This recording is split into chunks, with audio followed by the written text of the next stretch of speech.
In session, the lawyers are... Good morning. This is the sentencing of the Parkland school shooter. I'm Janine Stanwood with our legal analyst, Craig Tricino, with the University of Miami. There is audio in the courtroom. Let's listen. And we can have him, if you want to have him come sit down before the jurors come in, that's fine.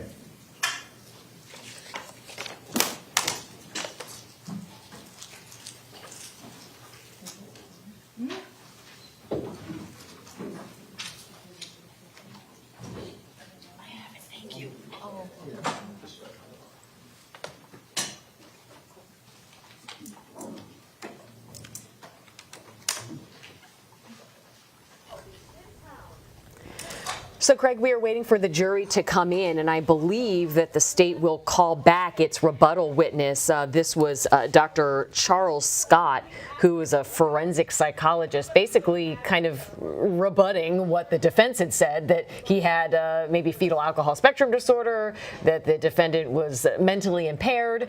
The state is trying to sort of prove otherwise. Right, and so Dr. Scott's testimony hasn't finished yet, so the state's going to be continuing with that. But you're absolutely right. That's exactly what the state's doing, trying to rebut or poke holes, if you will, into the expert testimony that the defense has already presented. That he was not as mentally incapacitated as the defense was trying to make him out to be, saying that he had antisocial personality disorder, borderline personality disorder. I believe that this is probably that same doctor. Yes, that's him. That is him. He's coming in, and I think we're also waiting for the jury to come in as well. Things, as you know, ended a little bit abruptly last week because of the storm that came through. Right, yeah, and we were delayed a little bit from that, and that's why we're still hearing from Dr. Scott at this point. But I think the judge wanted him to be on the stand before the jury entered the courtroom, which is why he's there now. You can see that the defendant is in the courtroom, mask is off, that sweater is on. What was interesting to me was listening to audio of the defendant's voice last week when we heard and saw some of the video from when he was being interviewed by this expert witness. And it depends on who you talk to. Some people thought that he sounded kind of strange and he sounded sort of off. When I listened to it, to me, he sounded like he was pretty intelligent and knew what he was talking about. Well, obviously he spoke clearly. It's always a little bit of a disconnect when you see somebody's face for a long period of time and you don't hear their voice, and then you finally hear their voice and it doesn't really match up to what you have in your brain that you think they might sound like. That was the experience I had with him. But although he spoke well, that doesn't necessarily mean that the defense's experts were wrong. When you really listen to what Dr. Jones was talking about, and the constellation of issues that he had, makes it a lot more difficult for him to interact with society. And if you look at it from that point of view, Dr. Scott's testimony isn't really that far off. They're just talking about the different reasons why he doesn't interact with society well. You can see that the gallery is rising right now. The jury is walking in. We believe that we're going to pick up where we left off. I haven't seen any motions that were filed in this. No, I think they argued all of them last week before Dr. Scott's testimony, so we'll probably pick up exactly where the state left. Well, the state's probably going to go back a little bit to sort of refresh the jury, kind of like when you're streaming something on Netflix and they say, last time on so-and-so show, and they give you a little bit of recap. The state's probably going to do something like that. Probably need a little recap for this. And I had asked my colleague Christina Vasquez, who has been in the courtroom every single day, how is the jury reacting to this state's rebuttal witness? And she said initially they were engaged, they were taking notes, they were watching. As the afternoon went on, some of that engagement, wanes a little bit, especially with the storm heading in that direction, and which is one of the reasons I think maybe why the judge said let's nip it in the bud and let's pick back up next week. So that's what they're doing right now. Right, and it's dense testimony, so I'm not surprised that the jury may have glossed over a little bit. With his direct examination, Doctor, I'll just remind you that you're under oath, as opposed to placing you under oath again. You're still under oath from the last time you testified. Yes, Your Honor. Thank you. Mr. Sachs, whenever you're ready. Thank you, Your Honor. Good morning, Dr. Scott. Good morning. I think we left off, I asked you, what did you determine from your review of prior mental health psychologists and psychiatrists and mental health records? So I reviewed the history of his psychological records, academic and testing records, really starting from even pre-K. And some of the key findings that you could see in preschool, he did have early developmental delays. He had delays in both receptive and expressive language when he was even as young as 3.5.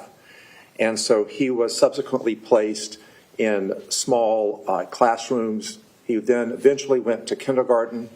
He was evaluated in kindergarten. He went to kindergarten twice. He did repeat kindergarten. The second kindergarten year, he was in some mainstream classes as well. One of his teachers was Mrs. Booth, and she commented how well he did. They held him back in kindergarten, even though he did meet promotion criteria to the first grade.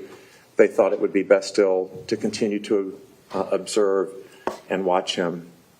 It was during this time that he was started on a medication for attention deficit hyperactivity disorder, also known as ADHD.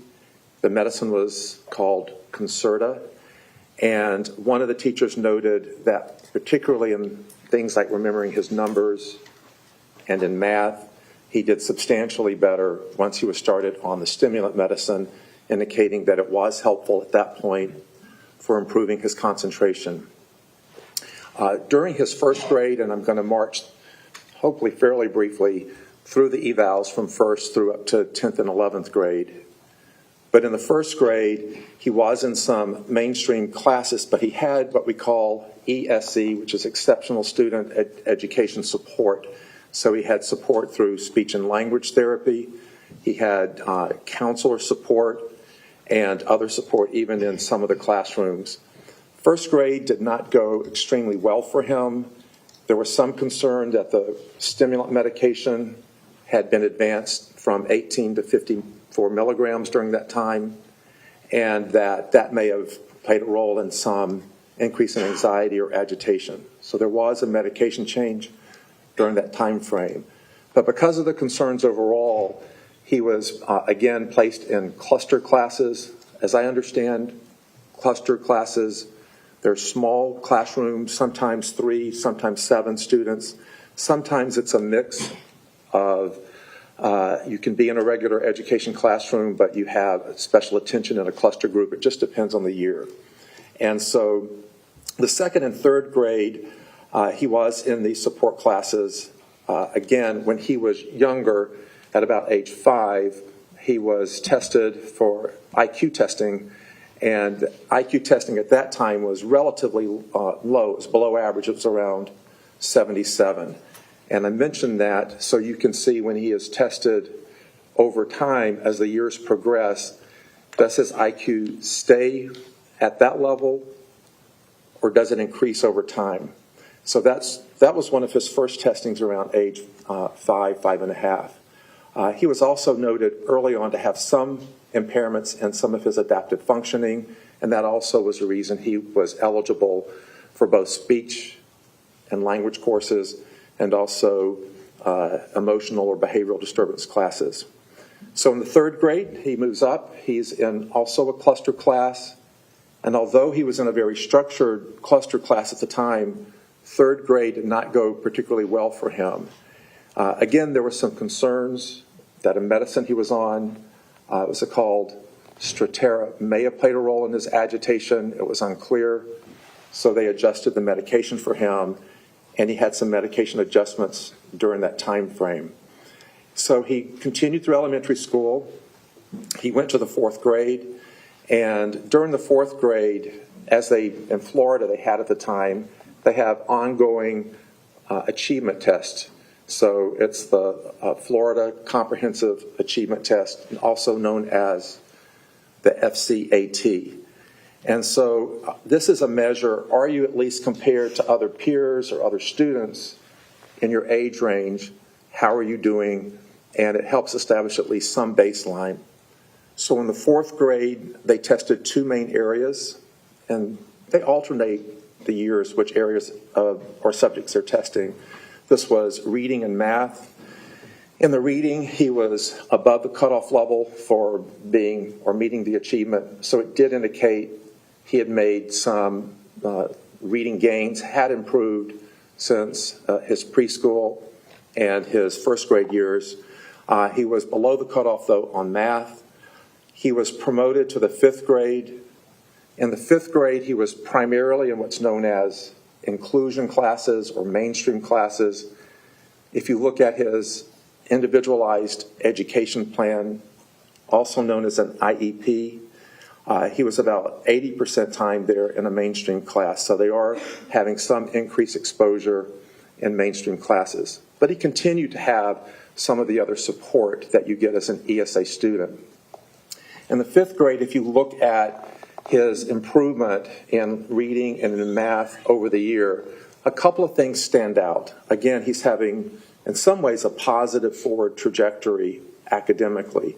So his teacher, Mrs. Weiner, does conference notes about every 3 or 4 months or so in the school, and he was at or above reading level in the 5th grade.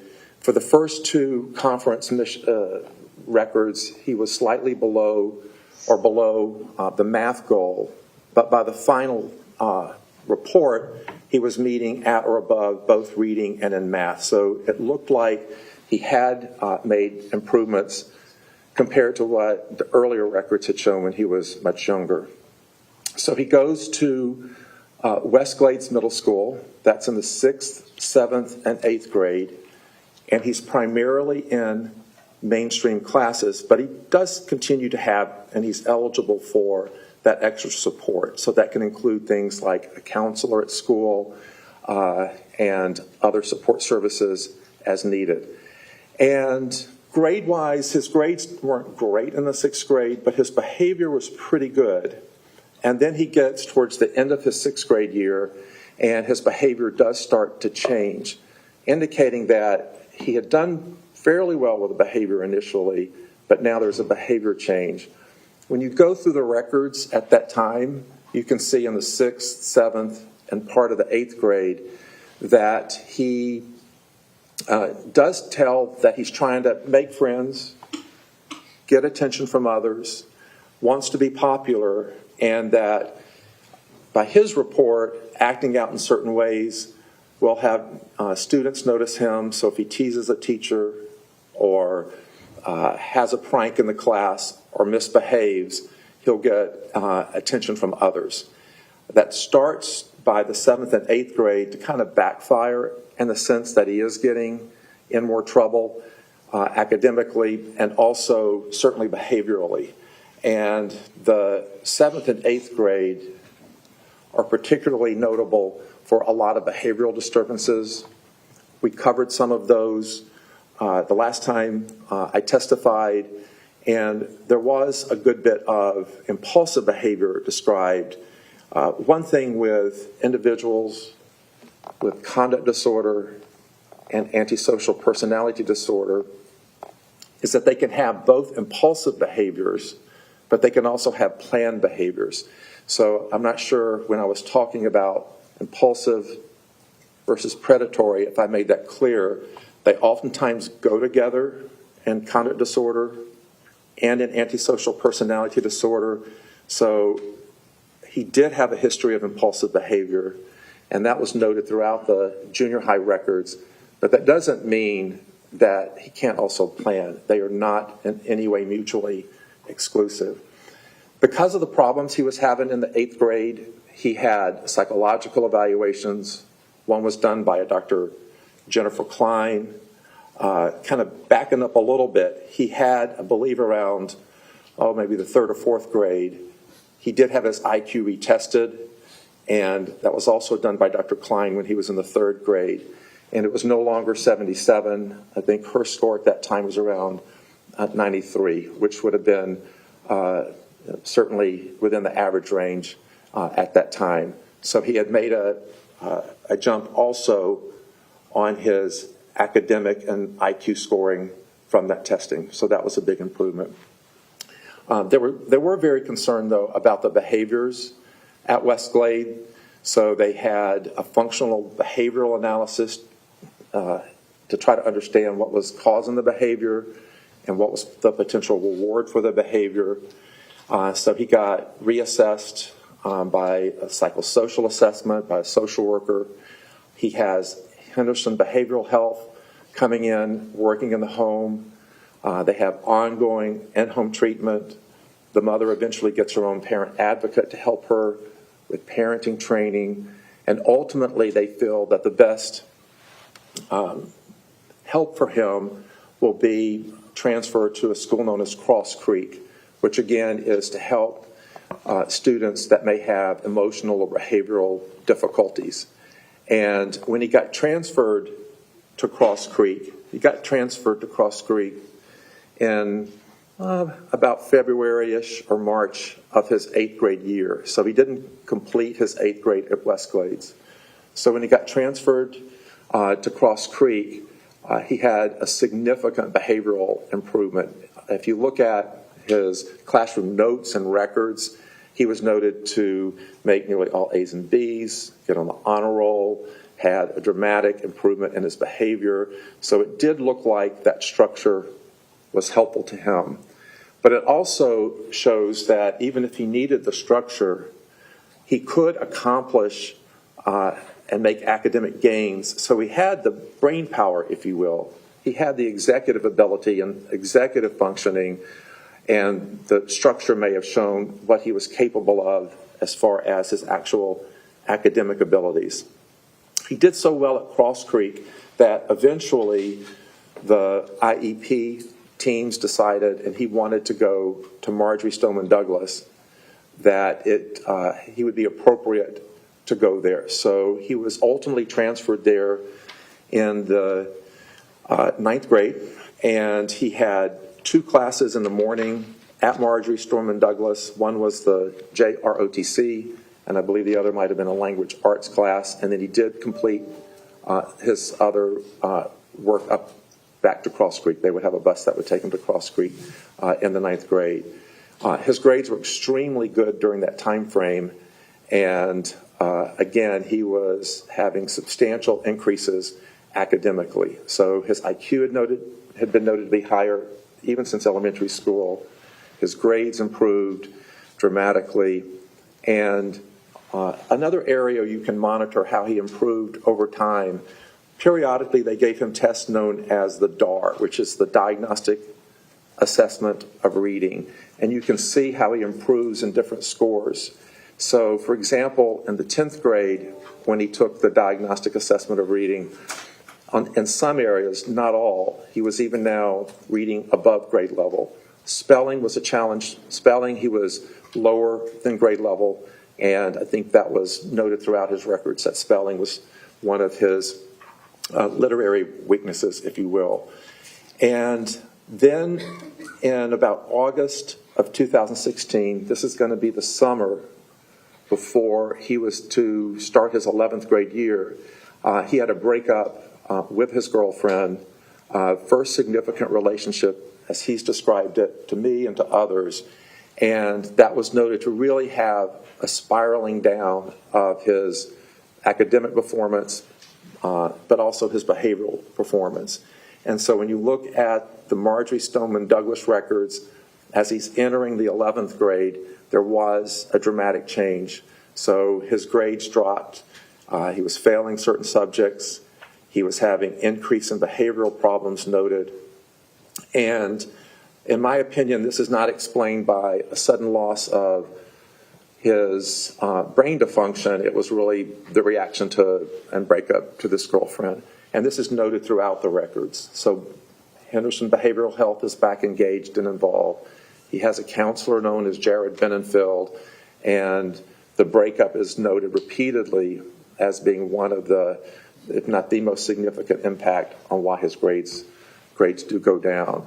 And eventually, at Marjory Stoneman Douglas, he leaves because he doesn't necessarily want to go back to Cross Creek, and so he voluntarily gives up his ESE classification, but ultimately he does not stay at Marjory Stoneman Douglas. He ultimately goes and attends different off-campus learning centers, and I can talk about his performance in those later. So that's briefly a summary of some of his academic.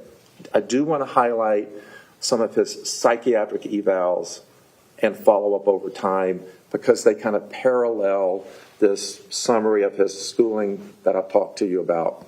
So again, early on, he was diagnosed at a very young age, around 6, with attention deficit hyperactivity disorder. This was even potentially considered at age 3.5, but at 6, he started on medications for that. And that was the diagnosis through multiple child and adolescent psychiatrists, through counselors, through people from Henderson Behavioral Health, through school psychologists. There were times when he was in the 3rd grade. He also was noted to have anxiety, and that was described in the Henderson behavioral records. But it was around the same time that they were concerned about the Strattera medicine maybe also causing some anxiety and agitation. But he did have some anxiety and worries noted, certainly in early and middle school as well. The other diagnoses that were considered by the psychiatrist was conduct disorder. That was noted by at least 1 or 2 of the psychiatrists that evaluated him. It was noted by the Henderson behavioral counselor and by a subsequent evaluator, and his pediatrician. So there were multiple evaluators who felt that that was also an appropriate diagnosis. And then finally, there was a consideration. It's called a rule out for a pervasive developmental disorder, not otherwise specified. And what that means is the person may have some characteristics of a pervasive developmental disorder, such as problems communicating, problems with special or repetitive interest, but they don't really meet the full criteria for something known as, for example, autistic spectrum disorder. And on Tuesday when I talked to you, I gave you some of the more obvious examples that people think of when they think of autism: lack of eye contact or not using nonverbal communication. But there are certainly more subtle signs, and so that doesn't in and of itself represent autism at all. But when he was evaluated by the child psychiatrist, and that was a consideration, they did not think that he did meet the criteria for autism, though it was repeatedly noted that he had impaired or they had problems with social skills. And so that was noted in most of the child psychiatrist's record. The last child psychiatrist to see him prior to the shooting on February the 14th, 2018 was Brett Nagin. He saw him and was going to start another medication to help with some of the mood changes and the irritability. And it's unclear if he actually ever took it or not, but it was prescribed, and then there was no further follow-up with that psychiatrist. So if I had to sum up all of that, I would say he had a long history of ADHD. He had conduct disorder repeatedly noted in the record. He was evaluated for learning disabilities, and certainly he had learning disabilities more prominent when he was younger. He was noted to academically improve or have the capacity over time, and that was true also for his IQ. And although there was a mention in early records of obsessive compulsive disorder, the records did not actually establish the criteria for that. And so I think that sums up most of the records. Okay, and what was your observations about the defendant's suggestibility? So in my interview, there's certain ways that you can look to see if a person may be overly suggestible or not. One way is if you say something that is incorrect, do they correct you? Do they say, "No, doc, that's not right"? And for example, I might say on more than one occasion, Walmart's, and it was Walgreens, and he would not be suggestible as far as taking the wrong word I said.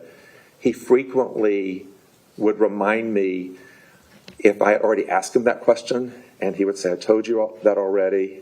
I didn't think he was being rude, but he was just reminding me that that question had already been asked, and so that indicated that he was aware, and he was correct. The questions had been asked. He had already told me that information. And so I thought if I got something wrong, if I had a question that he didn't understand, he could ask me about it. He wouldn't necessarily answer it. If it was a wrong, he would correct me. So he did not appear to be suggestible in my interview. Okay, and what did you determine from his prior treatment and interventions? Right, so he had a host of interventions throughout his life. So even early on, starting in preschool and forward, he was, as I mentioned, in sort of small classes. But he also had in-home interventions and extensive in-home interventions. People would come out primarily from Henderson Behavioral Health and do behavioral therapy. You might have tokens that were given, for good behavior.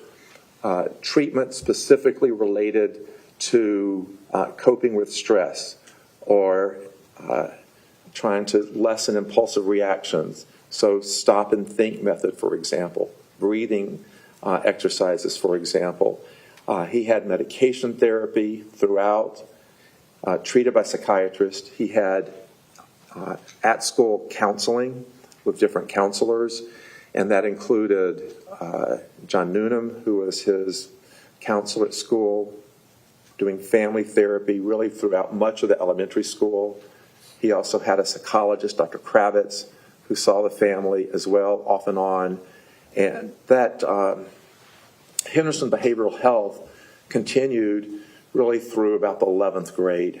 In the 11th grade, after he had a fight at school and there were some concerns about his behavior, he ultimately elected not to continue further with Henderson Behavioral Health.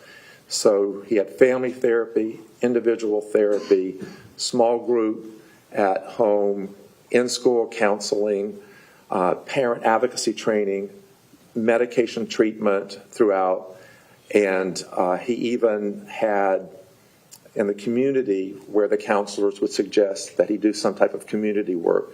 So be it work at the YMCA or perhaps at a park. So he had multiple wraparound interventions. Okay. Your review, did you make a determination about the defendant's ability to control his behavior? Yes. So I went through the records really, again, starting from pre-K all the way up to the time of the crime, and you see a mixed picture, which is what I described earlier.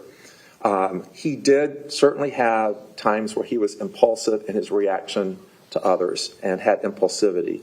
And again, that is a characteristic of conduct disorder and antisocial personality disorder. But he also demonstrated the ability to control his behavior at different times when he wanted to. Some of this you can note as early as the first grade. So there's one note by his first grade teacher that talks about how they're trying to ask him to move or do something, and he didn't comply. But they had a school resource officer. His name was Officer, I think, Cushell. And when he came, he immediately did comply. And this sort of on and off again ability to control the behavior when he wanted to, you see also, for example, in the 7th grade, he's at West Glades now. He has an ESE counselor who's helping him. And at one point, the ESE counselor is saying, I'm paraphrasing a little bit, but Nikolas, why are you doing these things in class, and why are you acting out or behaving in this way? And she said, you don't do this in the 4th grade period. And he goes, well, that teacher's strict, and she won't let me get away with it, or she doesn't let students get away with anything. So again, it's an example of being able to control the behavior at times, even if he had impulsive acts at other times. When he went into the 8th grade, he had a teacher, Miss Jean, and she did document a lot of his different behaviors and how he'd behave when people would come in the room, in addition to when she was teaching. And there was a vice principal, his name was Mr. Lindsay, and he would come in sometimes for support and to observe. And when Mr. Lindsay would come into the room, Nikolas would have no behavioral difficulties, even if around the time before and after he might, indicating he had the ability to control at that time, but he didn't. And then there's one example, Ms. John documents in the records, where the vice principal came in the room. He left after about 15 minutes, and then Nikolas, said, "I'm glad he's gone," and had some other comments negative about the vice principal, and the behaviors then ultimately resumed. As he got older, after he left Marjorie Stoneman Douglas, he was on his own going to the off-campus learning center classes, and he at times was taking transportation, such as the bus there. He also got a job in December of 2016 at the Dollar Tree, and one of his primary job duty was as a cashier there. And so he's working at the Dollar Tree. A range of different people come in, and he was noted to have no behavioral difficulties in the evaluations of him. He reacted and interacted with a range of people that came into the store, and he was noted to control his behavior throughout. So although he may have some impulsive behaviors noted in the record, he also showed the ability to control his behavior at different times. Both in and out of school? Both in and out of school. And what about, you mentioned something about his academic performance. Could you go in more detail about how that relates to what you described? Right. So one of the distinguishing factors from the intellectual performance and fetal alcohol spectrum disorders and other disorders such as attention deficit disorder and to some degree other neurodevelopmental disorders is their trajectory, meaning how do they do over time. And when you look at the literature on individuals with fetal alcohol spectrum disorder, typically they're described to kind of plateau, which means kind of just go to a baseline around age 12 or 13, and their executive functioning and some of their social and control issues typically don't improve over time, in contrast to attention deficit disorder, which can improve over time. About 50% will have a lessening of symptoms. And so when you look again at his academic performance, he, in contrast to what is written about fetal alcohol spectrum disorders, improved over time academically. His IQ is noted again to improve from the 77 to 93, but also his grades improved to the point where when he was at Cross Creek in that first year at Marjorie Stoneman Douglas, he was on the honor rolls doing very well. So I think academically, for me, that helped distinguish a very different trajectory than what you would expect if someone did have the kind of brain deficits described for fetal alcohol spectrum disorder. Dr. Scott, what is your experience with fetal alcohol spectrum disorder? And I'm including in that, it's an umbrella, the neurological development disorder due to prenatal alcohol exposure, and also which is NDPAE, and also alcohol-related neurodevelopment disorder, ARND. Sure. So even in both medical school and my internship, we were aware that alcohol could have impact on the fetus if consumed during pregnancy.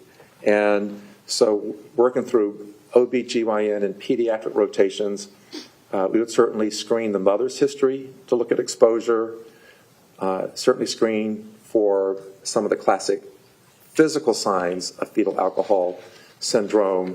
And then when I went into my child psychiatry training at UCSF, I worked in a developmental disabilities clinic evaluating for potential causes of developmental delays, also looking at potential autism, Asperger's syndrome, fetal alcohol syndrome, attention deficit disorder, or other causes medically of a neurodevelopmental disorder delay. And so I've mentioned some of the differences and how you try to distinguish between the group. Like I said earlier today, autism is on a spectrum, and you can have many subtle signs and symptoms of it. You don't necessarily have to have the poor eye contact or the lack of social reciprocity. So there's a range of other things that you examine and look at. In my opinion, looking at his history over time, he did not meet the other criteria for autism.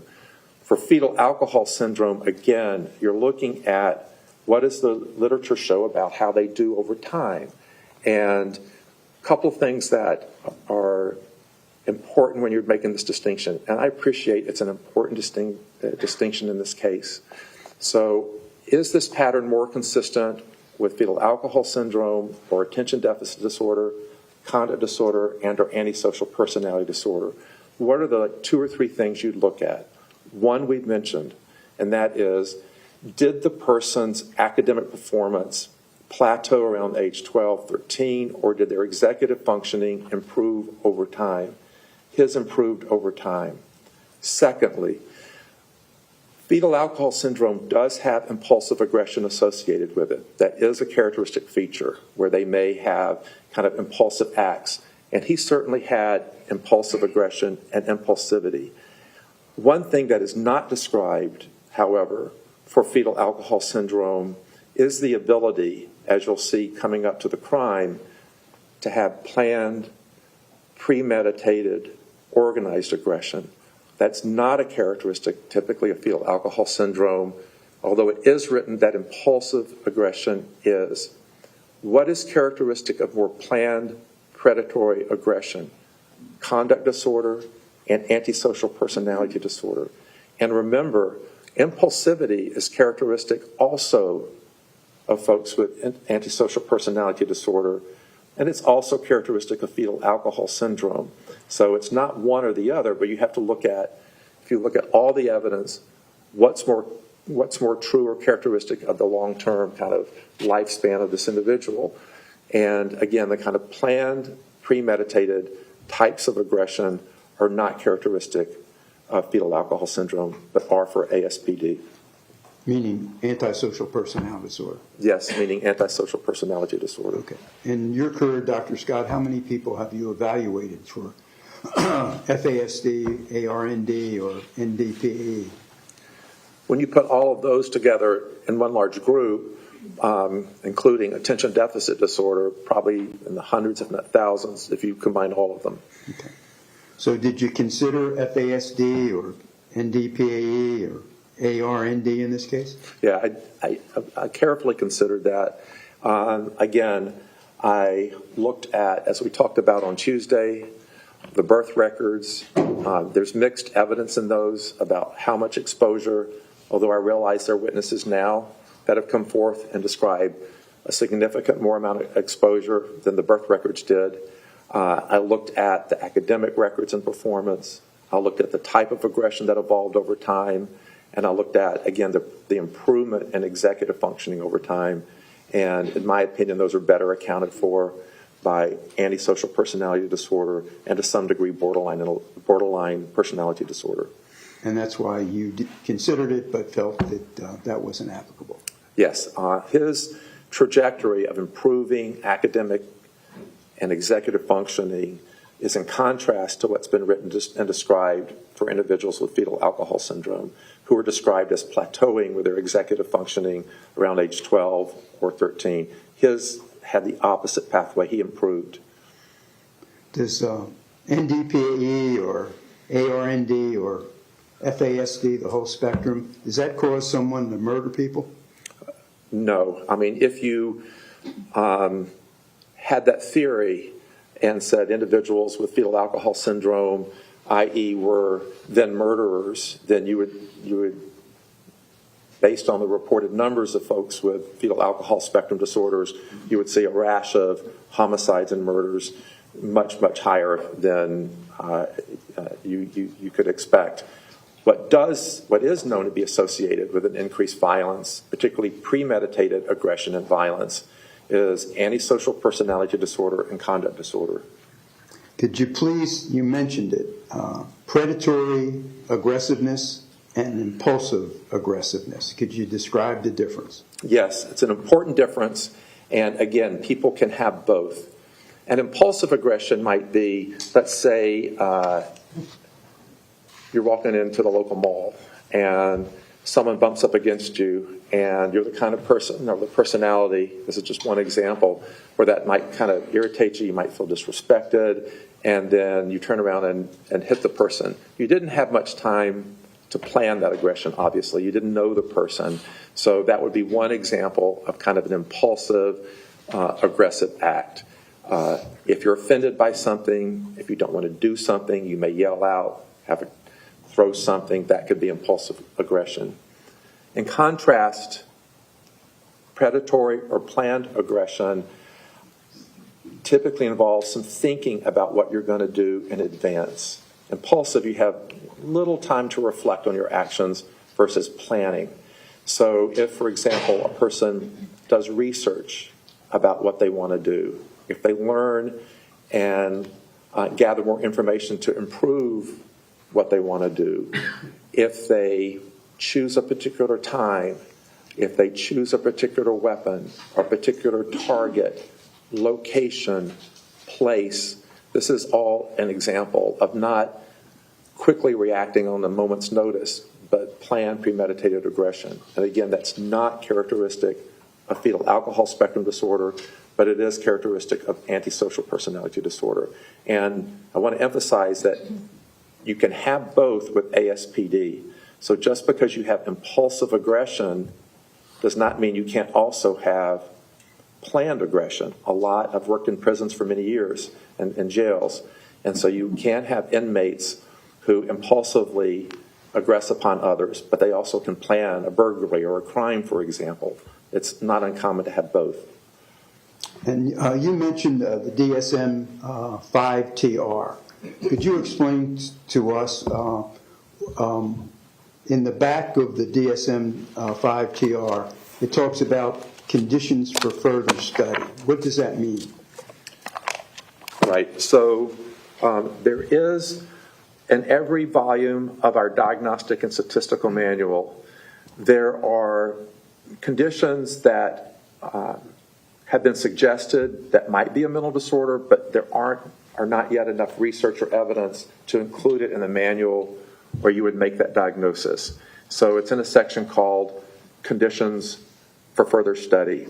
And basically it says the evidence has not been reached, nor is there a consensus yet that it should be a primary mental disorder that would be diagnosed by psychiatrists, psychologists, or other people that use the DSM.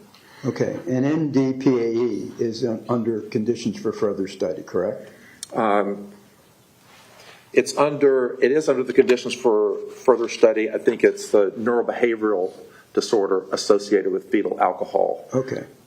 And what does it say? I think it's page 903 that talks about how you should consider conditions for further study. Right. So I'll just read their language. It says that these criteria sets are presented for conditions on which future research is encouraged. It is hoped that such research will allow the field to better understand these conditions and inform future decisions about possible placement in the forthcoming editions. And again, it says the specific items, thresholds, and durations contained in these research sets were set by expert consensus, and it gives some examples of expert consensus. And it says they're intended to provide a common language for researchers and clinicians who are interested in studying these disorders. But ultimately, the task force determined there was insufficient evidence to warrant inclusion of these proposals as an official mental disorder. Okay, Dr. Scott, now, did you review the defendant's social media? Yes, I did. Okay, I want to show you now State's Exhibit 437, 441, 442, and 443 that has been introduced in evidence by Detective Masters as to the defendant's social media, and I'll show you those exhibits, Dr. Scott. And have you seen those before?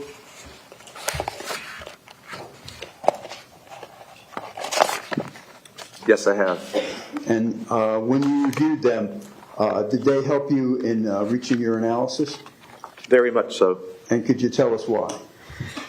There's a range of comments that Mr. Cruz makes that's very relevant to the shooting at Marjorie Stoneman Douglas and his planning related to that.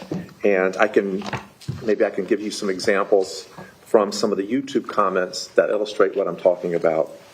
So one of the comments is describing his interest in general in killing people. So on September the 2nd, for example, he writes, "I just want to kill people." And there are a lot of different examples. He does on September the 18th, 2017, say, "The last part makes me scared. What happens when I have no one? I'm 18, still in high school, and everyone is on their way to college, while I am there thinking about killing people and ending their lives. I have my life and want to take people with me." So we're seeing some comments even prior to his mother passing away, and this is in September 2017, prior to his mother dying, but also obviously months prior to the shooting. He continues on September 22nd, 2017, says, "I effing hate human beings." And then on September the 24th, 2017, so 9/24/2017, that may be his birthday actually, he says, "I'm going to be a professional school shooter." It goes on, September 28th, 2017, "My life sucks. I failed high school. I'm going to go on a killing rampage." October 10th, 2017, "I'm going to kill a lot of effing people. I hate you all after what happened in Las Vegas." And you may remember there was that large mass shooting from a Vegas hotel room where people were at like a country concert below, and many people got killed. October 10th, 2017, "I have no problem shooting a girl in the chest," indicating that's a comment that he thought about it. Object at this point. These have all already been read into the record. Okay, they're in evidence, overruled.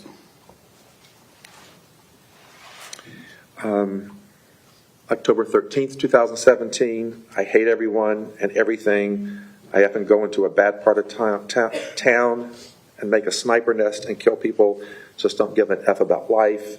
And when we get into January of 2018, there's several, I'm reading 4, but I'll just give a couple for interest of time, that "I want to kill a shit ton of people and murder children." That was on January 17th, 2018.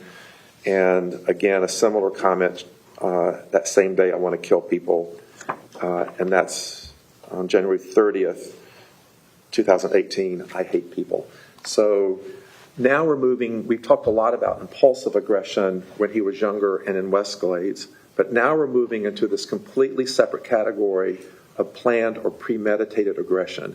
So you can look at these YouTube comments and say, if someone thinks about killing people for over 6 months, if not longer, is that an impulsive act? Or is that likely a more planned act or more premeditated act? He has similar comments on another YouTube document that I have that talks about even as early as July of 2017. So it even pushes the thinking about this much further back, that he's going to think about killing people. On July 4th, 2017, he says, "On the night of my massacre, you're not forgotten, Elliot. May you rest in peace," or RIP. Elliot was someone in California who did shooting of others, then ultimately killed himself. On July 4th, he talked about it makes him happy to see people die. He wants to see the family suffer. He wants to kill people. And again, there are multiple other examples of him thinking about this. I'm moving to another set of YouTube comments, again back in July. This is July 17th, 2017. And he's talking about, on YouTube, he's making a comment. I don't have what he was watching, but it says, "They did pretty good, should have killed more people. It's more of a 2-shot to confirm a kill." It's called double tap. If they would have done it, there would have been more like a 36 kill count, like what happened in McDonald's. This is in reference to there was a McDonald's shooting, but pretty good in all with the weapons they had to. So he's referencing something known as double tap, meaning that you might have 2 shots to kill. He does talk about wanting to join the Army, which is something that had been noted in the JROTC records, and he posts why he wants to join the Army on July 26, 2017. He writes, "I want to join the Army for the chance to kill people and in life." I'm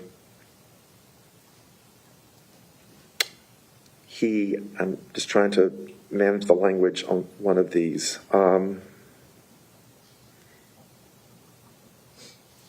I don't think I can.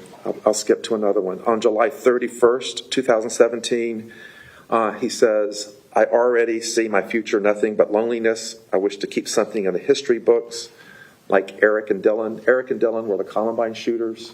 And then he'll say, "You'll hear me on the news in 2020, he says at that time.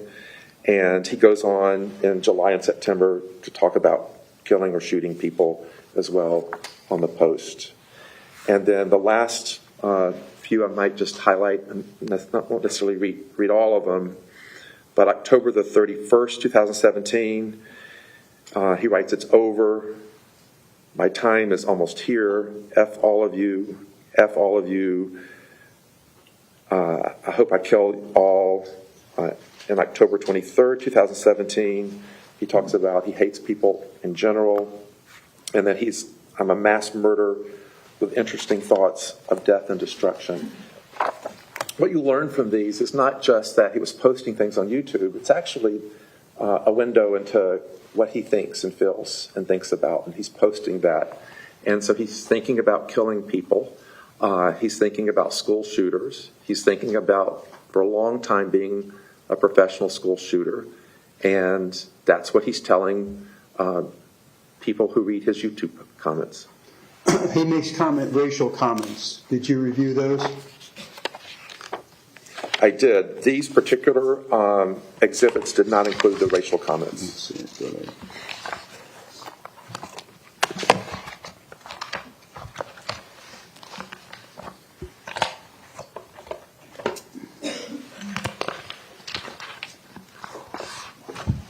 Let me show you State's Exhibit Mark 493. Used in evidence. Sorry, Doctor.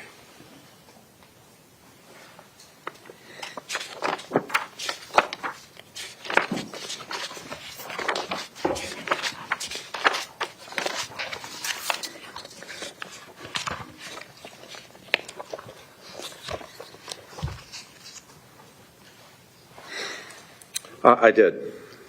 How do those racial comments bear into your analysis? So again, a couple of ways.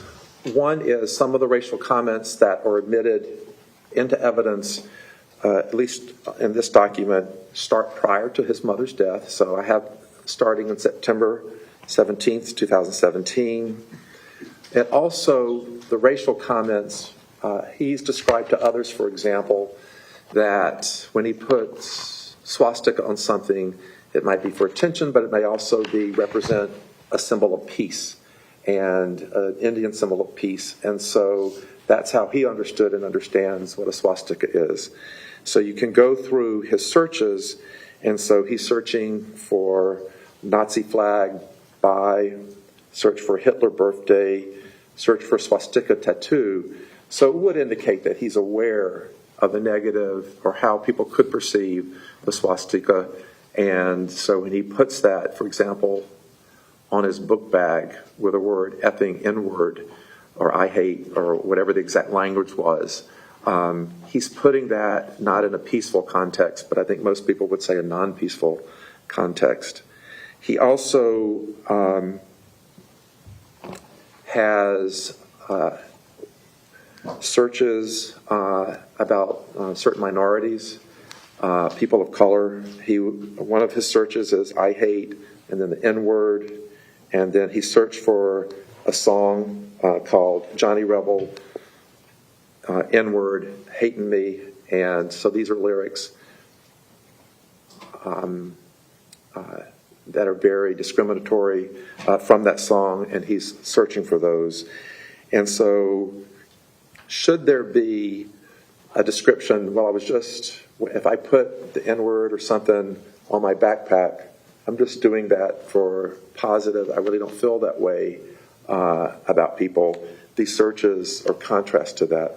Okay. And how about searches for the girls?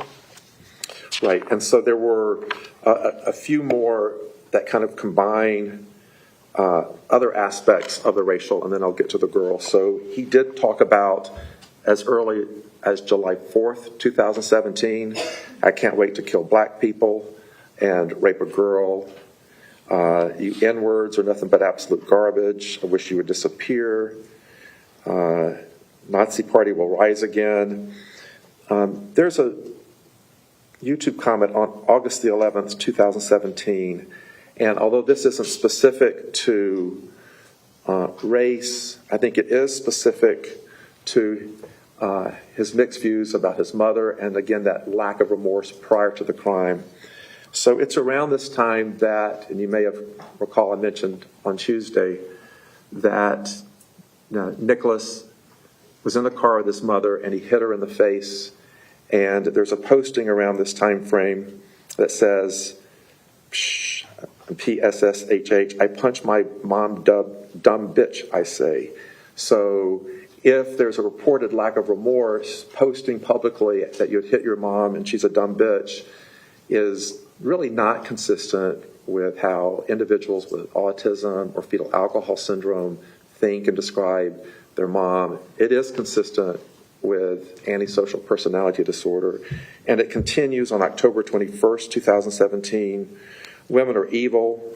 They can take care of themselves. They're less important than a dog. So that reflected some of his views of women on those posts. So the comments about the swastikas and the posting about them and the Nazi flag and the comments about black people and the comments about hitting his mother, how do they form or help you to form, or do they, your opinion about antisocial personality disorder? They do help me to form my opinion for antisocial personality disorder.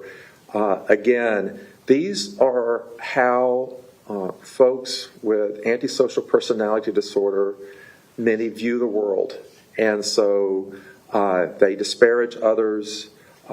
They have lack of remorse about harming or hurting other people. But this isn't characteristic typically of individuals with an autistic spectrum disorder or fetal alcohol spectrum disorder, but it's very characteristic of kind of the mindset that you see with antisocial personality disorder. And some of the drawings that we may come to even early on in West Glades Middle School, in Miss Carry-On's classroom, he would draw pictures of people shooting each other. So these go back in as far as the 8th grade, and a lot of sort of sexualized drawings as well on some of the different postings that he had. So this just didn't develop in the months or year before, but they're noted as far back to the 7th or 8th grade. How about the comments in his social media about killing animals? He had comments in two areas, one about killing animals, but the one I hadn't gotten to yet was issues related to interest in young girls. And so, again, these predate the loss of his mother. So on August 18th, 2017, one of his searches was search for girls naked in the shower. Also searched that same day for a little girl's chest. On September the 29th, 2017, search for little girls, P-word. January the 7th, 2018, search for little teen porn. January the 31st, 2018, search for underage girls. And so he described to me that he did not have an interest or an attraction to young girls. In my evaluation, But the internet searches do indicate that he was looking for those pictures. And then finally, And how do they relate to antisocial personality disorder? I'm going to go back to, so I stick to just the ones in evidence. So certainly he may have other deviant interest in addition to thoughts of violence or harms or shooting or killing other people. This does raise the issue of, does he have sexually deviant interest in addition? And so you can see with antisocial personality disorder, they can develop different kinds of thoughts and feelings that are sexually deviant as well. Okay, so that's part of antisocial personality. It can be. Yeah. How about animals? Killing of animals? Yes, so Nikolas also posted about his view of animals. And so again, September 17th, 2017, you people should blame yourself, laughing out loud. We kill animals every day. I am glad animals die. It makes me happy. September 23rd, 2017, I effing shoot it to death. I hate animals and humans. September 27th, 2017, I killed 12 cats. And October 19th, 2017, I hate people and I hate animals. So again, we talked about not liking animals or some cruelty to animals, but his postings also show his thoughts about and towards animals. Okay, and how does his social media relate to the murders on February the 14th, 2018? I would say they strongly relate to the murders because this indicates that he had great interest for months in advance. And so there's almost what we call a cognitive rehearsal, meaning that if you read about school shootings, if you post about it, that you have described and anticipated what your interest is, what you're going to do, and it's not impulsive. You thought about it. You post about it for, 8, 9, 10 months. And again, it's not an impulsive, quick thought. It shows what you're thinking, and you're posting. What is your intent? Okay, and did when you interviewed the defendant, did you talk about when his interest in mass murders began? Yes. He had an interest in mass murders he would describe as early as Westglades. He talked about during that time frame, he may have read in a book about the Columbine shootings, and so he began to explore more. And over time, he did a series of school shooting searches as well, not just related to mass shootings, but there were numerous related to shootings at different locations. Okay, and I want to show this clip, 8B, about when he first became interested in mass shootings. Aaron, if you could.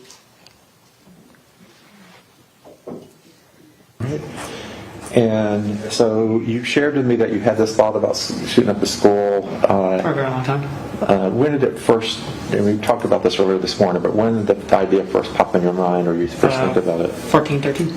Age 13 or 14? Yeah. And what was it at age 13 or 14 again that that thought came up? Was it when you were reading the books that we were talking? I was reading books. Okay. Yeah. And did it ever go away, or did it kind of come and go? Come and go, pop up in my mind one time and then just disappear for the next. What seemed to make it come and what seemed to make it go? When I saw violent videos on YouTube. Okay, what kind of violent videos did you see? War videos. Syrian war videos. And did that make it more go up or more go down? More go up. Okay. And then I watched documentaries. Okay, what kind of documentaries? Columbine Massacre documentary. Right. I think it was 42 hours or something. Uh-huh. There was same thing, but with Virginia Tech. With Virginia Tech? Yeah, Virginia Tech. And there was one on L.A. Rogers. Okay, and did he give you any details about what he got from watching the mass murders? Yes, he would explain that he learned several things. One, he learned about the weapons that they used. He learns what may be called tactical type moves, so how to watch your corners, for example. So he explained and described what that meant. So if someone's coming around or behind you in the corner, how to watch so that can also help you complete your shootings. He talked about different strategies about entering quickly if you want to accomplish your goal, and maybe how to exit. And he described different types of ammunition to me that could be used. And at times he described during the interview his knowledge of how long it might take the police to get to a school, the limited time you might have to accomplish shooting as many people as you wanted to shoot, and moving into the shooting itself. He talked in much more detail about the preparation. Okay. And I'd like to play clip 8C, Aaron, please.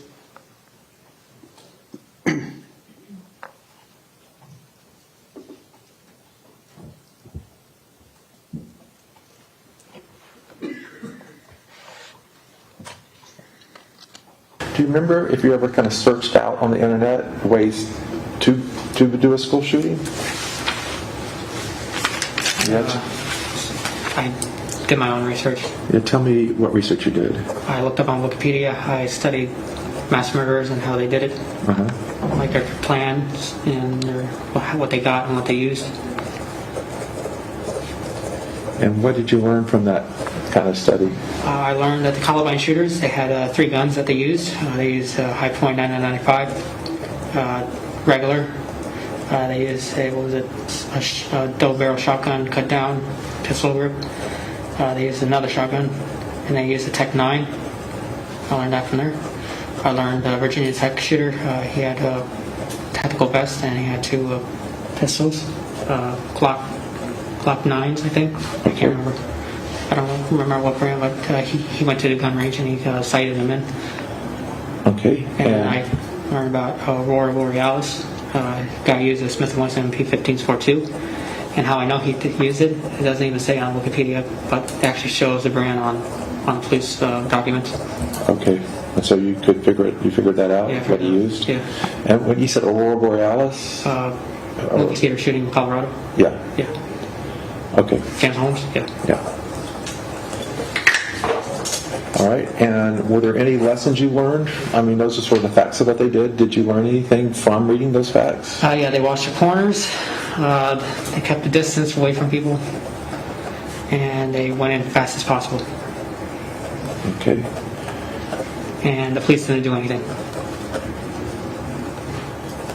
And what did all that mean to you as far as what you're thinking about? My thinking is if I do go on school campus, the police are not going to do anything, and I have a small opportunity to shoot people for maybe 20 minutes. Okay. And I want to show you now State's Exhibit 444, 440, 439, and 438. Dr. Scott, and ask you, you recognize that that's the social media? Yes. Okay. And is that what you were describing, various shootings that he told you he researched on the internet? Yes. Okay. And I want to show you, you mentioned Carrie Yon's records. Yes. So I want to show you, Dr. Scott, counsel, I showed it to you. It's pages 13, 14, 15, 16, 17, 18, 19, 20, 21, 22, 23, 24, 25, 58, 148, 112, 125, 124, and 139. I ask you, Dr. Scott, have you reviewed these documents? Yes, I have. Okay. And how did those documents from Carrie on aid you in forming your opinion? I would say two key areas. One is this is during mostly the 8th grade period, but some of the 7th grade period, but mostly the 8th grade, her behavior log. And it establishes many of the conduct disorder criteria we talked about on Tuesday. And I gave you several examples from her records and behavior log about that. But it also establishes that he was starting to have these interests in guns and shooting and violence as early as the 8th grade. And it also indicates that he's having some preoccupation with what could be called inappropriate sexual pictures that are being drawn on his homework. And so she records that he has some stick figures, for example, shooting each other. So there's this interest as depicted in his own drawings about people killing each other. As another therapist during this time had described that he had dreams of blood, but it was dreams of blood after killing people. So he had these kind of dreams, and this is reflected subsequently on some of the drawings and work that he does. Even if a topic was brought up, for example, about the killing of President Lincoln, he would ask questions such as, was there blood everywhere? What did they do with the bodies? Did people eat them? This sort of thing. So this sort of fascination with guns and blood, and this is reflected in multiple different examples throughout. And in one of the notes, she describes that when security was called for some of his behaviors, he would state, "I hate security, I hope they die." He'd kind of give an F word. He has a lot of problematic behaviors, and again, a lot of these drawings, inappropriate violence and aggression on the different works that he was turning in. Okay. So you mentioned planning. So how does planning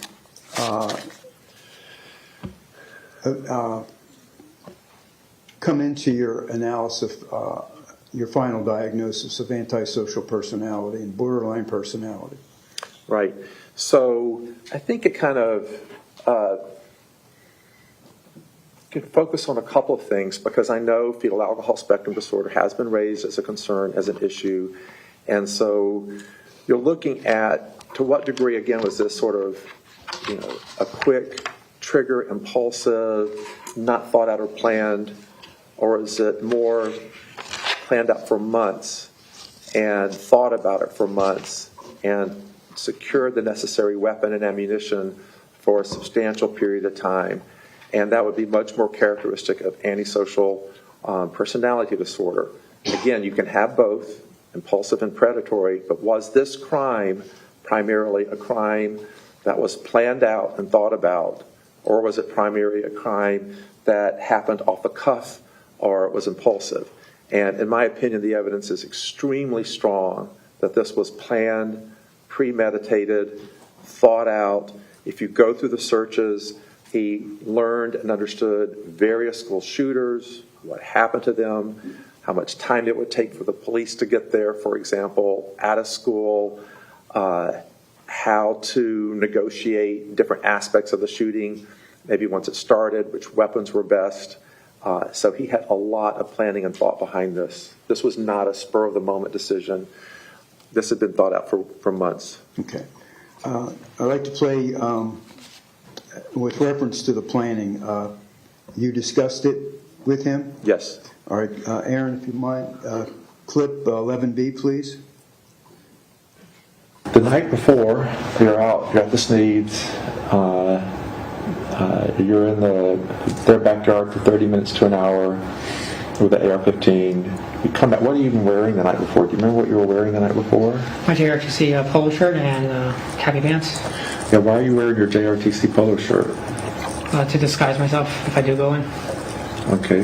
Because if I had all that gear on there, they would have called the cops and held me that.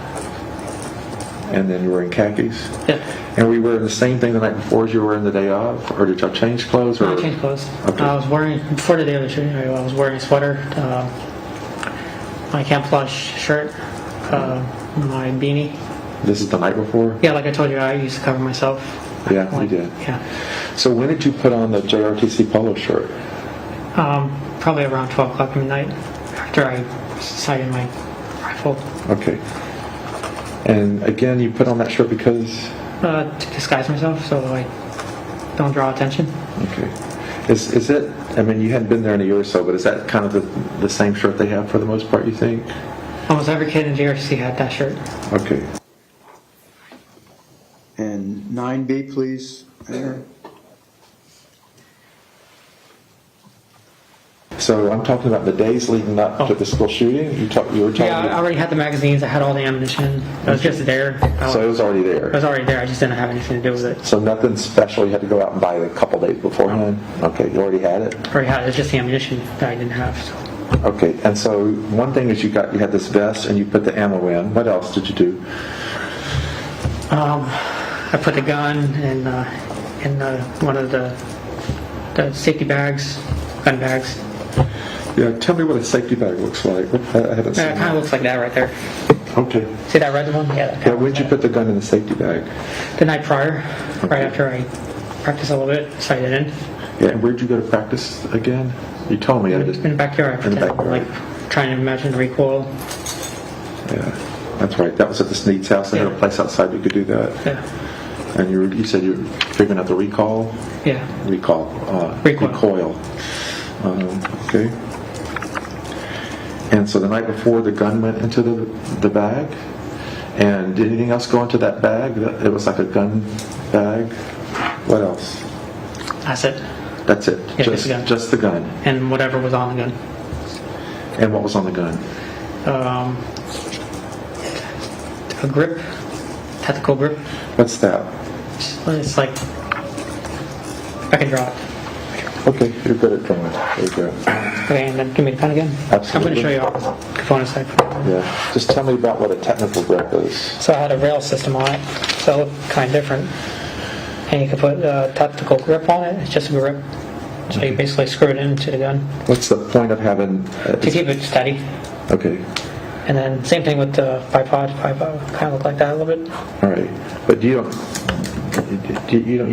didn't use a bipod, did you? That was already on the gun. I did. It was already on it. Yeah. Okay. And so. Everything. And yeah, that's about it. That was on the gun. Oh, and what was it? The sling. Okay. So you can hand me that back. Was the tactical grip already on the gun, or did you put it on the night before, or? That was already on there for a while. For a while. And the sling was on there? Yeah, as well? I just recently put on the bipod. Okay. And so when you had this, the bipod was actually on the gun when you put it into the gun bag? Yeah. Okay.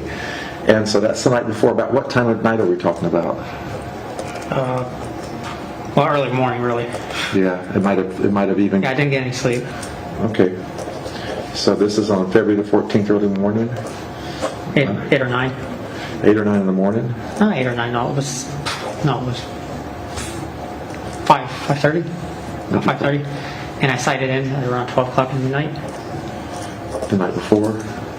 Like on the 13th, or like midnight, you mean? Yeah, midnight, yeah. Tell me what sight it in means again. Sighting in Yeah, sighting in. What does that mean? to get the bullet on target where you want to shoot at. Okay. So you have to look at the rear front sight and then put the laser on top. How long does it take to do that? Can I try? Sure. Just I'm trying to understand. Yeah, I'm trying to make you understand. Yeah, you're helping. Okay. So here's like this. This is the front sight. This is what it looks like on the AR. So this is a rear sight, the circle thing, and this is a front sight. Okay. And you want to put the laser just a little bit right above it. That's your point of aim. And so this is what it kind of looks like when you're shooting a target. Kind of like that. Okay. How does that laser? How does the sight? How does that help you in your shooting? So when it's in the gun, it's stabilized. Okay. So wherever the red dot goes is your point of aim, because that's where the bullet's going to come out Okay. of the gun, and that's how you sight it in. All right. Does it help in any way with the shooting? Yeah, so right after you take it out, you put a bullet in, and then you actually fire, see if it actually shoots on. Where you just sight in the target where the red dot is, and there you go. Okay. All right. All right, so that was the sighting. How long does it take you to do the sighting the night before? You told me earlier yesterday. I think it was about like 30 minutes to an hour. About 30 minutes? 30 minutes to an hour? Okay. And Dr. Scott, what's executive function? Yeah, so executive functioning is the ability to plan and think ahead. I mean, that's sort of a simple explanation for it. And so you can research, for example, you can remember what you learned from your research, and then you can plan an action and then enact the action. So it involves a wide range of thinking skills, but it is planning and organizing in order to implement a desired act. Okay. And did you review the defendant's cell phone videos? I reviewed his cell phone videos, and I reviewed other searches even in advance of the cell phone videos as well. One of the searches that he was looking for in advance of that day was how long does it take to get to Marjory Stoneman Douglas, or the school map, the bell schedule, the alarm schedule. He searched for Marjory Stoneman Douglas in particular. So he had gathered information specific to Marjory Stoneman Douglas through his searches as well. And then I also looked at school records close in time. He was going to Off-Campus Learning Center.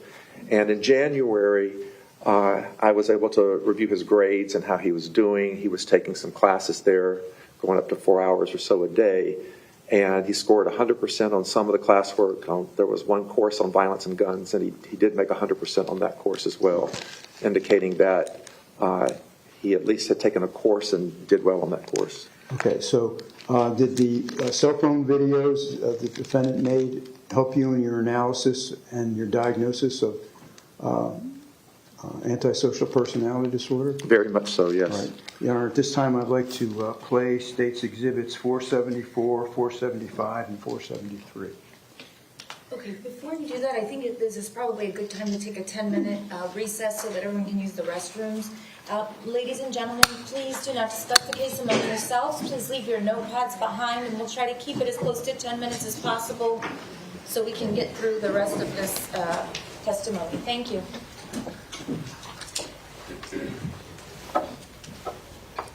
So right now, court is taking a quick recess so everybody can sort of reset, use the restroom if they need to. This is Dr. Charles Scott, who has been really sort of rebutting what the defense has presented, that the defendant is not as mentally incapacitated as they said. And what I thought was interesting, Craig, was that he also directly contradicted that one expert who said in kind of a surprise statement that fetal alcohol spectrum disorder causes murder. He said if that were the case, there'd be a lot more people committing a lot more crimes. Well, yeah, he did say that. And he also said that his diagnosis causes murder, antisocial personality disorder. So I'm not sure how much that actually helps the state with a diagnosis of a severe mental disorder that causes this. But he's saying that all this planning is part of this, which I'm not sure how much that helps the state. The thing that stuck out with me dramatically was very recently, he said, as far back as the 8th grade, he had a vast interest in guns and shooting people and was drawing pictures with stick pictures shooting each other and was obsessed with blood. And these are some of the pictures that we had seen previously, Carrie On's testimony, and some of the images that were shown to the jury. As far back as 8th grade. And it's notable that this doctor, with all the people who've seen him, that this doctor is the first person to diagnose him with antisocial personality disorder, I believe, which it just leaves a big hole in my mind on how he was able to get from 8th grade to this point without any significant intervention whatsoever. it sounds like he was saying that there was intervention, and this is what both sides have been saying. There was intervention, but perhaps it wasn't the right kind. Right. Yeah, and if you listen to, I mean, actually all the experts that testified so far, there has been a series of interventions that they, depending on which diagnosis you're using, none of it seemed to be the right one. It wasn't the right interventions for antisocial personality disorder. It wasn't the right interventions for fetal alcohol spectrum disorders. What they were doing, I'm not quite sure. I don't know. I mean, a lot of this testimony deals with the crime and the guilt phase of the crime, which is gone from this, and now we're talking about should this be a death penalty case or life without the possibility of parole. And I think the state's going, you know, I see what they're doing, but I have a feeling that the jury might say, well, yeah, well, it doesn't matter which one of these experts is right. He's clearly significantly mentally ill in some regard, and that might backfire on the state's position. Well, that's, of course, your opinion as a defense attorney. You could also be looking at it as well, seeing just that video, even if you're not paying attention to everything he's saying, because there was a lot of nuance in this too. Keep in mind, he talked about impulsive aggression versus planned aggression, and how he showed sort of behaviors of both, but that the planned aggression is really more of the, you know, antisocial personality disorder, which he is diagnosing him with. But I think if you're a member of the jury, one thing that is sticking out to you is that video from his examination of the defendant, where he talks about using the sight and talking about getting the gun ready for the attack. And, you know, if you're a member of the jury and you're looking at that, you're thinking, well, he knew what he was doing. Right. That's a conclusion you can obviously make. But we knew all that before, to a certain degree. We didn't know. And so my point is that we knew he did that. The videos that they're about to show from the cell phone, we saw them at the very end of the state's case in chief. So we've seen this already. We know this was done. We know what he did. We know exactly how he did it. But now the state presented an expert witness who gave it a psychiatric name. Right, and I think that might be their zeal to combat the defense's case might just add more argument to. However you slice this person is significantly mentally ill. Or he's reminding the jury of what happened that day because they just heard from a lot of defense experts and defense testimony trying to say it was the other way. Right. I see that, but this has gone on so long, I don't know how the jury's going to react to it. You know, Christina said that, you know, maybe they were starting to gloss over a little bit at the end of last Tuesday, the last time before the long break. I'm sure this is compelling to the jury, but they're going to have to make the decision, right? Is this person, the ultimate decision here is, when does Mr. Cruz die in jail? Right. Because that's going to happen. Right. No matter what the jury decides, Mr. Cruz is dying in jail. And that's the decision they're going to make. So they're going to say, I really don't know how this is going to impact the case. It's far more of an open question to me now than it was a few weeks ago. And all it takes, as we've mentioned many, many times, that it just takes one juror to feel that way, and there you go. And it just takes one of the 17, because there's a possibility that the jury could say no death penalty on counts 1 through 5, death penalty on count 6, no death penalty on count 7, and death penalty on count 8 through 17.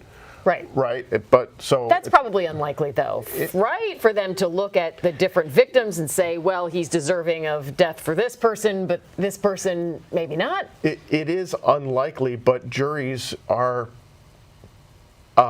They do odd things when they get together and talk about, as a group of 12, what they spent the last couple of months listening to.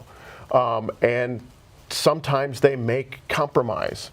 So the one holdout could be, all right, well, I agree it's with that one. I'll vote for death penalty on that one, because that one was really, really, really bad. Because their decision doesn't have to be unanimous. Per each one, it does. Per each one it does, but what I'm saying is that they don't all have to agree with each other as far as deciding whether he should live or die. Yes. Right. Right. No, they have to agree unanimously that the aggravators were met. Correct. Let's just, of the 17, let's just take one. Right. One isolated count, not all Correct. 17. Right. They have to agree unanimously that the aggravators were met, and then that the mitigation did not outweigh the aggravation. Right. Right, and that has to be unanimous. But That they could, does. yeah. So they could say if one of the jurors was on the fence, leaning towards life without the possibility of parole, given all 17, they might be able to get pulled into, well, this one was really, really bad. And so that might be able to be used as a negotiating tactic within the jury, because you never know what we don't get to see what Right. we don't get to see what they're talking about. That's all private between them, and they can do that within the confines of the law. They can make the decision however they want, and they can divide it up however they want. So with this level of counts, with this amount of counts, it could be really interesting the way it ultimately ends up coming out. I agree. It would be unique if they didn't find the same verdict on all 17. But there have been multiple murder cases that I've seen where there is death penalty on one and not the other. So it happens. Much to be seen. 10-minute break according to the judge. They're letting everybody reset, use the bathroom. We will take a break as well. We will not miss a minute. We'll be back as soon as court is back in session.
Welcome back. This is the sentencing of the Parkland school shooter. There was a 10-minute recess, and now it looks like they're back, so let's take a listen.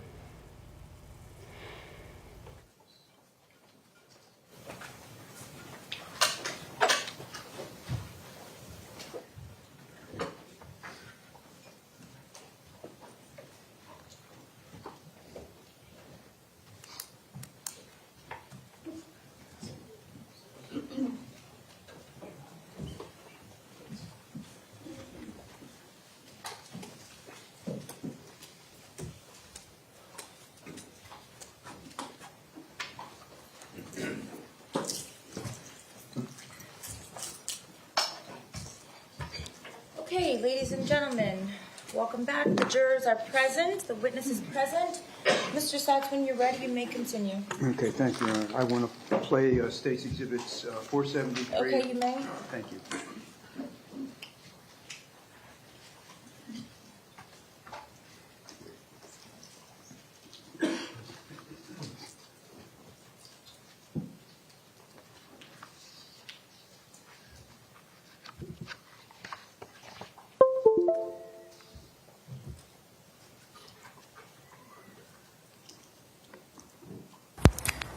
Today is the day that it all begins.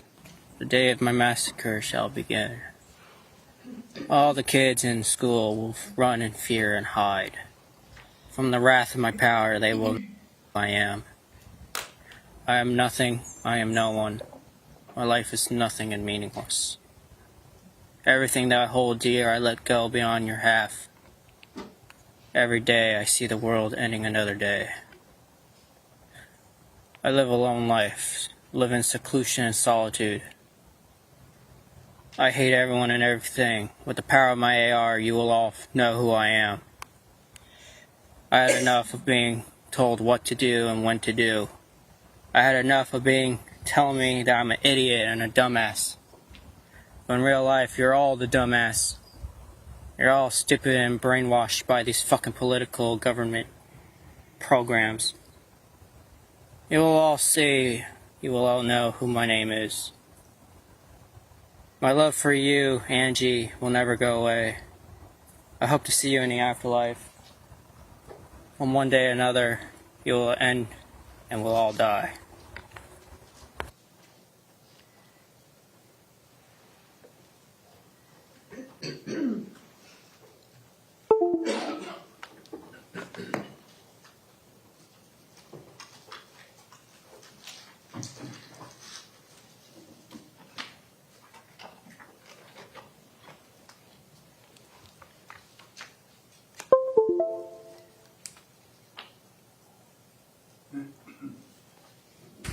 Alright, so here's the plan. I'm gonna go take an Uber in the afternoon before 2:40. From there I'll go onto school campus, walk up the stairs, unload my bags, and get my AR and shoot people down at the main courtyard.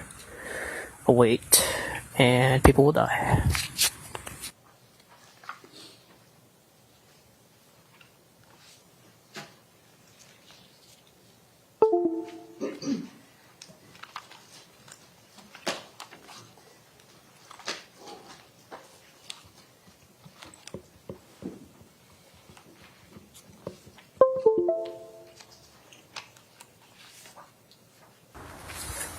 Hello, my name is Nick, and I'm going to be the next school shooter of 2018.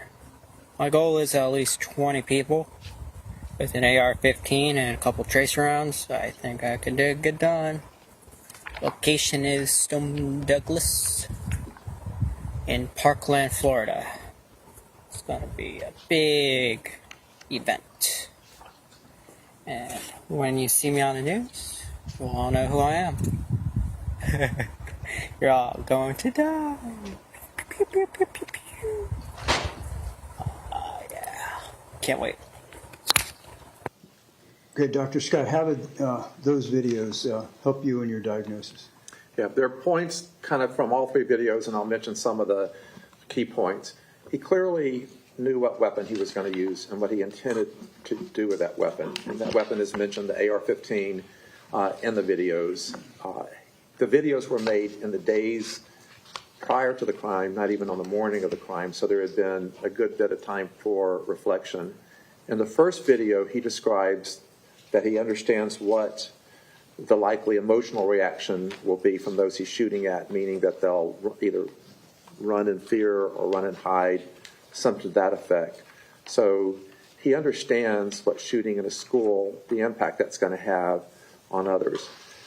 He also understands that this will be, quote, a big event, that you'll see him on the news, that his goal is 20, and so in the days in advance, he had the abstractive ability to know how this would be perceived in the community. It would be in the news, that you would all know him, his name would be on the news as well. He does mention a girl called Angie. He mentioned her in the video, and indicating that somehow his relationship with her will also, either through this act or crime that he committed, maybe they'll be reunited in some way. Doesn't say when in the future, but the overall presentation of him, he's calm, he's organized, he's speaking slowly, he's saying what he's going to do, how he's going to do it, he's saying where he's going to do it, he's saying what year he's going to do it, and he's saying even how he's going to get there, i.e. he's going to take an Uber. I think in the second video, he goes into more detail, showing the planning was in advance, even prior to the night before, and that there'll be a bag, he'll walk up the stairs, he'll take things out of the bag. So this is well thought out as far as how he's going to get in and approach and enter the school. Speaking about executive functioning, did you have an opportunity to review the text messages between the defendant and J.T. Sneed and Angelique Gilmartin on the way to school? Yes. So while he's in the Uber on the way to school, there are two different text exchanges.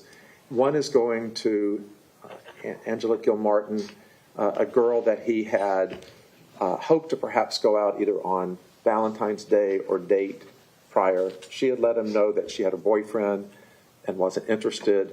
So there's communication in the Uber, texting back and forth between the two of them.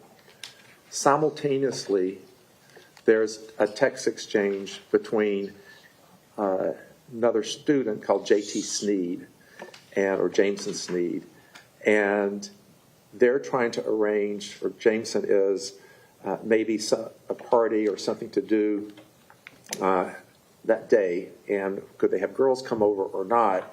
So these messages are coming in roughly at the same time from two different sources, and he is texting back to them messages specific to each one. So there are two groups, different texts coming in, and it's not like it's disorganized messages in return.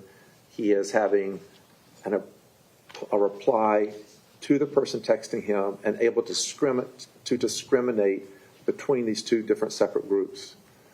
Does that show executive functioning? That shows good executive functioning in the extent that he can attend to the messages coming in. He can concentrate what the messages are from the two different parties, and he can decide what message to deliver to the two different parties without mixing the two up. Okay. And I want to really talk about executive functioning. There was a clip about, you mentioned the Uber. Did you talk to the defendant about the Uber driver? I did talk to the defendant about his planning, and both on the night before and how he would get to school. And I think I may have mentioned that he knew the school bell system. He knew roughly what time school started and got out, where the school was located. And then for the Uber driver, he had an estimate of how long it would take to get to school. And so when he enters the Uber, he is aware that that might be a stop point if for some reason the Uber driver recognized or was concerned about something being in a large bag. And so he had previously searched out looking for a guitar case that might be a better hiding of the weapon, but he told me it was perhaps too expensive, so he used a regular larger black case or bag. And so when he entered the car to the Uber, he expressed to her to help alleviate any potential concerns that he might be going to an orchestra or a music class. And so he had the ability calmly, even while going to school, to come up with a would-be cover story to make sure she didn't ask or didn't raise any questions. Okay. And there's a clip on that, correct? Aaron, if you don't mind, clip 9B.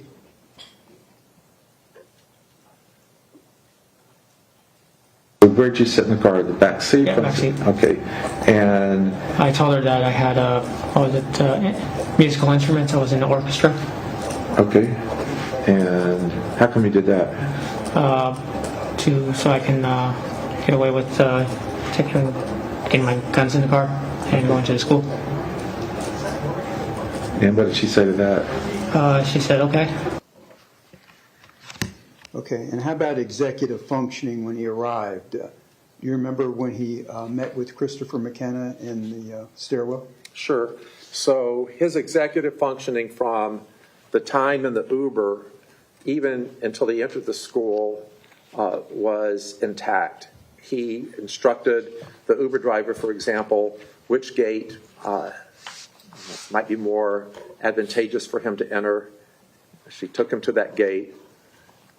He entered the stairwell, and during the intercourse of being in the stairwell, in that time frame, he's getting his gun, his AR-15 ready, and he runs into a student, Christopher McKenna, who is leaving from the main hall into the stairwell. And in that interaction, he tells Christopher McKenna, you better leave or you better get out of here. Something bad is about to happen.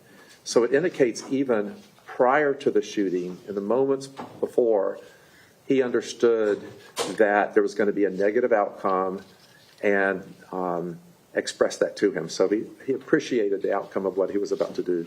And what was with reference to a security guard? Right. So he reported to me that even when he was entering the school, was left off from the gate, that he thought he saw a security officer may have seen him. And so he realized that he might have to proceed and go faster in case an alert was sent out, and it might prevent him having as much time as he needed. In my interview, he did discuss that he was aware roughly how long you had before an officer might show up, and so he understood it could be a limited period of time. Okay. I think we have a clip on that. Clip 13B, please, Aaron. Once you get to school, what's your next step?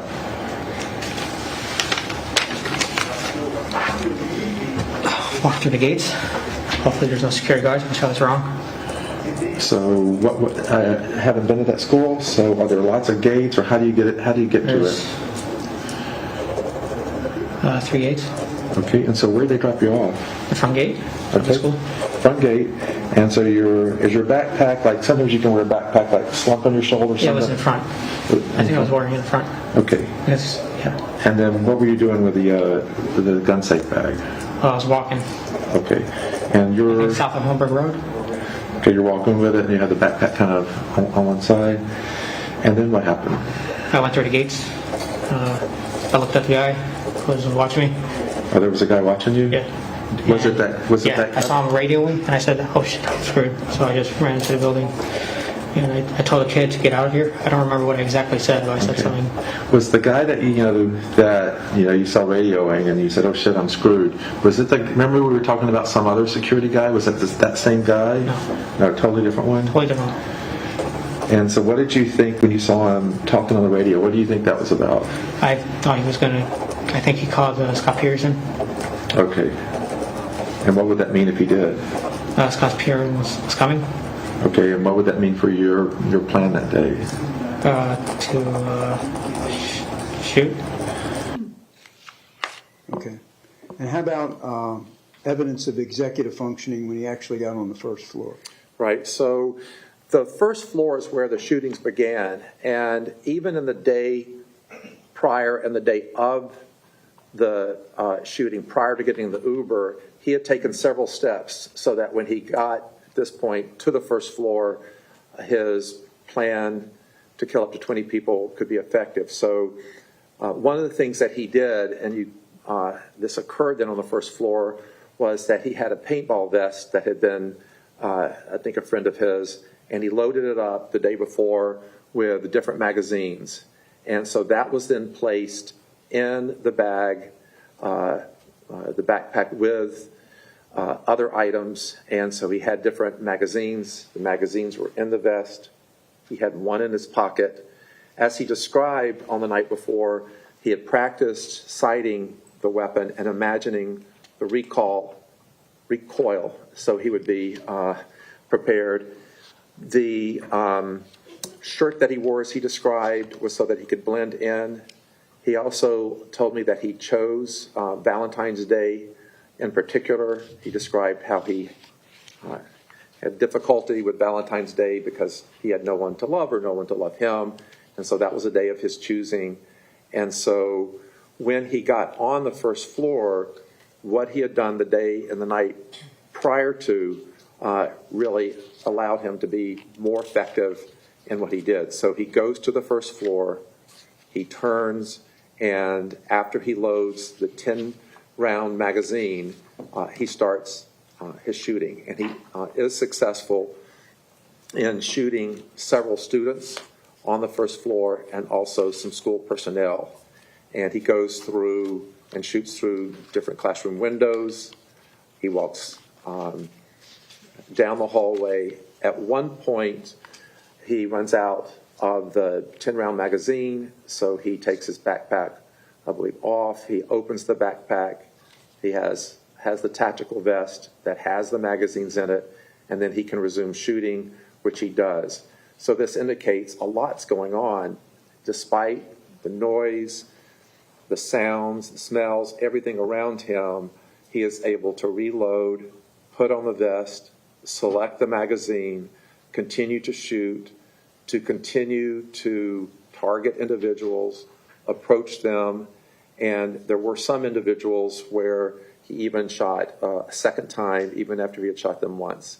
So he had goal-oriented, directed behavior throughout that first floor. And did he tell you anything about how he thought maybe some of the victims would react to him?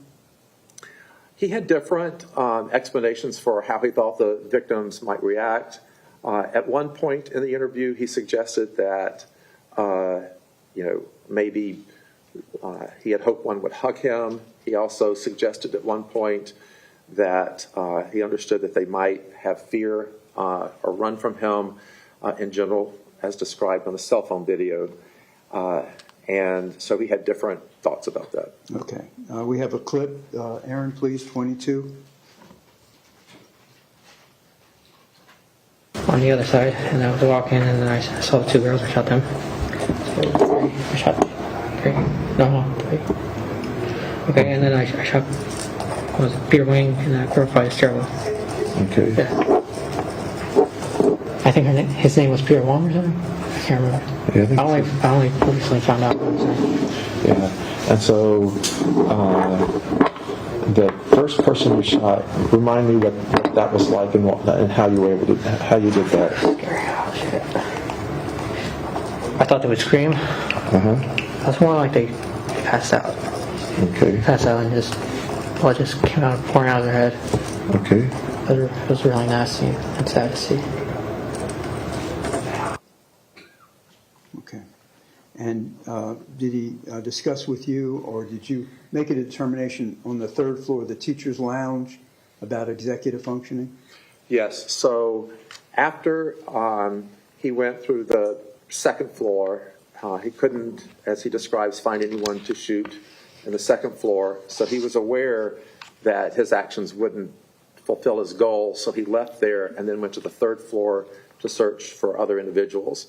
So after he finished his shooting on the third floor, he went into the teacher's lounge. And in the teacher's lounge, he described that he attempted to shoot out the windows towards kind of a courtyard or an outside area of the school where he could target other students. But he was unsuccessful in having the window through the gunshots crack, or that didn't work. So he was unable to shoot from that third floor window. And how did that exhibit to you executive functioning?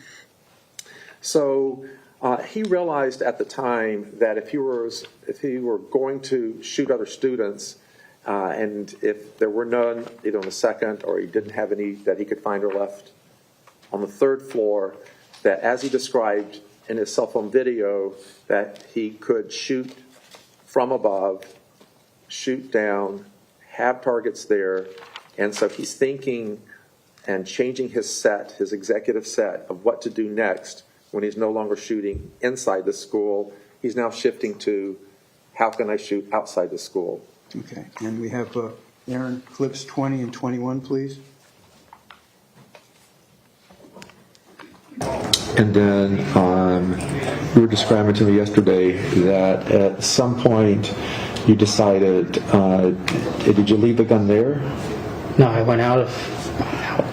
I think I tossed the gun on the ground. On the third floor or something? Yeah, I think I stopped on it first and then I kicked and went to the side. And tell me again, how come you stopped at that moment? I couldn't find anyone to kill. How come? I didn't know if kids were in the classroom or not, or? I didn't know.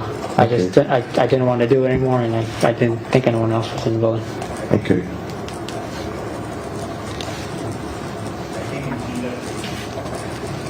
Yesterday you were describing. Yeah, I told you I had to like trap and everything from the window that I was shooting at. Yeah. I was going to ask about the window. Could you see? I think you told me. Yeah, I could see the football field, and then I could see it off to the side a little bit. Could you see any kids at all or not? Yeah, there was like 300-400 yards, or 800 yards. Okay. I can't remember the yardage. And did the window ever crack at all? Yeah, there was like bullet holes in it. Okay. And I don't know how big an AR-15 is, what a tip is. It really is the bullet beside it, not so much the barrel. The barrel doesn't have anything to do with it. It's the bullet. So however big the bullet is, that hole is going to be the same size. Okay. And did you ever try to fire through the bullet hole, or what happened there? I tried. It didn't work. I tried smashing my gun into the window, tried to break it. Didn't work. And why were you trying to smash the gun in the window? To try to shoot at the crowd. Okay. And it didn't work? No. Okay. Okay, and how about executive functioning, examples of executive functioning that you observed right after the murders?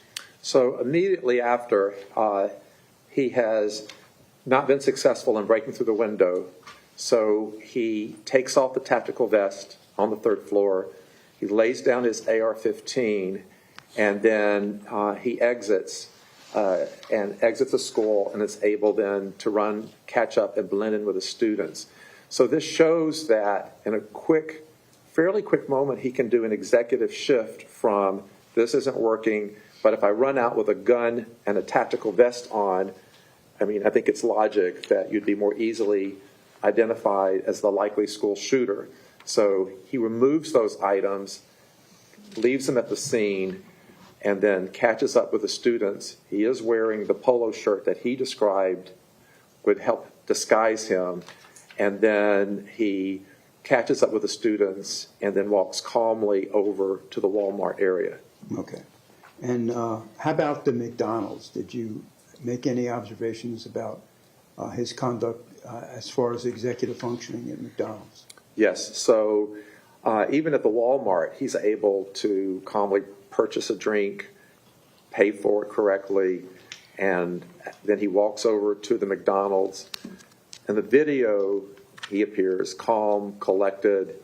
He speaks to an individual, I think a student also at the school who had left, and sits across from him at the booth and seems calm and organized throughout that, does not appear distracted, animated, agitated, and nor is he described by anyone in that way. Okay. And we have a clip 10, please, Aaron.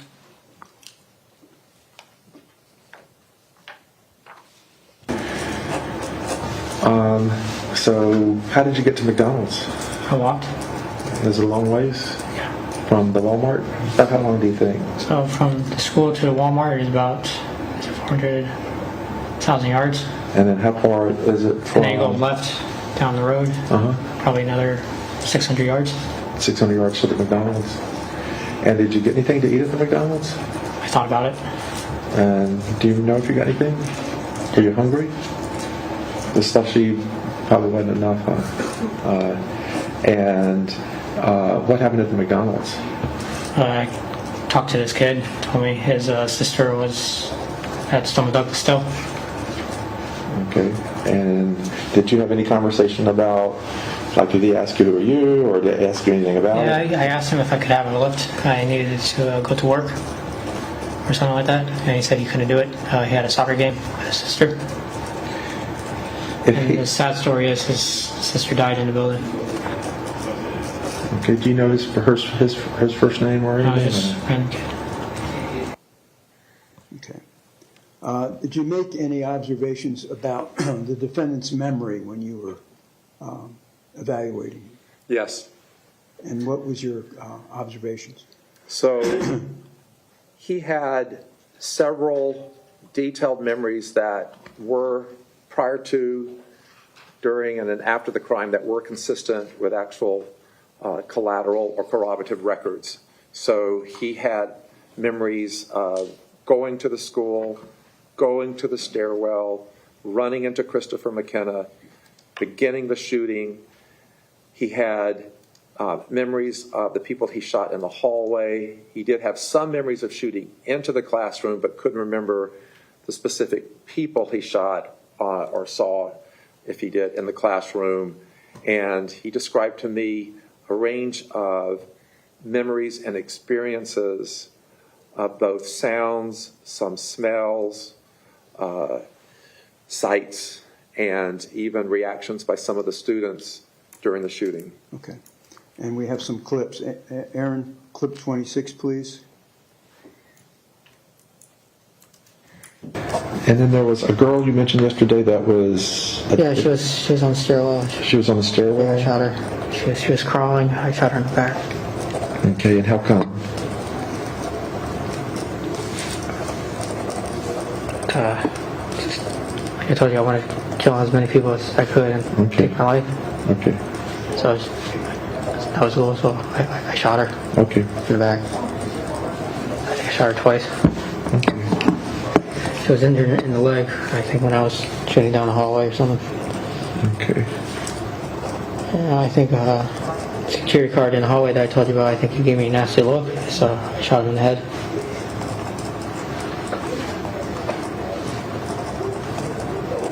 Peter Wing also gave me a nasty look. Okay. Yeah, I remember now. What kind of look did he give you? Do you remember? Look of anger. Okay. Yeah, I think I told him to run. And did he? Okay. Okay, and clip 23, please, Aaron. And again, I think I asked you this yesterday, but I think I showed mercy to the three girls, to be honest with you. I was going to walk away, but they started to show nasty faces, and then I went back or something. explain to me how you showed them mercy. I was like thinking about shooting them, but I didn't want to do it. So I was going to walk down the hallway. And did you end up shooting him? Yeah, because they gave me a nasty look and they were about to run. Okay, what do you mean they gave you a nasty look? Like, something like Okay. that. And so you were going to give I them thought they were mercy. going to attack me or something. Okay, you were going to give them mercy, but then they gave you the nasty look. And they were going to run away. Or Two of they- them were going to run away, one nasty look. And then they just, and when I pulled up my gun, they just went back and they put it into a ball. Like they pulled into a ball? Yeah. Okay, and then what happened? I didn't even aim or anything. I just shot. Okay, how did the bullets get in him if you didn't aim? I aimed downward. Okay. Like I had like on a waist, and I. Okay, and last clip, Aaron, 24, please. And then, do you remember who the last person you shot was? Peeling. Okay. And describe to me what happened. His head blew up like a water balloon. Okay. And your final diagnosis, Dr. Scott? Yeah, my final diagnosis is antisocial personality disorder, borderline personality disorder, and he had a history of conduct disorder. And malingering? And he, during my evaluation and through reviewing the different assessments, also malingering. Okay. Your Honor, at this time I'd like to offer the clips, State's Exhibit for Identification 26P.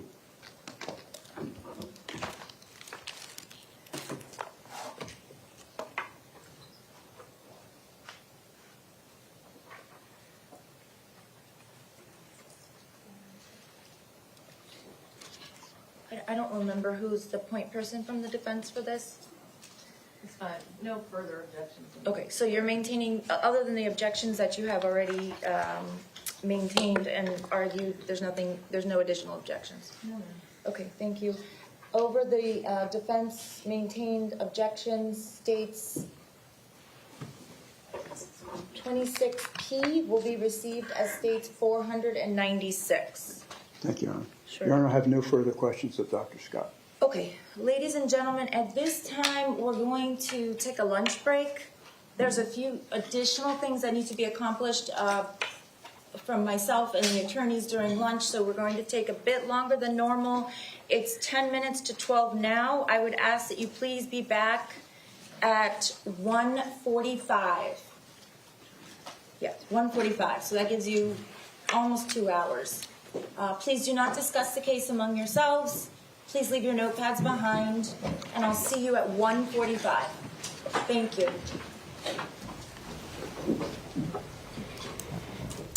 Well, this latest witness, which is the first expert witness on rebuttal from the state, brought it back to what happened that day, to the actions of the defendant, and I think it should be noted that he ended with the last victim and the memories of how he was killed and what happened to his body. That's something that Okay, the Cruz, jurors have been when he was talked to, excused. remembered. Everyone else Yeah. may either be seated or be excused. We're in recess until 1:45.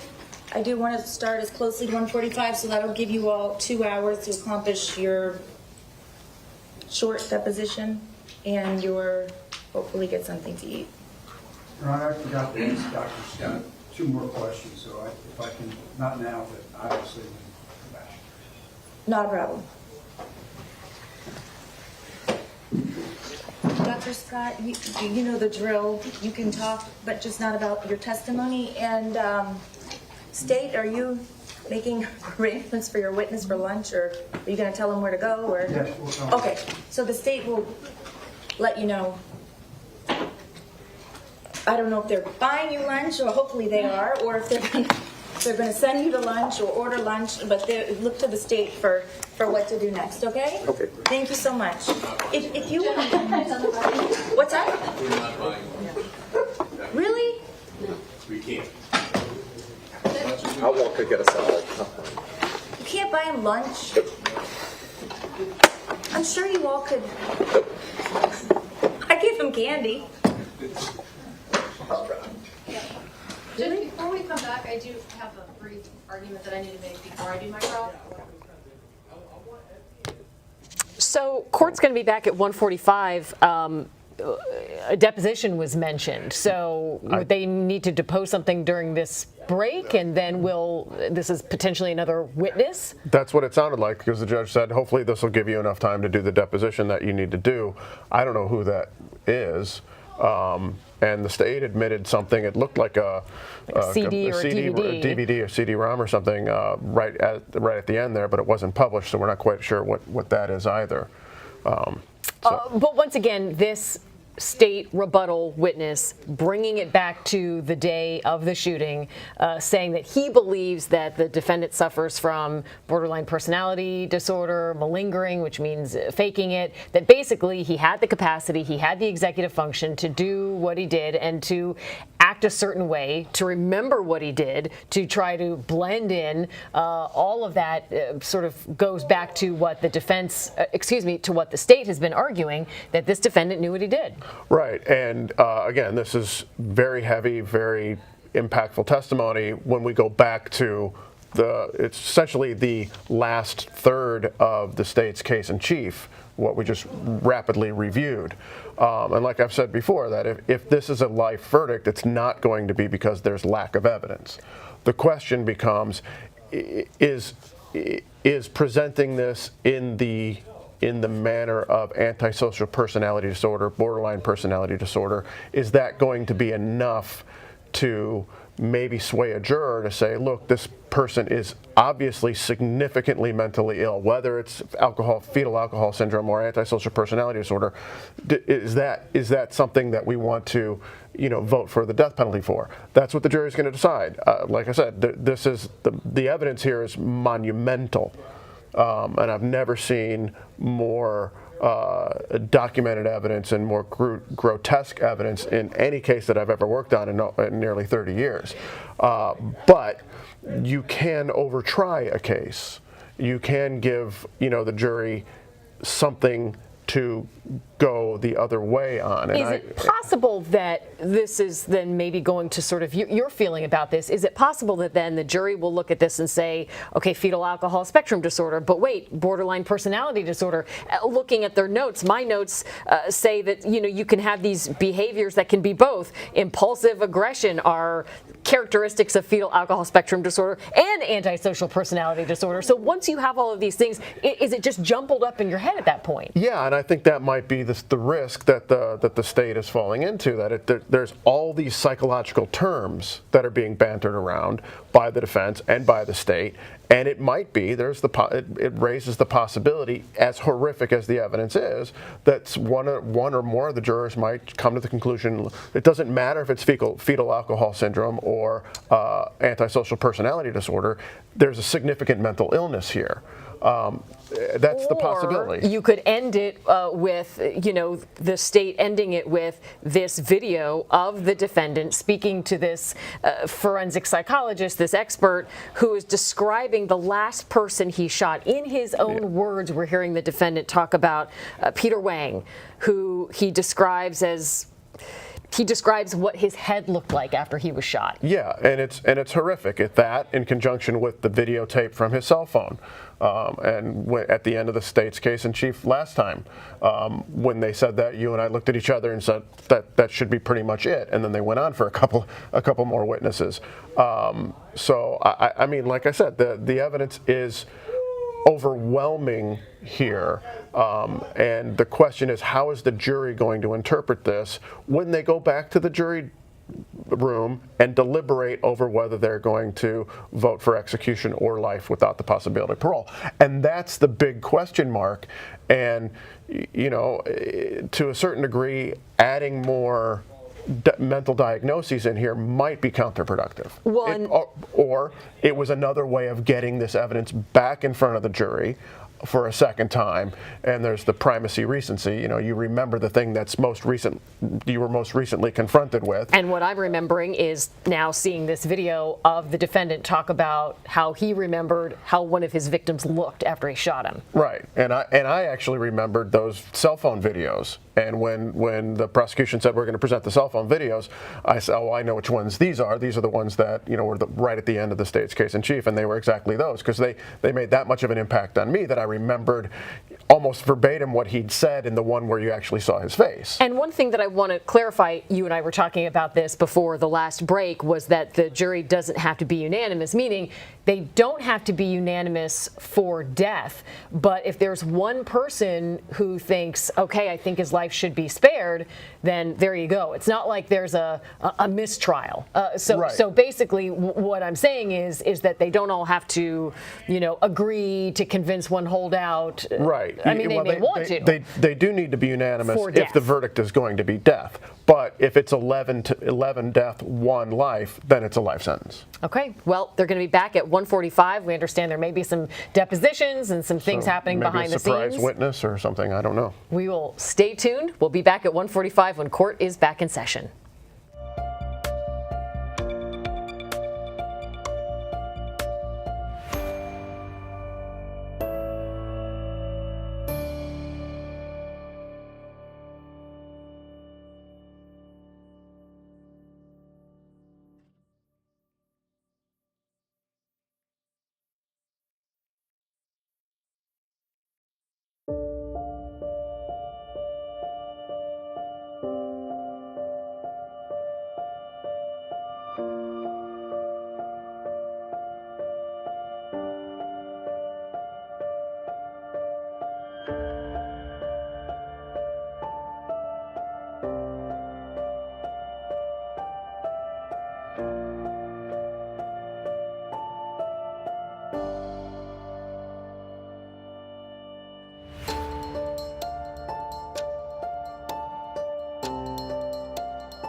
Welcome back. This is the sentencing of the Parkland school shooter. I'm Janine Stanwood with our legal expert, Craig Cicchino. We do understand that the state, I think, is going to ask a couple of more questions to its rebuttal witness. So let's take a listen. This crime, asking about Mr. Medina, Mr. Taylor, and Mr. Peterson. In fact, it's included, they picked these drawings to show the jury, and there is a drawing where he's apparently has drawn the school campus, and there's one that says Peterson, OF, OF. Another one, security guard, which he's referencing Andrew Medina, help, help, he's crazy, he's effing crazy. And it's not to like system failures and mitigation of the crime, it's to show that this is not as sophisticated a plan as he described it to the jury, but that in fact there were many things about the plan that were flawed. It's just some of them didn't go wrong for him because of things that other people did or didn't do, but it does go to the sophistication of the planning, and we are absolutely entitled to rebut that. He also, in talking to Dr. Jones, he talked about the planning of it and how long he had planned it. Additionally, Dr. Scott, I think, said that's what he's telling people who are reading his YouTube comments. That opens the door to what a couple of these people who know about these social media postings did in terms of calling the FBI. Now, I don't intend to go into what the FBI did or didn't do, just that people did see these comments, and one person called the FBI, and someone else who saw some social media stuff or knew that he was obtaining a lot of guns called the FBI. And the state has fully opened the door to these things, and we are now absolutely permitted to cross-examine them.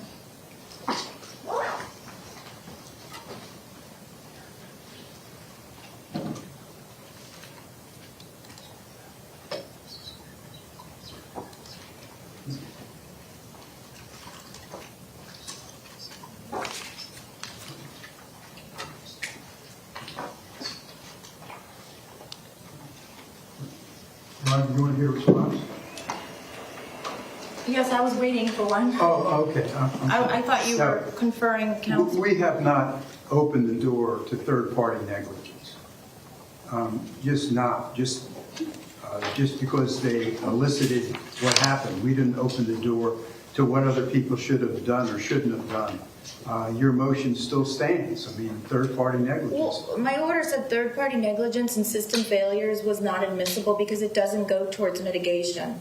Whether or not the state opens the door, it still doesn't go to mitigation. It does, Judge, because it shows that his planning, he didn't really plan such a great crime. It's just if certain things had happened that could have easily happened, then he may not have been able to carry this out. So the plan that he made was not as sophisticated and brilliant as this doctor is making it out to be. And part of the reason is, I mean, he was seen immediately getting out of the Uber. And he knew, that when he went there at that time, the security monitors were unlocking the gates and that there would be one. So it goes to the sophistication of the crime.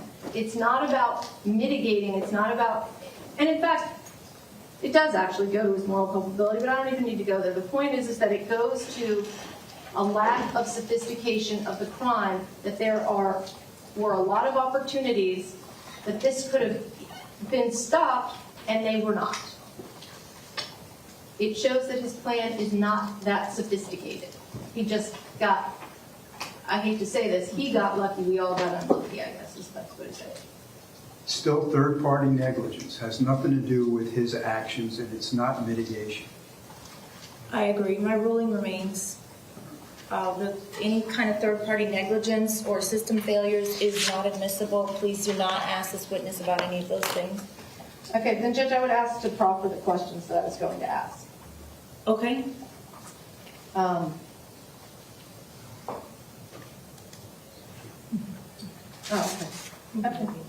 Okay, I can do this after his cross-examination. That's Then fine. why don't you just do it now, so we don't have to bring the jury out and in? Well, he's not here, so I don't know what his answer would be. I mean, if I do it at the end, we'd take a break after cross, and I can ask him while he's on the stand. Can we just bring your witness in now and let them do this now? I mean, what are the questions going to be? If the security guard that was supposed to intervene didn't, does that change your opinion of the executive functioning that the defendant put into this mass murder? I mean, he's not going to know any of these facts about the third-party negligence. What exactly do you want to ask him? I want to ask him one. So, security monitor Andrew Medina immediately spotted him getting out of the Uber. That is not about a system failure. That is not about inaction. He already said that. It was already in one of the clips. Yeah, the defendant said that, and he said he then therefore knew he needed to hurry up because in case the guy was going to report him. So how does that either impeach this witness's credibility or show some type of mitigation or negate the testimony that your client had executive functioning capacities beyond what your experts testified that he has? Because, again, it's not a great plan. He was seen immediately, not even on the campus. He hadn't even reached the campus yet, and he was spotted by a monitor. No, he picked the time, they say, because they knew the gates would be open, but also knowing that the gates have to be opened by someone, he picked that time and was immediately spotted. So what are you going to ask him? Andrew Medina recognized him. Andrew Medina knew he was carrying a rifle bag. So what are you going to ask this witness? I'm going to go through and ask him if he's aware of these things. If he's aware that Andrew Medina spotted the defendant, if he's aware that Andrew Medina knew he was holding a rifle bag. Andrew Medina recognized him as the crazy kid, and that's in his letter. What's the end goal? What point are you trying to make? If he says, yes, I was aware of that, so then what's the follow-up? Well, I don't have to do the follow-up. That's for the jury to decide what that means. If you want to be able to ask these questions, you have to show me that they are relevant to either impeaching this witness or to mitigation. And asking him, were you aware about Andrew Medina's X, Y, and Z with no follow-up, it's not impeachment. Well, it's about the sophistication of the crime, right? It wasn't that sophisticated of a crime, and he's spotted by a monitor. There was an armed law enforcement officer. There was a guy in the building that saw him. None of them called the code red. I mean, these are all things that should have stopped this. It wasn't that sophisticated, and they're arguing that this was a very well-planned, sophisticated crime.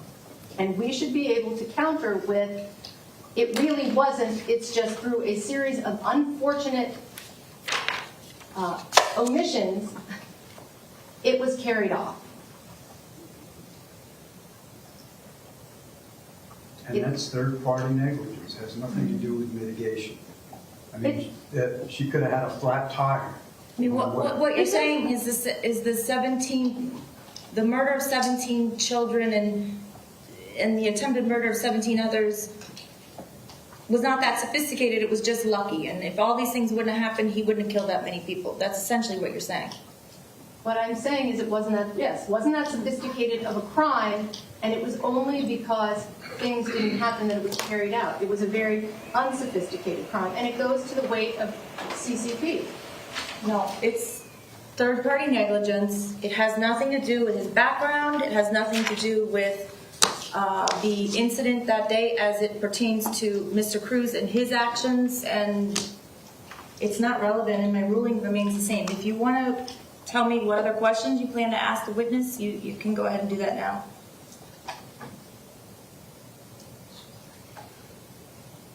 So, Judge, are you going to allow me to do the proffer with him, or? No, I'm going to allow you to proffer the questions to me, because so far what I'm hearing is a bunch of questions that you really are not looking for answers. You're just looking to ask them because by your own admission, you're looking to say that the reason that so many people were hurt and killed is because of the inaction of other people rather than the action of Mr. Cruz, which is what I clearly said is not admissible. I understand that, Judge, but the state has now opened the door twice. I respectfully disagree. So if you want to proffer the questions, you can do so now. Okay. Security monitor Andrew Medina immediately spotted him getting out of the Uber. When he got out of the Uber, he was not even on the campus. Andrew Medina recognized him as the crazy kid. Andrew Medina saw that he was carrying a rifle bag. Andrew Medina had a radio and was trained to call a code red. A code red alerts everyone on campus to lock down. Instead, Andrew Medina radioed another security monitor in the building, David Taylor. David Taylor ran and hid in a closet on the second floor. David Taylor also did not call a code red. There was an armed law enforcement officer on school grounds who hid near the 1200 building instead of engaging him.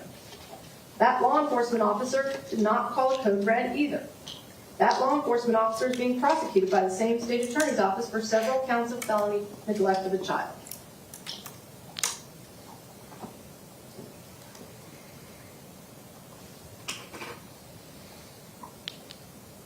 Is there anything else?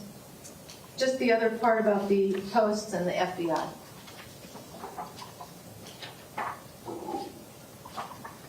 Okay, do you want to make additional argument? Do you want to put the additional questions that you intend to ask if I had not prohibited you from doing so on the record? Or can we bring in the jury?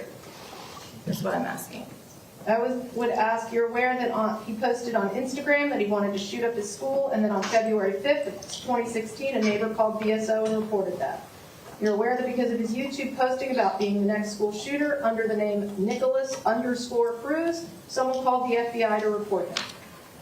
As a result of his obsession with guns, the loss of his mother, and his emotional and behavioral issues, a longtime family friend called the FBI and reported him, specifically saying, I will have a clear conscience if he takes off and starts shooting places up. I think, just getting into just getting into a school and shooting it up.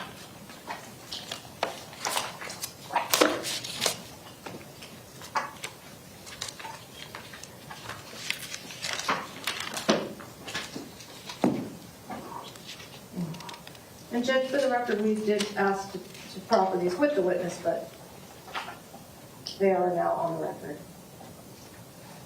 Okay, are both sides ready to bring in the jury? Yes, Your Honor. Wait, Judge, one more thing, I'm sorry. There are two documents I did want to ask the court for permission to enter into evidence through this witness. I know the state's objecting. I don't know if you want to see them or... What are they? One of them is just a few of his kiosk requests in the jail. It's a composite. I'm sorry, I don't know what that means. So when inmates need things like a medical visit or a chaplain visit or whatever, a dietary change, they go on instead of writing out like a request like they used to do, I think they go on like a computerized system and they make these requests. And then there's some random deputy at the other end, or I don't know exactly when they respond, but they sees them and then responds. Okay, so you've shown the state what you want to introduce? Yes. And what can I see it so I know Yes. exactly what you're talking about, Yeah, please? and we're objecting because it's hearsay, it's self-serving, and it wouldn't even be admissible on their case. Okay, let me take a look. There's two. One is a letter that he wrote to his brother. They're not self-serving hearsay. It's not for the truth of the matter, certainly.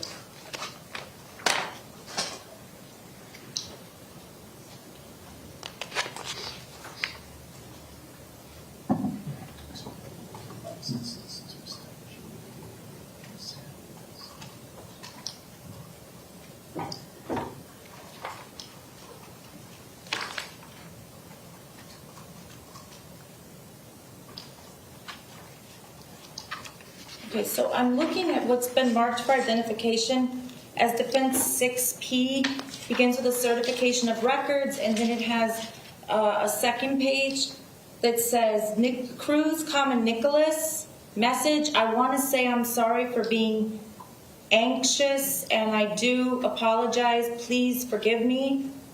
From January 4th, 2021. Then it says in the next line, this message has been rejected, case closed. Then the next page under the message, this is from 4/30 of 2022, is Pastor Black feeling better? And then the message is IDK.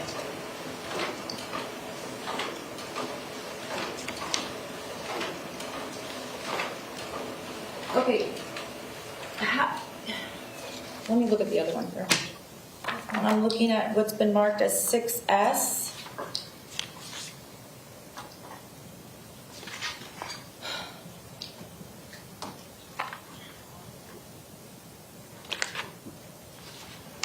All right, let's start first with 6P. First of all, when a party wants to admit evidence during the opposing party's case, it's discretionary with the court and should be done in very limited circumstances. What I'm reading here are messages purportedly from Mr. Cruz to someone in the jail over a period of time about various things. How and why do you believe these things are admissible? Defense? Because he's talking about his improved cognitive abilities and executive functioning abilities. And those are contrary to that. Improved cognitive abilities? I don't understand. Well, he was saying that he had developmental delays as a child, but he basically grew out of all of that. And I'm showing some executive functioning and some language issues in these requests that are recent. So you're trying to show that he has a lack of executive functioning Yes. by these? Yes.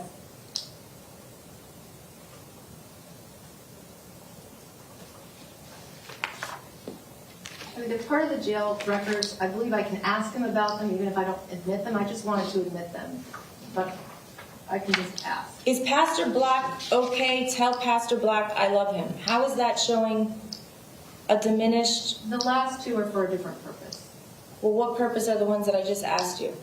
Is Pastor Black okay?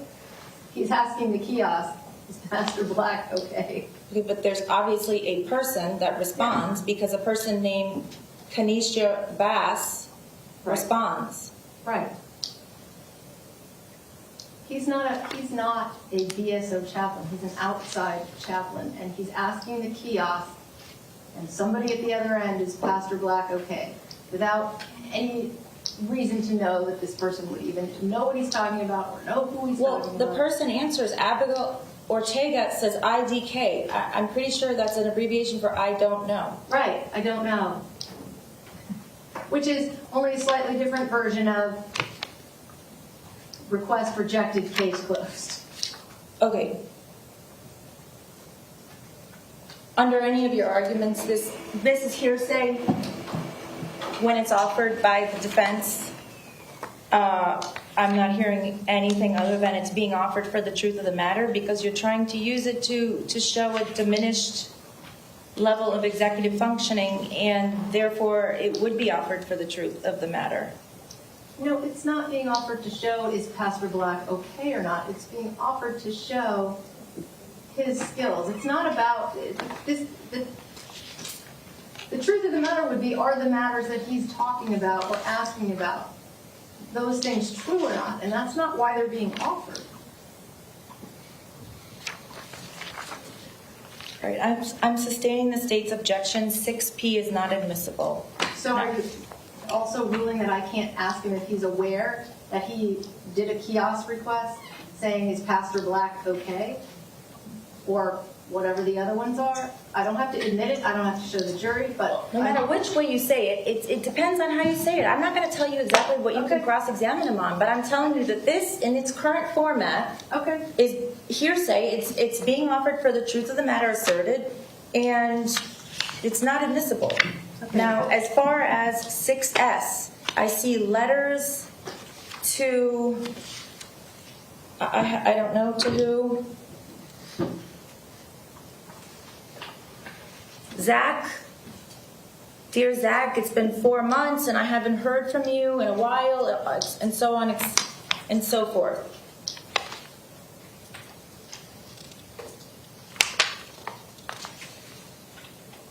With some type of a calendar with different foods and references to working out. And how is this admissible?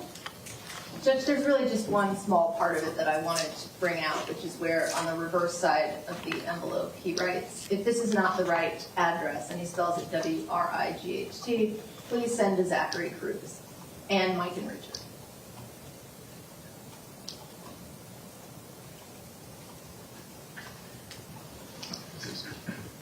So you want to show that he's using the word W-R-I-G-H-T instead of R-I-G-H-T? Well, that's part of it. He's also on an envelope for a letter that he intended to mail. He's writing on the other side, if this isn't the right address, please send this to Zachary Cruz and Mike and Richard.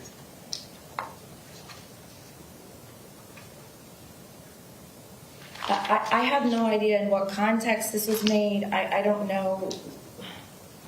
State, what is your objection? It's inadmissible, it wouldn't even be admissible on their case. And they're trying to introduce that as impeachment or rebuttal on our case.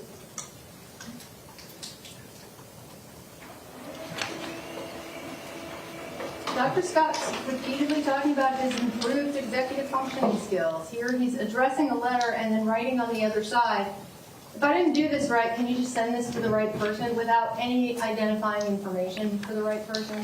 Like, how does that get around the hearsay argument? It's not for the truth of the matter asserted. It is. You just said it was. You said exactly. He's writing on the back of the envelope. Right, X, Y, and Z. So how is that not for the truth of the matter asserted? You want to admit it to show that he's not using words in their correct context and that he's writing things that are inappropriate on a U.S. mail document.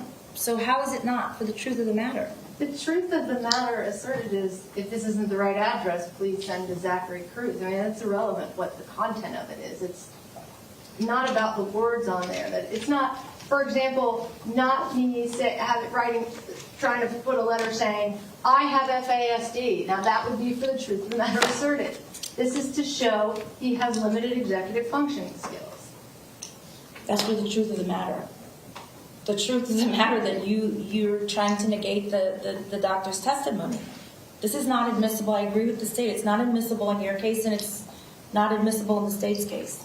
So I'm sustaining the objection to 6S and 6P. So am I permitted to ask him if he's familiar with this letter? I'm not going to tell you how to do your cross-examination. Okay, thank you. May I register it? You may.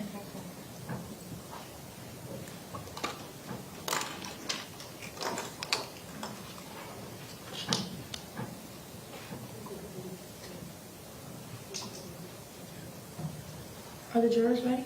Yes, sir. Will you bring them in, please?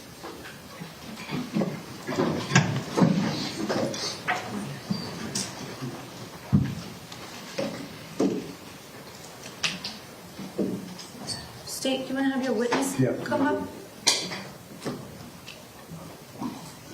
Jurors are entering.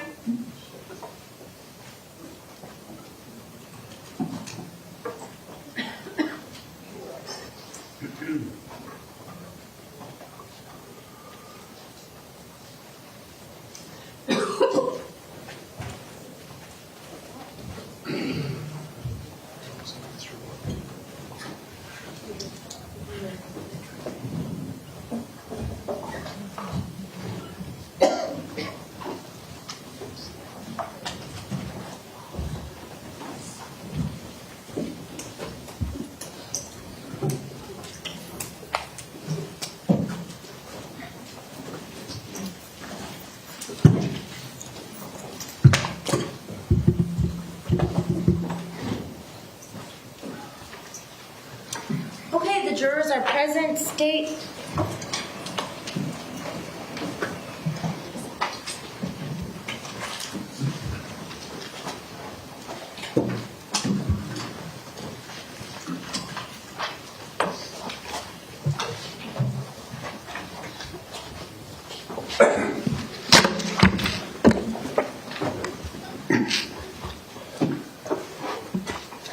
Good afternoon, Doctor. You're still under oath.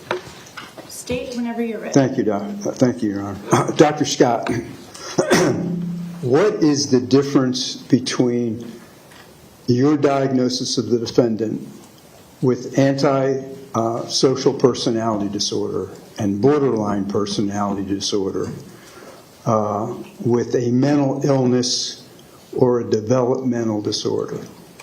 What's the difference?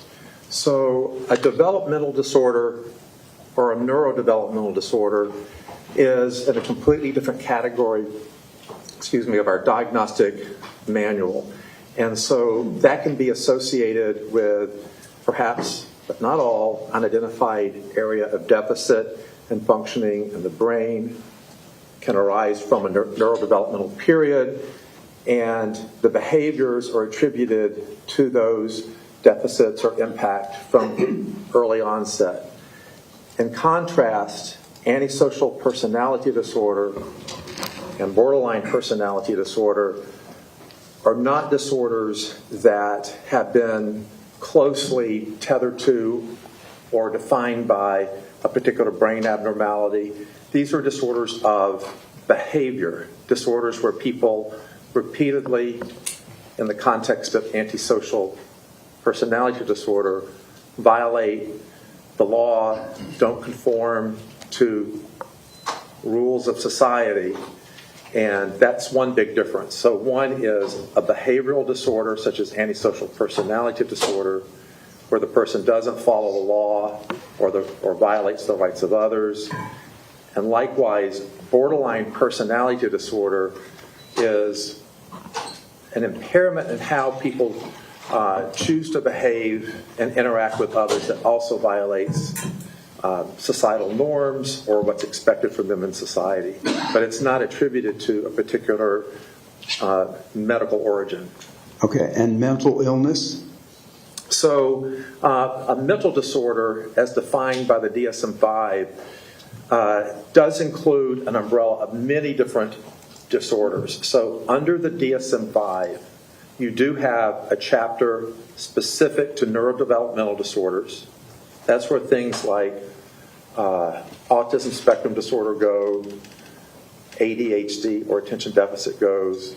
Then you have chapters specific to some of the severe mental disorders like we traditionally think of, such as psychosis, mood disorders like depression or bipolar disorder or anxiety disorders. And they do have a separate section for these personality disorders that they separate from the neurodevelopmental and some of the other major psychiatric disorders. And again, these are behaviors with the personality disorders that do get the person in trouble oftentimes with others, with the law, and because that then can bring them in to treatment as a focus of treatment, they do list it in the diagnostic manual. Okay, and antisocial personality and borderline personality are intentional and volitional, right? I would say antisocial personality disorder has some components where they can be impulsive, but also has components where they can plan and organize. And borderline personality disorder, one of the criteria, they can also be impulsive, but many of their acts can also be more well thought out. So there is some overlap. Okay, and they're behavioral disorders? Yes. Okay, not mental health disorders. I would say they're in the book on mental disorders, so to that extent that they're listed, but they are not in the same category as mood disorders, psychotic disorders, neurodevelopmental disorders, anxiety disorders, etc.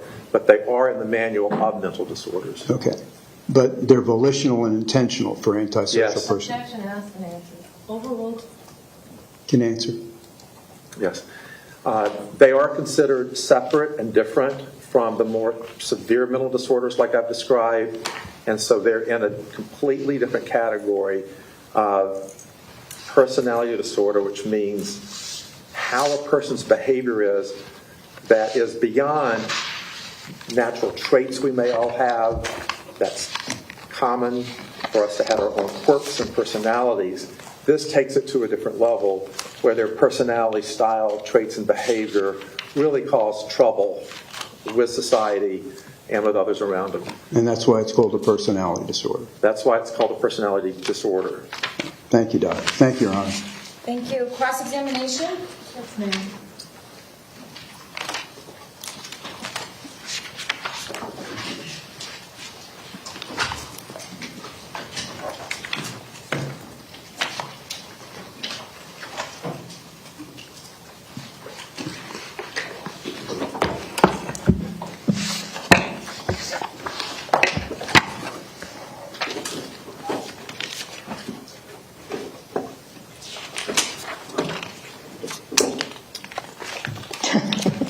Getting out the same book you brought up. Good afternoon, sir. Okay. Mr. Souts gave you some specific pages from the adoption records for you to talk about. Do you remember that? Yes. Okay. And you discussed an intake form where Brenda Woodard was acknowledging that she drank beer, but this is from the initial 5 weeks, not through the first 3 months. Do you recall that? Yes. Okay. Now, I know you testified today there was some inconsistency, and I'm not sure if this is what you're referring to, but I would like to point out, and I can show the date, this is 450, 451, and 452 of the adoption records. It's in evidence as D 85, I believe. Okay. Do you recall the adoption report prepared by the social worker indicating, hold on, let me try to make that smaller. She states that she did drink beer during the first 3 months of her pregnancy, smokes a pack a day. Yes. Okay.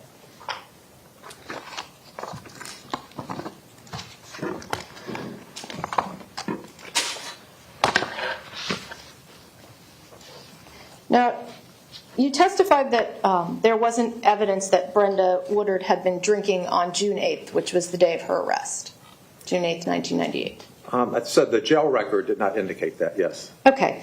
Are you aware that while they were out, and I think you called it scoring, they had the beer in the back seat of their car?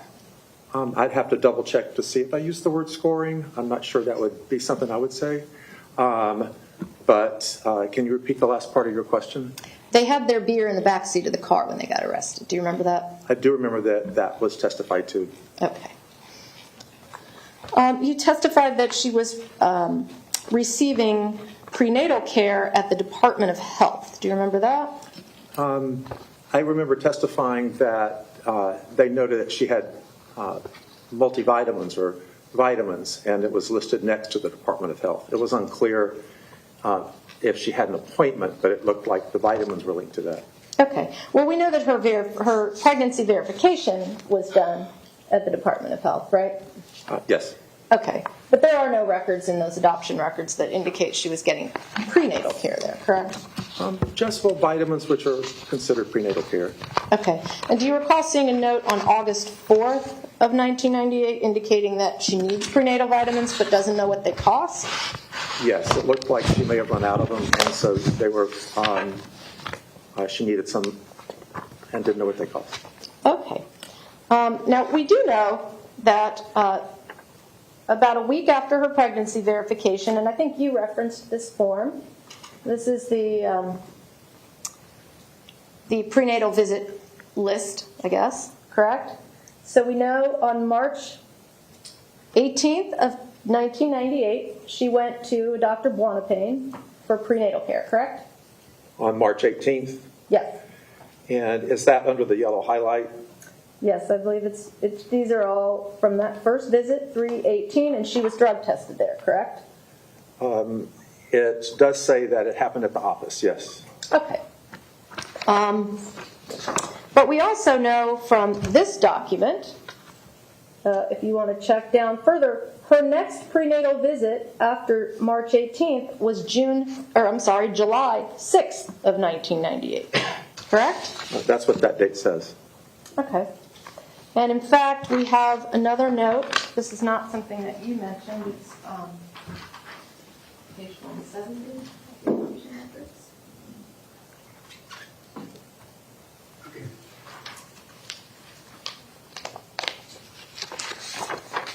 A note indicating, sorry. Just move it down. Lost weight between visits, hadn't been seen for a while, 4 months. Right? That's what that note says in contrast to the other record. Okay. Well, so this is actually consistent with the other record, right? If she went in March and then came back in July, that would be hadn't been seen 4 months, correct? The lost weight part was, we know that she gained from her birth records a substantial amount of weight, but it did note that she lost weight between visits. We just don't know what the actual weight loss was. Right, but so between March and July, that's pretty much covers the first 2 trimesters she lost weight. It did. It didn't tell us how much weight. Okay.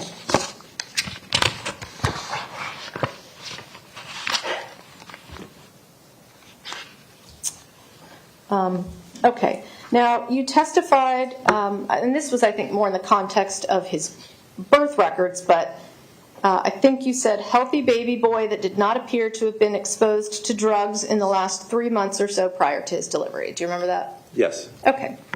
Now, we do know that her arrest for possession of cocaine was in June of 1998, correct? We do. Okay, and we also have a note.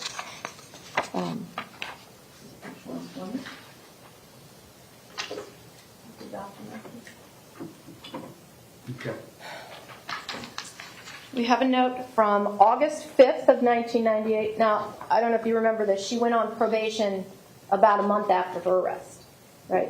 In July, early July 1998. That's correct. Okay, so we have a note August 5th of 1998, and this is a note of a telephone call with someone at the BARC, which is the program she went in on probation. Knows her from before. She's been there before. Weekly screens. Warned. 1 dirty urine would have to go to PAP, which is the prenatal addiction program. Okay, do you remember this note? Yeah, they warned her that she couldn't have a dirty urine. Okay. And then we have a note.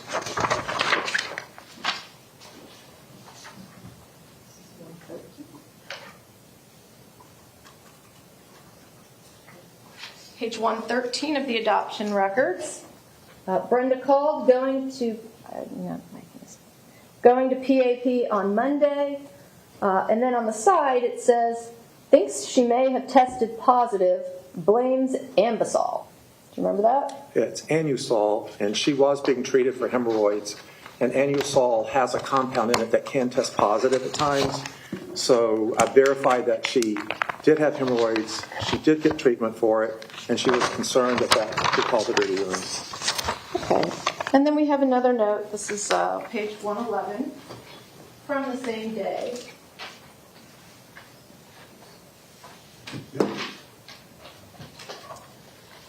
Where she says, Brenda had said that the test could be faxed to probation. Now she doesn't want that to happen if she tests positive. Yes, yes, she had worried about the Anusol testing positive, and that's noted in that record.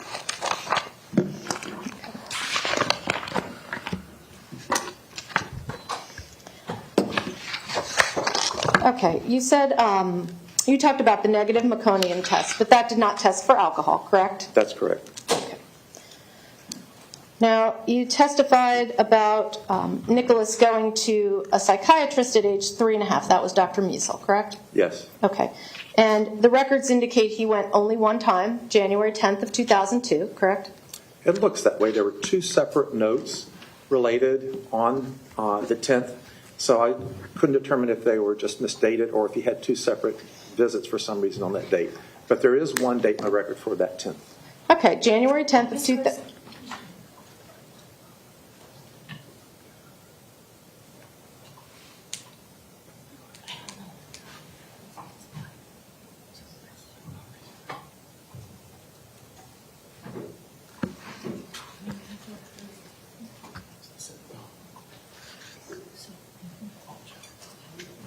I guess I accidentally pressed the panic button. I'm not sure how. But there's nothing, nobody's panicking. Thank you.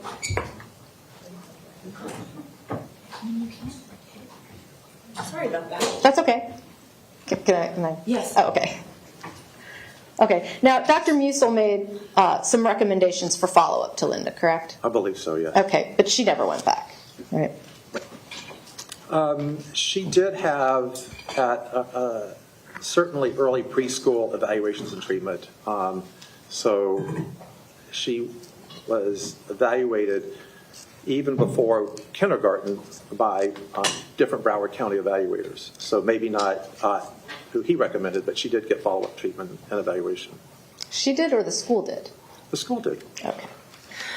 All right, now you testified that you didn't see evidence in the records of OCD, even though that was noted by some of his providers, correct? I testified that I didn't see sufficient criteria that would have met the diagnosis, and I testified that he had some behaviors, such as asking when he could get on the Xbox and repeating questions over and over, that could be a characteristic, but he didn't have the sufficient criteria met for OCD. Okay, but so some of the behaviors that were noted, the obsessive behaviors, were he obsessively watched the clock at school, correct? Yes, it was noted, maybe even in the second or third grade, that he would look at the clock to see when his mom was going to pick him up. He repeatedly asked when his mom was coming to get him or when the bus was coming. We just talked about that, correct? Yes. Witness testified he had to have exactly 8 chicken nuggets, correct? He said that at one point, yes. Okay. He would obsessively erase his mistakes on his papers to the point of ripping them. He sometimes would crumple up the papers, sometimes not. Yep. Okay. He engaged in picking behavior. He had times where he might pick at his skin, and when he had acne, he might pick at his pimples. Okay. And he started out at a young age being sort of obsessed with tigers. Do you remember that? Yes. Okay. And then Pokemon at some point? I would separate the tigers somewhat from the Pokemon. And during that time frame, the mother filled out a questionnaire for Rainbow Assistance. It's a grief counseling. And there are a lot of questions very specific to kind of worries and fears and things that are similar to obsessions. And in that questionnaire, during that time frame you're talking about, it did not have the signs and symptoms consistent with OCD. He did have some worries and anxieties throughout his life, but the Pokemon interest, which a lot of people have an interest in, and kids have an interest in, even adults, seem to be more kind of a developmentally age-appropriate interest that a lot of kids can get very into. I thought the tiger interest, though, was more of, this happened when he was even as young as maybe 3.5 before kindergarten, was more kind of acting out, not necessarily OCD behavior, but kind of, and the therapist described it as kind of this acting out play behavior for some of his frustrations, in a way that he would communicate that, is how his therapist described it. Okay. And you're aware from his jail records he still has an obsession sort of with Pokemon. I've listened to a lot of his, I don't know if it's in evidence or not, but I've listened to a lot of his phone calls, and I've been able to hear who visits him, what they say. And periodically he does talk about Pokemon, but if you wanted to average over time the content of the Pokemon conversations in jail versus other conversations, I would not say it was it was a majority of the time or in any way an obsessive amount. He'll ask about it. He and his brother Zachary will talk about when they used to play, but I would not describe that as a current obsession. Okay. And at one point, you did ask about the Xbox quite a bit. You mentioned that. Yes. At some point, he became fascinated with airsoft guns, yes? Yes, he became. And then real guns, right? He became interested in airsoft guns and things like pellet guns and then other weapons throughout his life. Real guns, right? Yes. Okay. And you're aware that on his, let's see, on October 1st of 2016, 1 week after his 18th birthday, he bought his first gun, correct? Yes.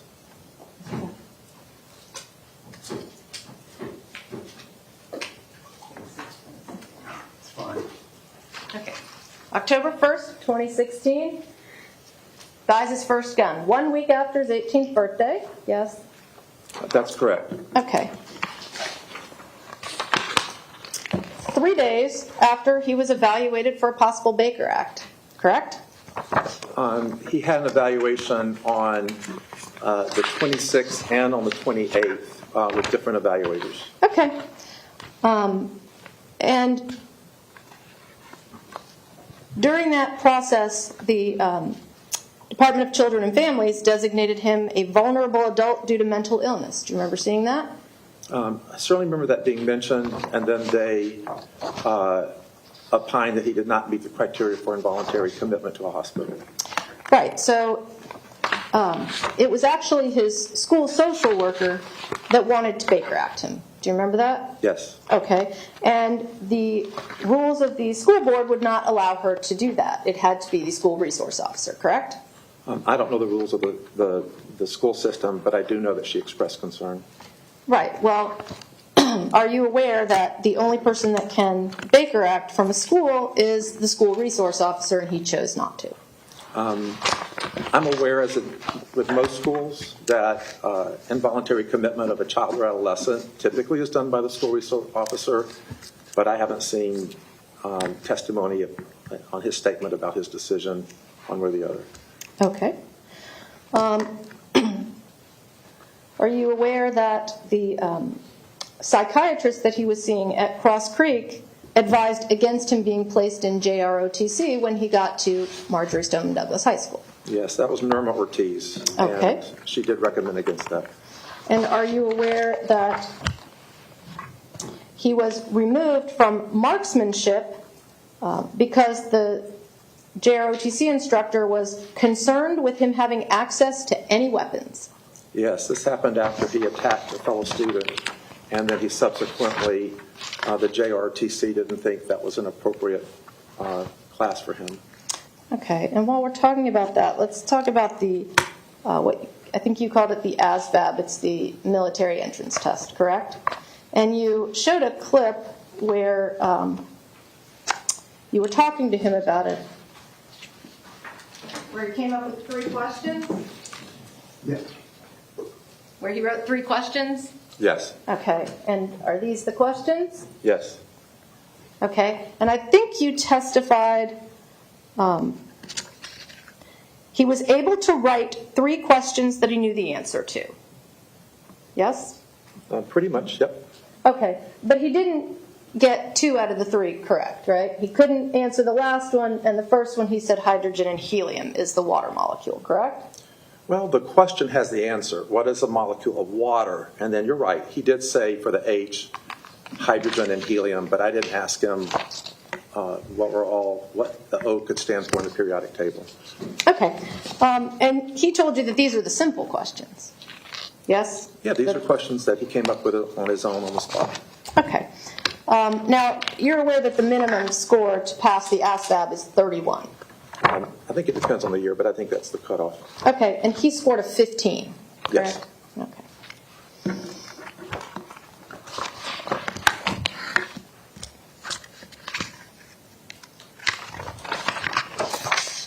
Sorry if I jump around a little bit. Now, at one point, I think you testified that he was getting family therapy from John Newnham at Coral Springs Elementary School?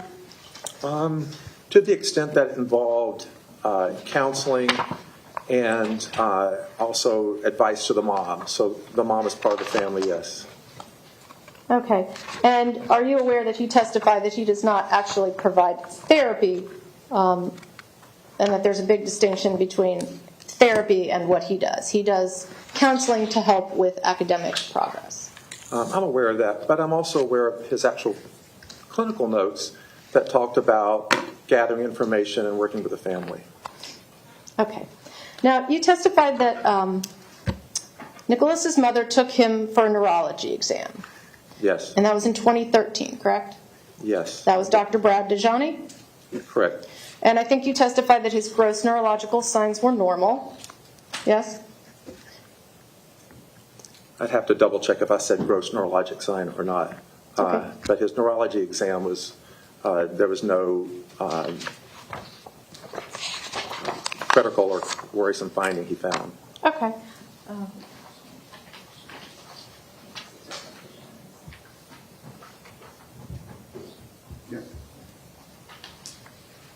Dr. Dejani actually recommended that he have an EEG and an MRI done, correct? Yes, that would make sense to me based on what was described to him for follow-up. Okay. And Linda called and said that she isn't financially able to do those tests, correct? That was correct. She worked with Henderson throughout that time frame on the funding issue. Okay. Are you aware that at the time of this evaluation, she had $820,000 in her bank account with MetLife? Yeah, I'm aware that she did have $800,000. I don't know at the time of that evaluation what her income was, but I do know that after Mr. Cruz was arrested, it was subsequently learned that she had $800,000. Okay. And you're also aware that his psychiatrist, Dr. Nagin, wrote a letter supporting that he be placed in residential treatment. Do you remember that? I do remember a letter that said that should be considered. That's during that time frame at West Glades where there was having a lot of behavioral difficulties. Okay. And are you aware that she told the parent advocate that she was given from Henderson that she couldn't send his brother to a residential program because she needed the Social Security benefits? Is that Stephen Senkoff? It was the parent advocate I believe she was working with. And I do know that his younger brother, Zachary, during that time frame, did go to an out-of-home facility for brief periods of time, but I'm not aware of that specific statement. Okay. Now, you talked about, just a little while ago, about you considered FASD, but there were a few things that made you think that that was not the case, and you're not an expert in FASD, correct? You haven't published on it or anything like that? I haven't published on it, but it's certainly been a part of my clinical practice and training for many years. Okay. And you testified that there was an increase in his IQ from 77 to 93, correct? Based on the records, yes. Okay. You're aware that a recent IQ test that was done, he scored an 83? Yes. Okay. You also testified that, I think you acknowledged he repeated kindergarten, correct? Yes. Okay. But are you aware that he received a good cause promotion in the second grade? Yes, I am aware of that. Okay, and the good cause promotion is because ESE students can only be retained once, correct? That was a little fast. Could you say it again? The good cause promotion means that he can only be retained once because he's an ESE student. Yes, I understand that. Okay, and you know that he was promoted from the third grade to the fourth grade even though he didn't meet the criteria. Do you recall that? I do. That was particularly his behavior was an issue in the third grade, and they were concerned that the Strattera medication may have been playing a role in that. But so they did promote him to the fourth grade. Okay, and he got another good cause promotion from the fourth grade to the fifth grade. Well, Remember that? he was promoted, but he had met, at least for the reading aspect, he had passed the FCAT, and he was then put into, in the fifth grade, they felt confident enough to put him in about 80% mainstream, though with the ESE support. So he did move to the 5th grade. Okay, let's talk about those FCAT scores. So you mentioned that twice he achieved a level 3, and that was in the 4th grade and the 5th grade, correct? No, I said in the 4th grade he met the standard.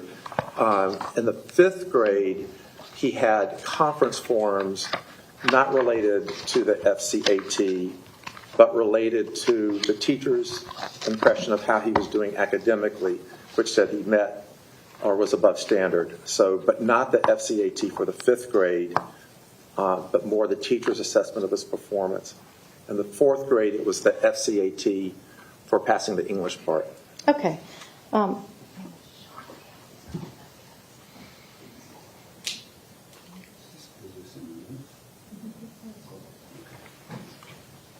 Okay, well, let's go through those real quick. This is in 3rd grade. His reading score is a level 2. Yes. Okay, and 2 indicates limited success with the content, correct? Correct. Okay, grade 3 again, math, level 1, indicating little success with the content on the FCAT, correct? Correct. Okay, 4th grade. This is where he just barely passes, and the level 3, by the way, indicates partial success with the content. So he's just a little bit above the 2 and the 3. And that's in reading in the 4th grade, correct? Yes, he's on grade level in the spring. Okay. And then we have his math score from grade 4, again, a level 1. Correct. Okay. Now we have 5th grade.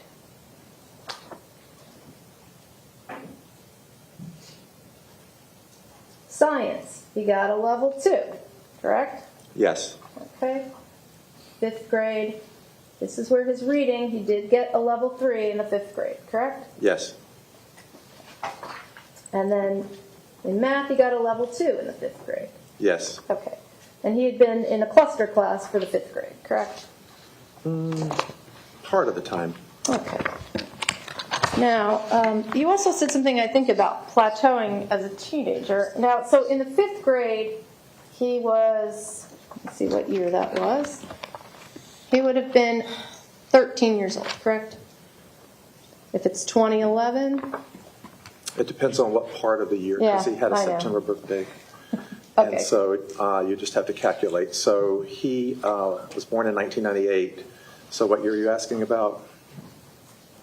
How old he was in the 5th grade. Okay, but anyway, 6th grade. So, Reading? sorry, what, was there a question pending? Because I No. don't know the answer. No. So you were drawing the question about Yes, the age? that's Okay. fine. 5th grade, he gets a level 2 in reading, correct?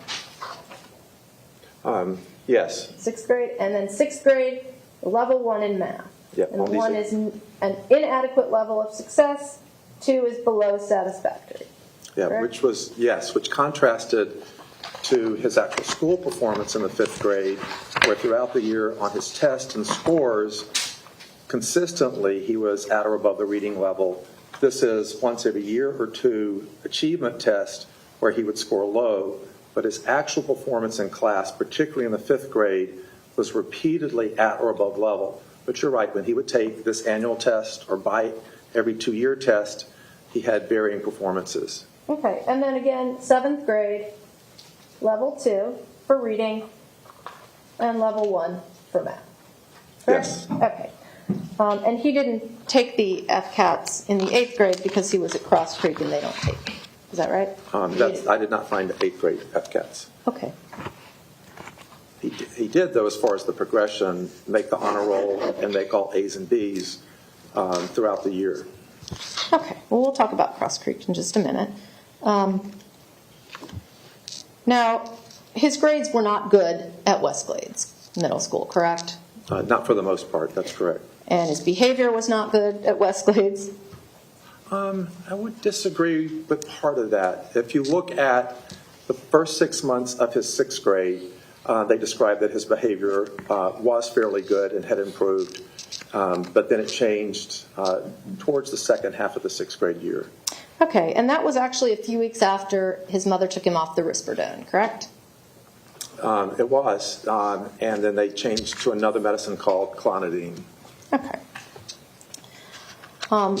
Now, his grades really only ever improved when he was at Cross Creek, right?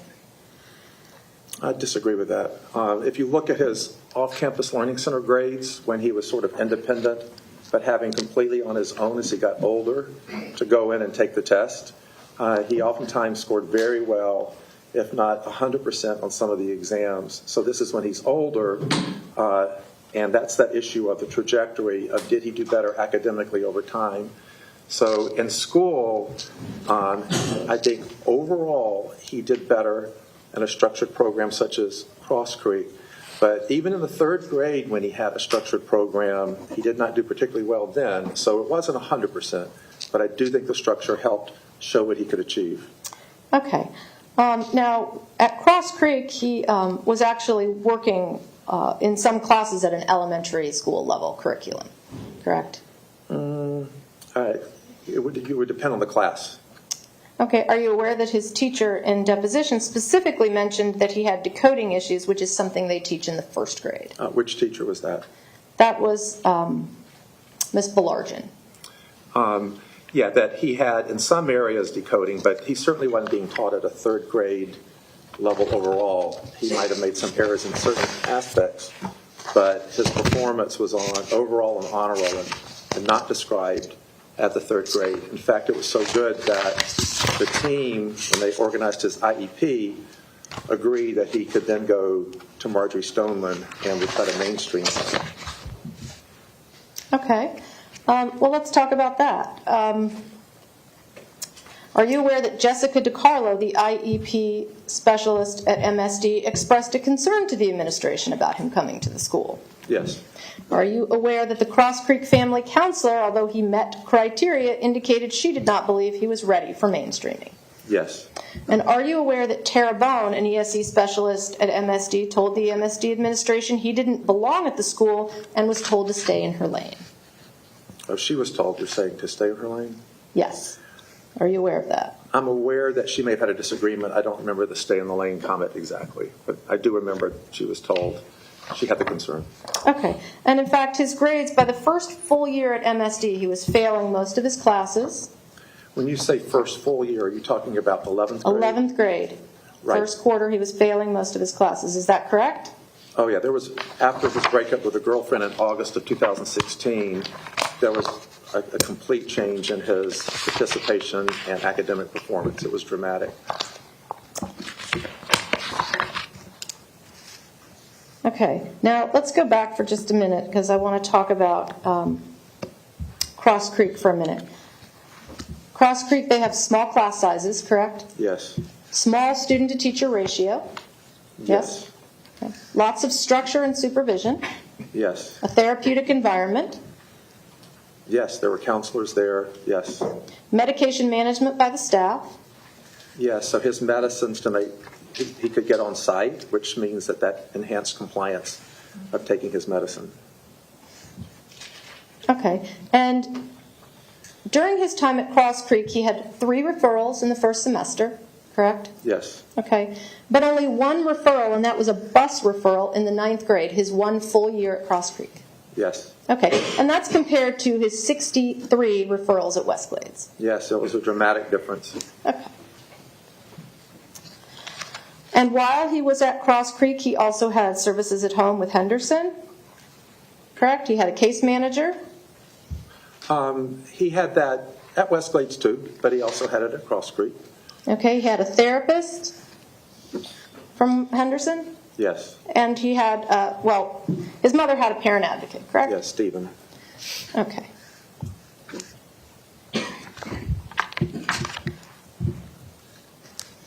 Now,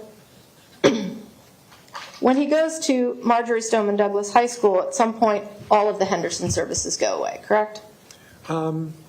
It's not that they go away. It's that this was in the November 2016, and Jared Benefeld was his counselor. And Nikolas, I'm sorry, Mr. Cruz, Nikolas decided that he didn't want to avail of their services anymore, and that's noted in the record, and so they didn't continue. Okay. Are you aware that he didn't do well enough on the GED pretest in jail to qualify to take the GED test? No. Get back for just a minute.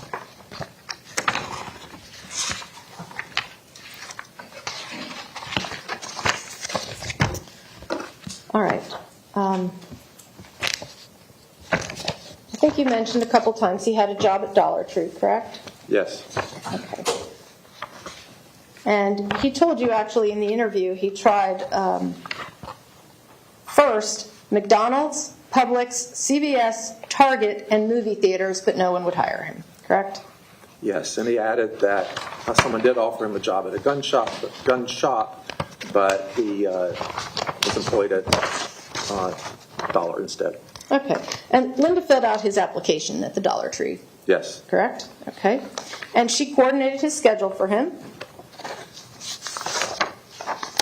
Not completely. I mean, even after Ms. Cruz passed away, he organized his schedule. He coordinated the shifts that he would do. He had between, depending on the week, 3 to 5 shifts, ranging from 4 to 8. He coordinated that with his off-campus learning center. So she certainly, after she passed on November 1st, was not coordinating the schedule. Okay, and you reviewed some interviews of the Dollar Tree employees where they indicated she did almost all the talking at the interview and coordinated his schedule. He never did it. Did you read that? I read that when he interviewed, she may have helped coordinate him going to the interview, but after she passed, he was coordinating his work and his attendance there, not Ms. Cruz. His mother would give us hours. She'd give me his availability. Nick never did this. You don't remember reading that? I remember reading that, but then after she passed away, she couldn't have been coordinating that if she's dead. So he was able to do that on his own. Right, after he'd worked there for quite a while, correct? Okay. Are you aware that he wrote a letter to his brother while he was in the jail? And on the reverse side of the envelope, where he addressed it, he said, "Please send to Zachary Cruz if this isn't the right WRIGHT address, also to Mike and Richard." Did you see that? I didn't see that, but I have seen that spelling is an area of concern for him. He still has trouble spelling certain words. Okay. So that wouldn't surprise me. Now, in your interview, you talked to him about the kiosk that they have in the jail, correct? Yes. And that's like a machine where they can request things like medical visits, chaplain visits, maybe purchase a few items, things like that. They can purchase things, for example, like radio. They can perhaps purchase a pen or paper or food items. Yes. Okay. And in your interview, you ask about it, and you ask him what else might be in the kiosk. And he says appliances. Do you remember that? Yes, And you ask him what kind. Do you remember that? I do. And his answer was notepads and notes. Do you remember that? Yes. Okay.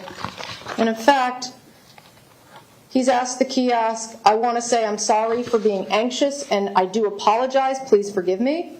Did you see that one? Yes, I saw sometimes, and it's not uncommon for inmates to send messages through whatever mechanism they can. So I did see that he used various mechanisms to include the kiosk request to get a message across. Okay. He asked the kiosk, "Is Pastor Black feeling better?" Yeah. He asked the kiosk, "Thank you very much, but I am using this last request for the week, and I was wondering if I'm allowed to see a medium as well, if that's possible. And it's a person who can speak to the dead." Yes, he was aware of what a medium was. Okay.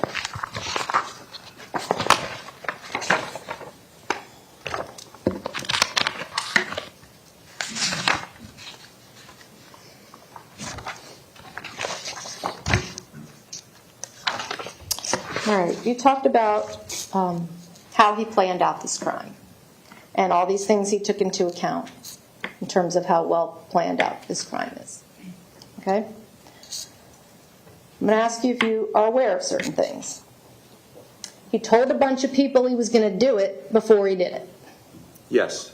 He posted online under his real name that he was going to do it before he did it.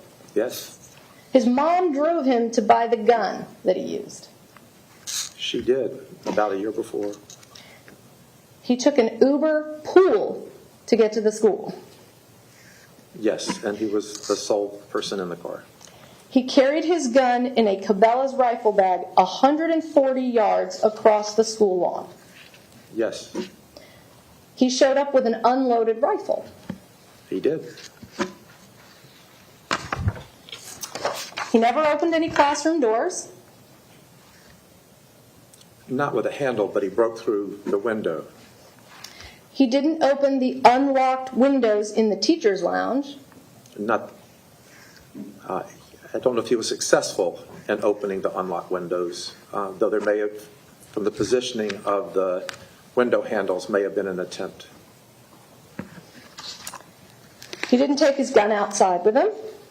Oh no, he left the gun. Right, and it had his fingerprints and his DNA on it.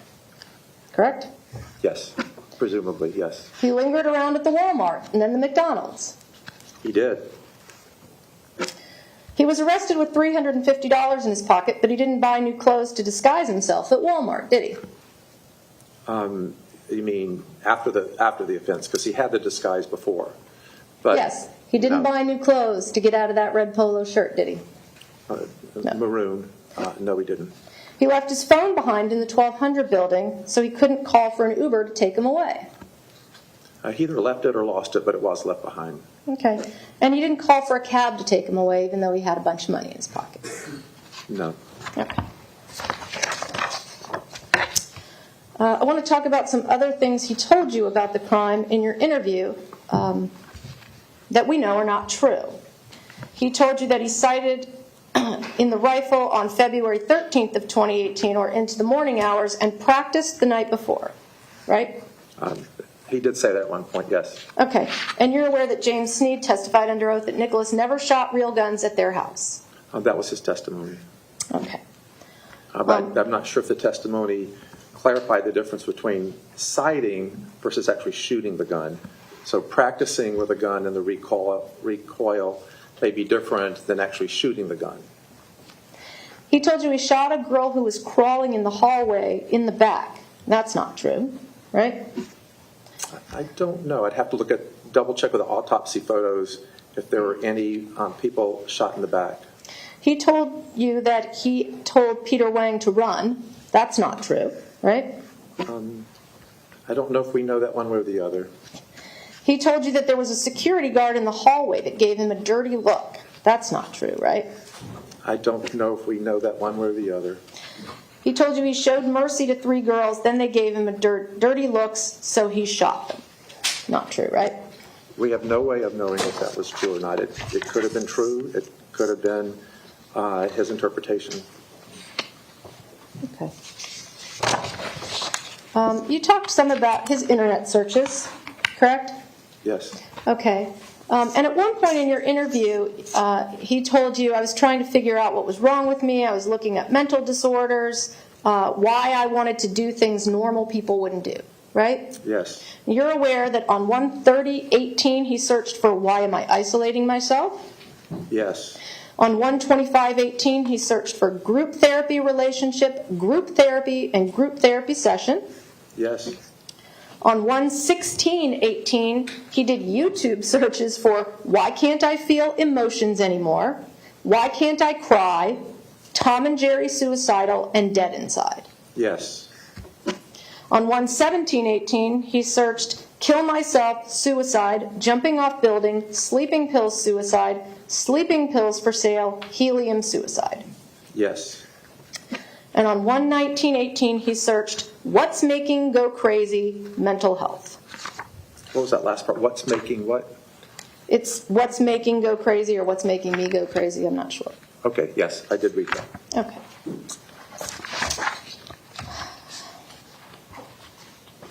I want to talk now about your diagnosis.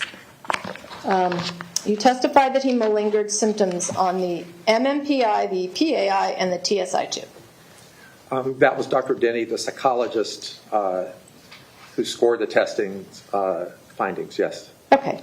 Now, in this interview that you did with him, he volunteered information to you about stealing, breaking into cars, harming animals, and shooting his gun in the backyard, correct? Yes. And he didn't have to do that, right?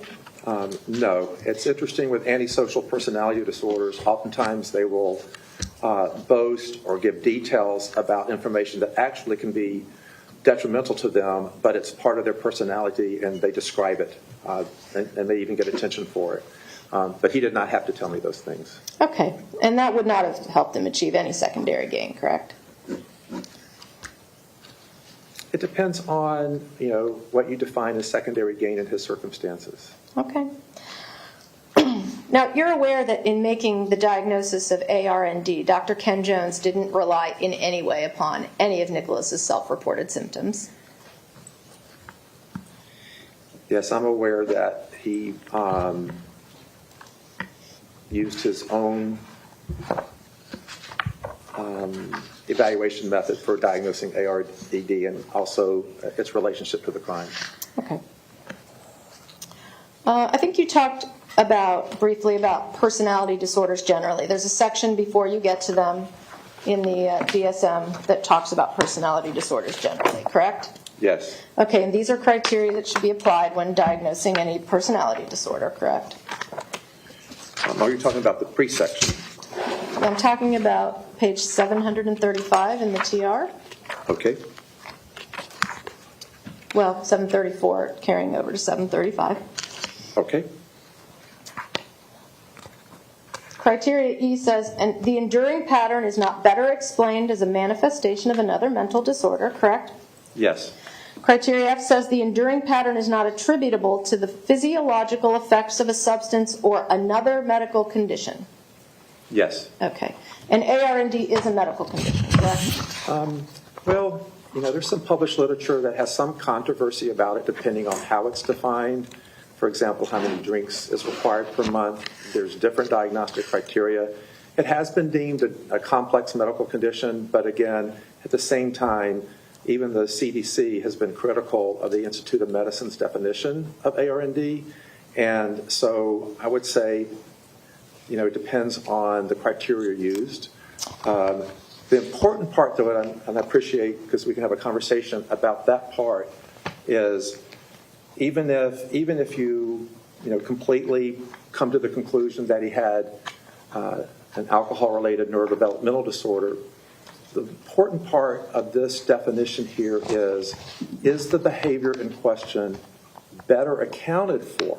Meaning it's better described by like the impulsivity or the behaviors that you can see in alcohol-related neurodevelopmental disorder, or is it better accounted for or attributable more to the personality disorders? So we've been discussing the difference between impulsive kind of acts that can come from fetal alcohol syndrome spectrum disorders, but we've also been discussing when people have more planned predatory acts, is it better attributable to a personality disorder? And in my opinion, it's much better attributed to a personality disorder in this situation. Okay, so let's talk about antisocial personality. There's a biological risk factor, correct? There can be, yes. People with a relative of the first degree with antisocial personality disorder are much more likely to have it, correct? They have an increased risk and prevalence of having it, yes. And we don't know who Nikolas's father is, correct? We have different testimony on that, or different statements on that. Okay. And his biological mother certainly had a history of antisocial behavior, correct? Yes. And his half-sister? Yes. Okay. Now there's also an environmental component to ASPD, correct? Correct. Child abuse or neglect, unstable or erratic parenting, inconsistent parental discipline may increase the likelihood that conduct disorder will evolve into ASPD. Is that correct? Yes. Okay. Now, according to the DSM, the prevalence of antisocial in the general population is about 0.6%, correct? That's the first part. Later on in the DSM, they sum up multiple prevalence studies, and you'll see, if you go down further, it can, a median prevalence around 3.6%. Okay. But the prevalence of antisocial personality in people with fetal alcohol spectrum disorders is much higher than that, correct? I think it depends on the study and how the study was done. It's about 19%, correct? I think, it's going to depend on the study and which research you're quoting. But it is noted to be higher. Okay. Now, you would agree that there are numerous disorders that commonly co-occur in people with FASD, correct? I would say yes, there's several that can co-occur. Okay, and those would include ADHD, Yes, learning disabilities, yes, developmental delays, yes, expressive and receptive language disorders, yes, anxiety, yes, depression, yes. OCD, There is some increased risk, yes, ODD, which is oppositional defiance disorder, yes, conduct disorder, yes. antisocial personality disorder, In some studies, yes. borderline personality disorder, Can happen, yes. autism, I have seen an article describing an overlap, yes, and sensory disorders. yes, Okay, and these are all things that the CDC and the Florida Department of Education recognize as disorders that frequently co-occur, correct? yes, Okay. And also that these are disorders that people with fetal alcohol spectrum disorders are often misdiagnosed with, correct? yes, that's correct. Okay. Now, you mentioned way back, criteria A for antisocial has to do with behaviors that are grounds for arrest, correct? Yes, Okay, and you're aware that the police were called to his house dozens of times? it was multiple times, sometimes, and perhaps slightly more for his younger brother, Zachary. And sometimes when you go through the police reports, you can figure out who it is because Zachary was younger. Other times you can't. But they were called repeatedly to the home by the mother, typically. I think one time maybe a neighbor was involved when he tried to kill one of their pets or animals. Okay, and that, he was never arrested in his youth, correct? That's correct. Okay, and you just brought this up. That included the time he was, the police came out because he shot a neighbor's chicken, actually 2 chickens, correct? Yes, And one of them died, correct? yes. Okay, and Linda actually told the police, and then the police told that neighbor that he was autistic, so she didn't press charges, right?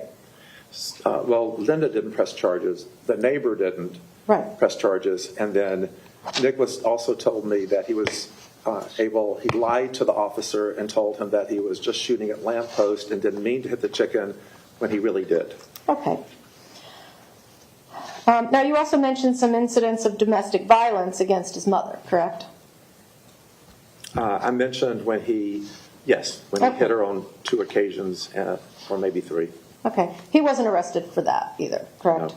No. Okay. And those were arrestable offenses, correct? So it doesn't matter for the criteria. Well, if we go through the 3, the first one with a vacuum cleaner hose, when that was in 2013, he was 14 years old. It's unclear if that was an arrestable offense, but the police did come out to the house. The one with Henderson Behavioral Health, that might have been a mobile crisis or a YES team involvement, I think it was when he hit her, and she hit the floor, and she bled. And had the police been involved with a mobile crisis team, that could have been an arrestable offense. And then the third one was when he was in the car with her, and she wouldn't take him to go get something he wanted at a store, and so he hit her. But that wasn't reported to the police, and so had they known, it could have been an arrestable offense. Okay. And had he been arrested and convicted of any of those, he wouldn't have been able to purchase a gun legally, correct? That's my understanding of Florida law, yes. Okay.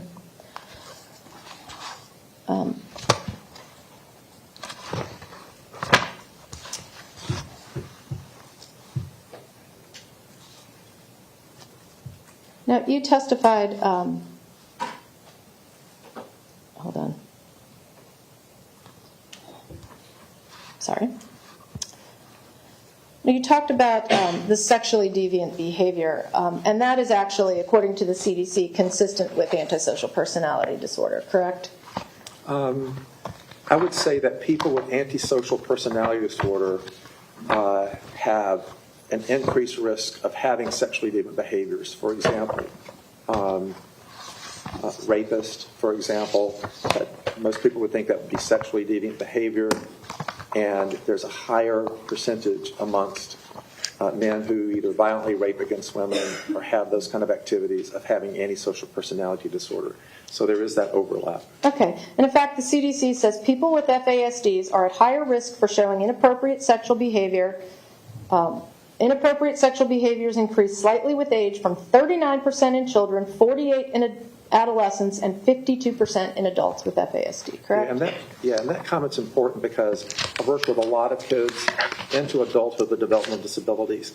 And it is true, and I've worked with the criminal justice system, if someone has an impulsive sexual, they touch, maybe a same-age peer or younger, and there is an increased risk. But the kind of searches that he searched for are so different than what we see for the kind of sexual impulsive acts and behavior that's described by the CDC. I don't argue at all that there is an increased risk of these kind of inappropriate touching or maybe they interpreting the person wants to have sex with them when they don't. But that's very different than the searches and the things that he was searching for on the internet. I have not seen that ever described. If we go into the detail of what he looked for, I've never seen that described on fetal alcohol syndrome. Okay. The percentage of sexually deviant behavior goes up if a person is a victim of violence, correct? It can, depending on what type of sexual offense they're charged with and what type of sexual deviancy. So the vast majority of individuals who have pedophilia or a sexual offense have not been abused as a child. But if you flip the statistics around, kids who have been abused may have an increased risk. Notwithstanding, the vast majority of people who are either deemed sexually violent predator or have a legal sexual offense in the criminal justice system have not been abused. So you have to look at it both ways. Okay, and you did talk to him about that in your interview, correct? I talked to him about what? About sexual abuse. I did. Okay. Now, you also said that there are some things consistent with antisocial personality disorder and not consistent with fetal alcohol spectrum disorder, and one of those is the lack of empathy or remorse that you saw on the social media. Is that what you said? I was describing the type of search for violence, search for a range of sexual behaviors that are even extremely rare amongst antisocial personality disorder because of the level it goes to, in contrast to fetal alcohol syndrome, where that would be highly unexpected. I've just never seen that level of that type of sexual searches. Okay. You talked about conduct disorder. You recall that in the November 2016 note, Dr. Nagin wrote, "I do feel his defiant behaviors are correlated with Nikolas's difficulty expressing his emotions and feelings, which is characteristic of individuals with social skills related issues." Oh yes, I think antisocial individuals and conduct disorder, by definition, have social skill problems. Okay. And he was a psychiatrist who was treating Nikolas for a while, correct? Yes. Okay. Since 2012, maybe January the 25th was his first visit. Okay. And one of the Henderson intern therapists determined that he met the criteria for conduct disorder, correct? Yes, Jared Benefil. And he also, if you go through several of Jared's, like summary notes, he also, there's a section, developmentally disabled or not, and he was the one that had known him for a good bit. And you'll see that he checked on many of those not developmentally disabled. Okay. The research actually tells us that prenatal alcohol exposure is associated with higher levels of conduct disorder in children. Yes. Okay. Ms. Curtis, I think it's time to, let's take a brief recess. Okay. Okay, ladies and gentlemen, we're going to take a 10-minute recess. Let's try to keep it to 10 minutes so everyone can stretch and do what they need to do. Please do not discuss the case or begin deliberating, and leave your notepads behind. Thank you.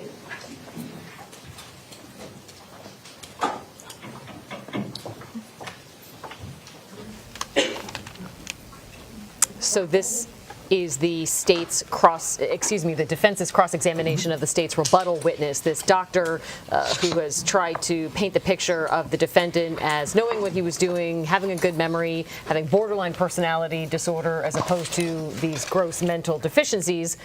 The defense, on the other hand, now they're trying to poke holes in that. Right. I mean, one area that the defense is going after is that the doctor was saying, with regard to some of the video clips that were presented, that, he doesn't have developmental problems because he remembered exactly what he did.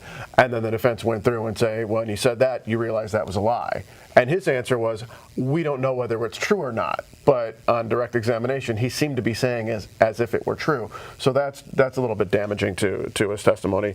And then we have the long list of different mental ailments that are related to fetal alcohol spectrum disorders, of which the two that he diagnosed Mr. Cruz with are among them, and had to agree that they are often misdiagnosed when it's a fetal alcohol syndrome disorder case. I wonder how the jury is feeling, and I wonder what they're thinking at this point, because this has been a long witness, a lot of medical terminology, although he is pretty clear and he is mostly concise, but we're being hit with different terminologies of different sorts of ailments, and you're having to sort of sort out what is what, and which means that he was troubled and should be shown mercy, and which ailments show that he shouldn't be. Right, and at this point, I think what the defense is attempting to do is show some inconsistencies in Dr. Scott's testimony, i.e., he planned really well, so therefore his executive functioning was working. Well, he takes an Uber pool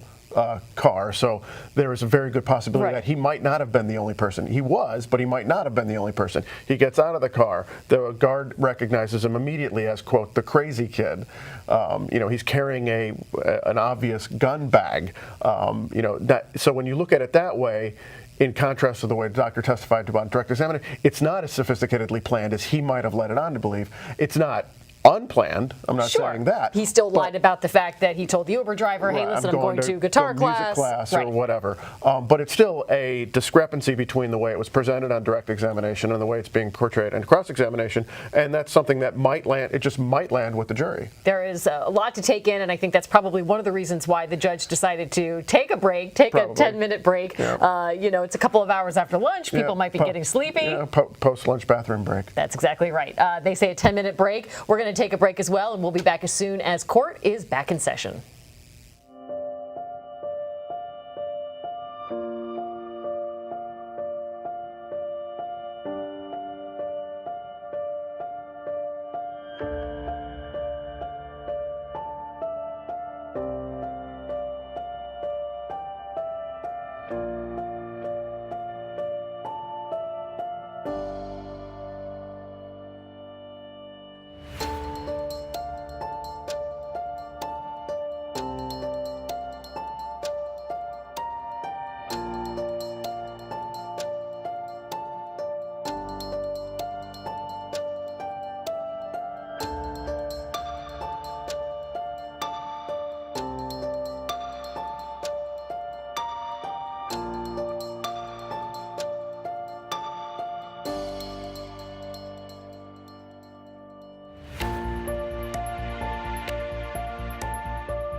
Welcome back. This is the sentencing of the Parkland school shooter. I'm Janine Stanwood with our legal expert, Craig Tricino with the University of Miami. Quick 10-minute break, and it looks like they're back, so let's listen.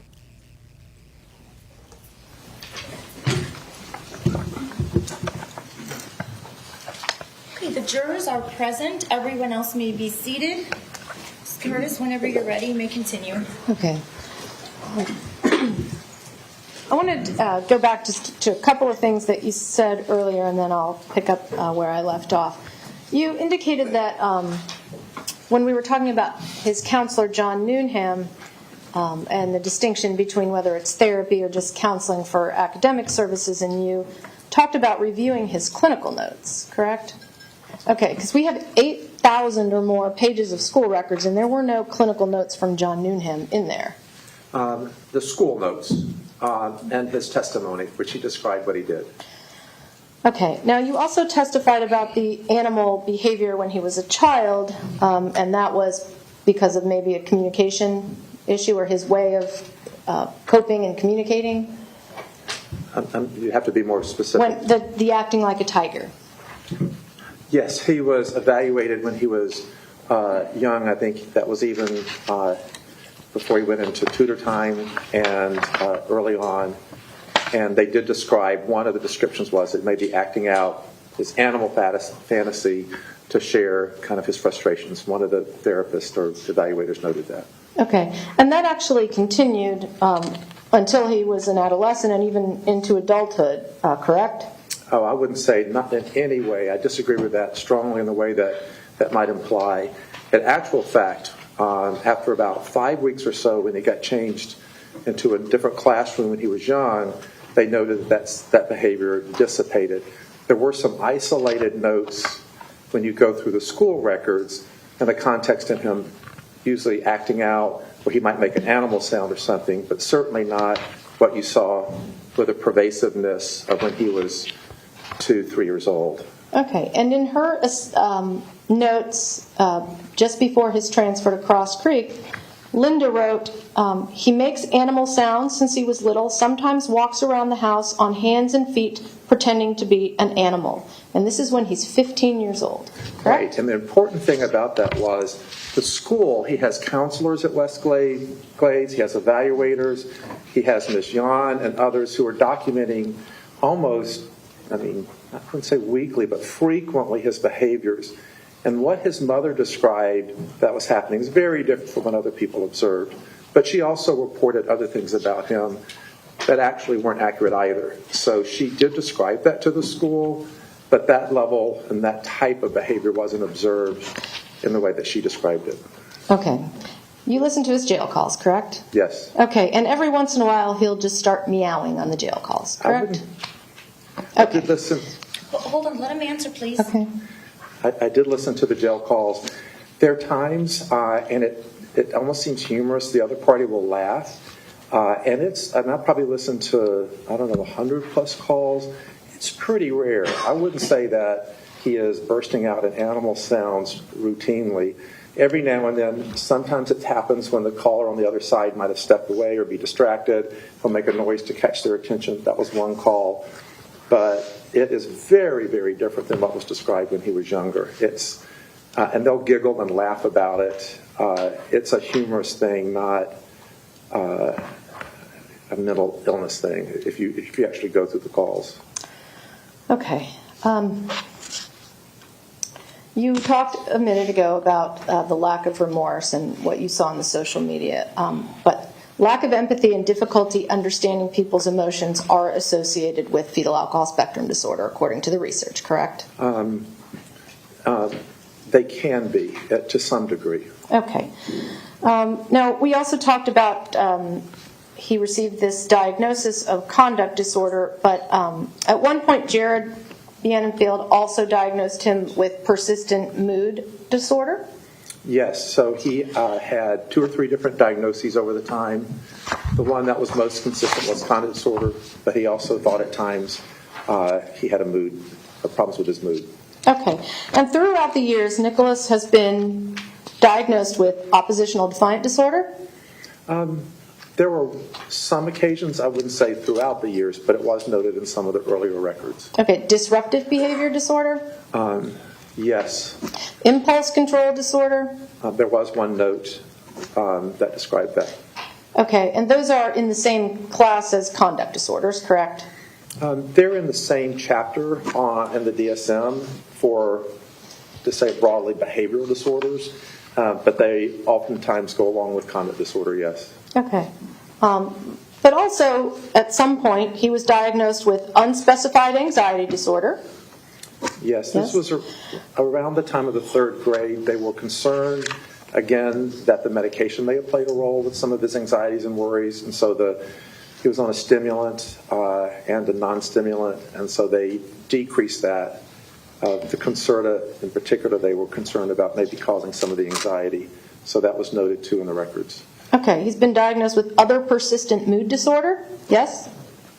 Yes, he didn't meet criteria for a full mood disorder. They thought he had some mood lability, meaning it goes up and down, and that was one of the criteria for borderline personality disorder. Okay. So I did see he'd have pretty big swings in his temper and his mood. Okay, he's been diagnosed with other specified episodic mood disorder? Yes, again, one of the criteria for borderline personality disorder. Disruptive mood dysregulation disorder, which is a depressive disorder? Can you say the disorder again slowly? Disruptive mood dysregulation disorder? Yes, it is if a person gets in a bad mood, they may act kind of violently or aggressive. It's also one of the criteria for borderline personality disorder. So you look at the different diagnoses and trajectory over time, and he had several different impulsive and kind of mood issues that fit into borderline personality disorder. Okay. Now, you work in the area of forensics, yes? Yes. Okay. And in fact, you wrote a book chapter in a book called The Evolution of Forensic Psychiatry, yes? Which book was that in? May I approach the witness to refresh his recollection?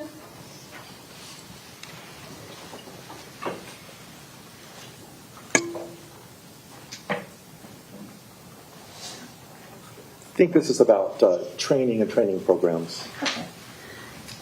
You contributed a chapter to this, though, correct? Yes. Okay.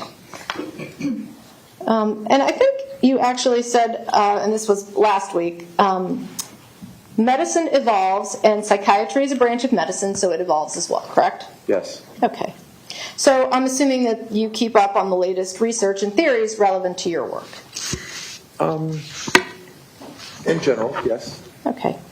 So in doing research on the diagnosis that you've given, antisocial personality disorder, you must be familiar with Dr. Adrian Rain. Yes. Okay. In fact, he contributed to this book as well, correct? I don't know if he was an author. He wasn't a co-author with me, but I don't know if he contributed or not. Okay. And in fact, Dr. Rain has published over 250 peer-reviewed articles on antisocial personality disorder, correct? I don't know how many articles he's published. Okay. And are you aware that Dr. Rain's research, as well as that of numerous other researchers, shows that ASPD is a neurodevelopmental disorder, just like autism and fetal alcohol spectrum disorder, or ARND?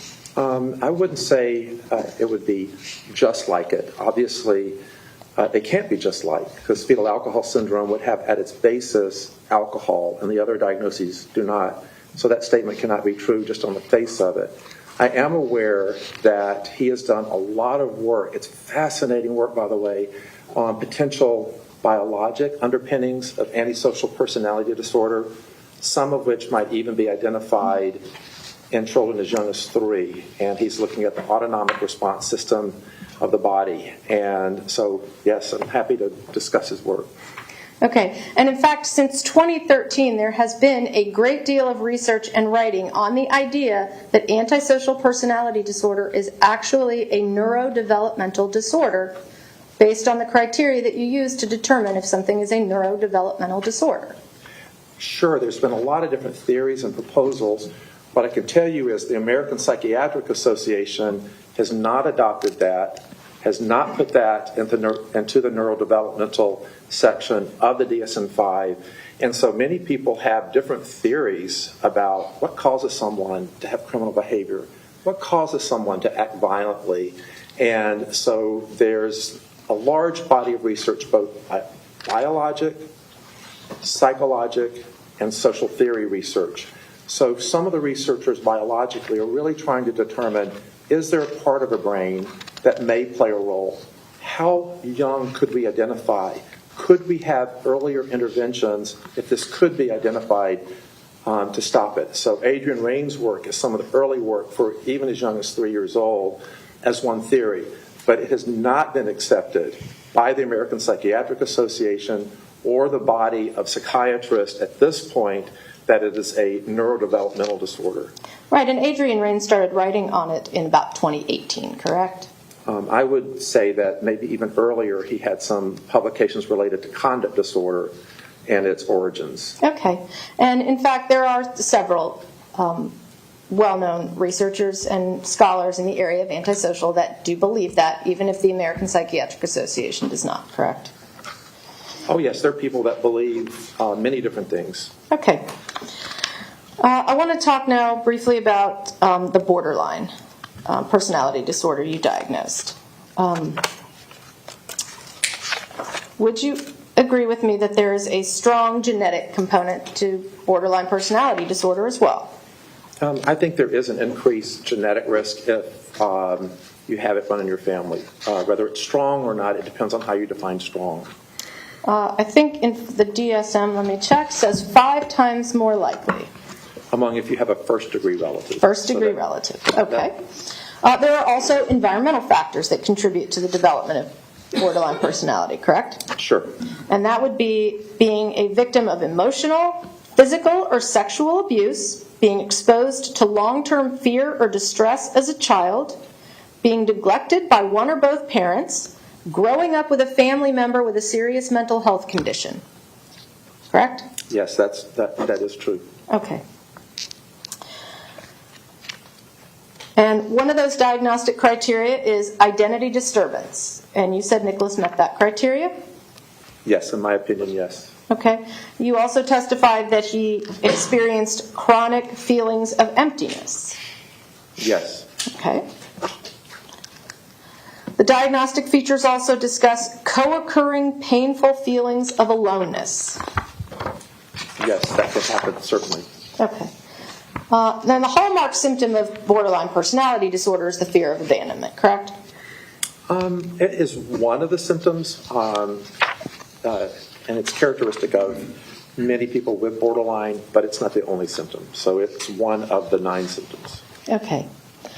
And the diagnostic features in the DSM states regarding borderline, this lack of a full and enduring identity makes it difficult for the individual with borderline personality disorder to identify maladaptive patterns of behavior and can lead to repetitive patterns of troubled relationships, correct? Yes, that's why it's a personality disorder. Okay, and borderline personality... Your Honor, can he finish his answer? Yes, let him answer, please. Sir, or did you finish? No. Okay. Go ahead. That's why it's a personality disorder, because of the way they behave and act towards others causes a lot of problems in their life. So if they break up with somebody, it's one thing to be upset and have some behavior around that. It's a different thing to threaten to kill them or kill yourself. So it's at a really different level, and that it causes problems with other people.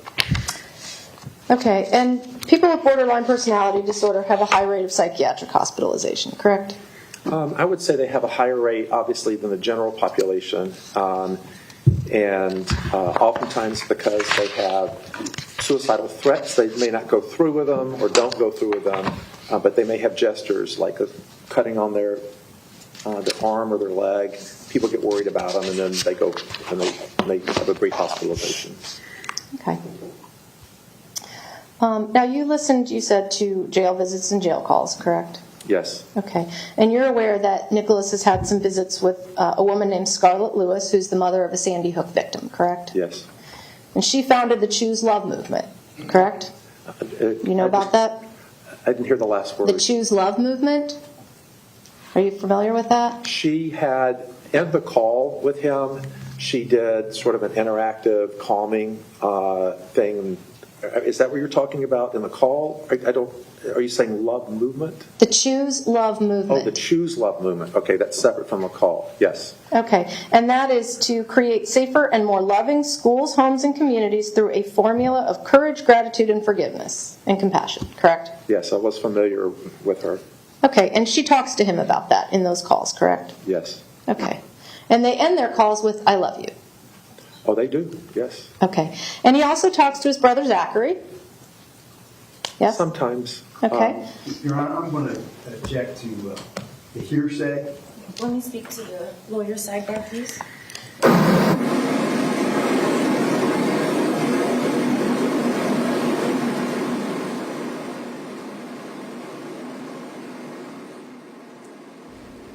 So what would be hearsay with this? The phone calls are typically recorded and public. So Well, I don't know. I mean, there's nothing hearsay about the question. She just asked him if he was aware whether he had calls with his brother Zachary. I don't know if they're anticipating a follow-up question about the content of those calls or not.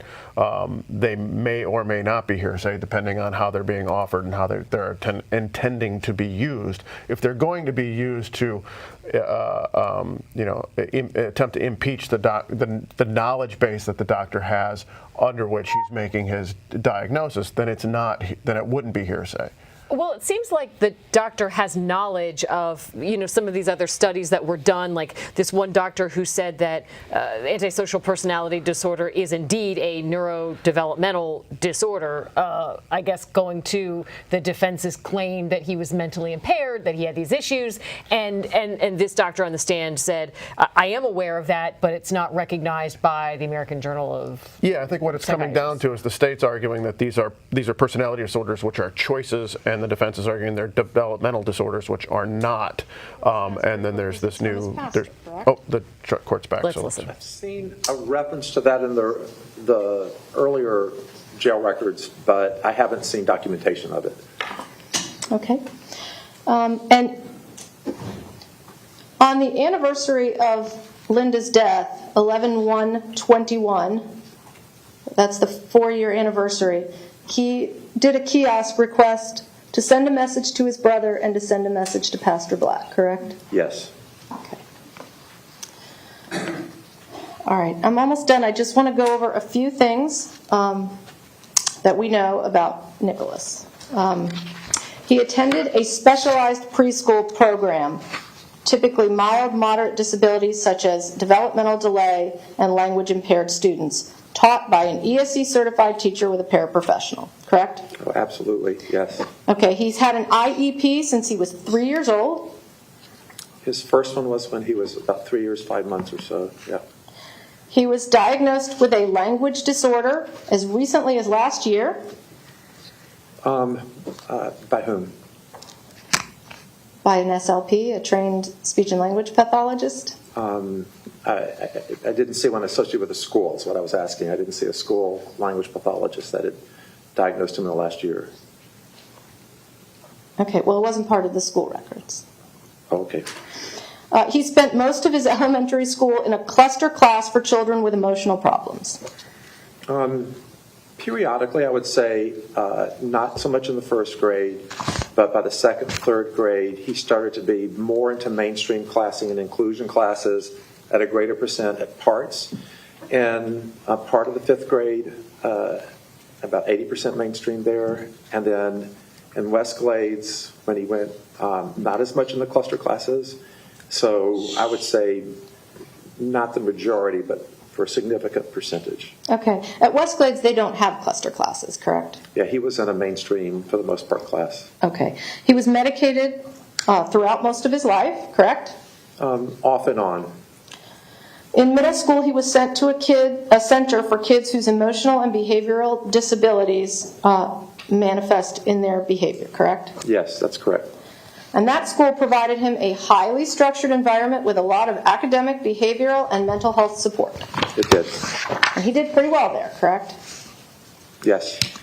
He was referred back to that school after being at Marjorie Stoneman Douglas less than one full school year, correct? I want to say it's less, about a full school year, because he did the 9th grade, and then in the 10th grade, after the breakup in August of 2016, so the fall starts in September, October of the school, so it was about a year. And so after he was having a lot of problems after the breakup with a girlfriend, there was a consideration, and after the fight with another peer, to have him go back there. So he did well that first year, and even though he was doing well, really well in the 10th grade, and this is a key point, he was also looking up a range of these kind of violent searches and school searches and shootings, even when he was in a structured environment and doing very well. So that seemed to be independent. So his 10th grade year, he had this interest documented in some of his searches. And the structure of the classroom didn't seem to negate that. Okay, so he was referred back to Cross Creek within one full school year of being sent to MSD, correct? Yes, at a school year, yes. Okay. When he was at MSD, he was no longer receiving Henderson services, correct? For part of the time he was, but it ended in the fall of 2016, around December. And that was that was when he was, those were individual calls, correct? That was not the cluster of services that he was receiving, correct? He did have some referrals and individual calls, but the REACH program and some of the other treatment ended in December, I believe, of 2016.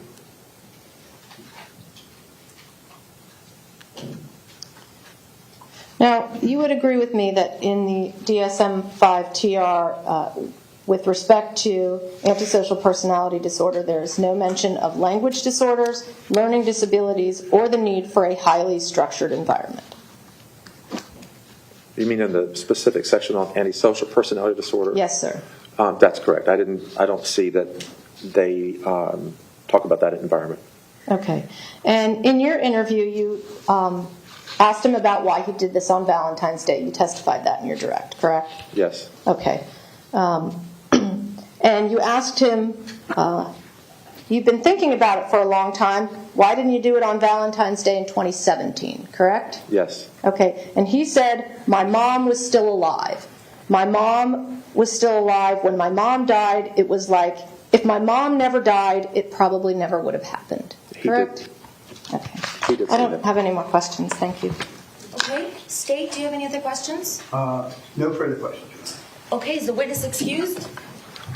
State, the witness is excused? Yeah, oh yeah. Okay, thank you so much, sir, for your patience. You are excused. Whenever you're ready, let's give the doctor a minute to get his things. State, you may call your next witness. Kyle Oregon.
Good afternoon, sir. Please raise your right hand.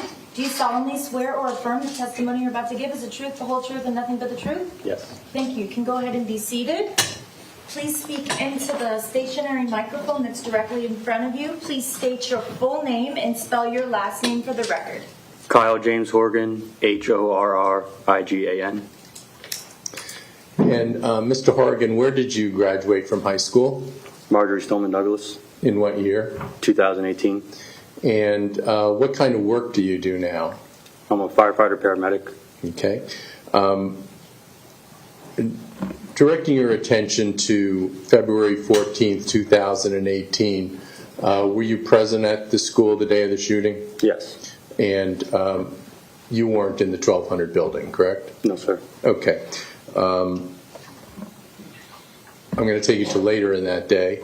When you got home, there certainly was a lot of publicity about the shooting, correct? Yes. Okay. And did there come a time that you learned who the suspected shooter was that day? On the news, yes. Okay. Did you recognize that person? Yes.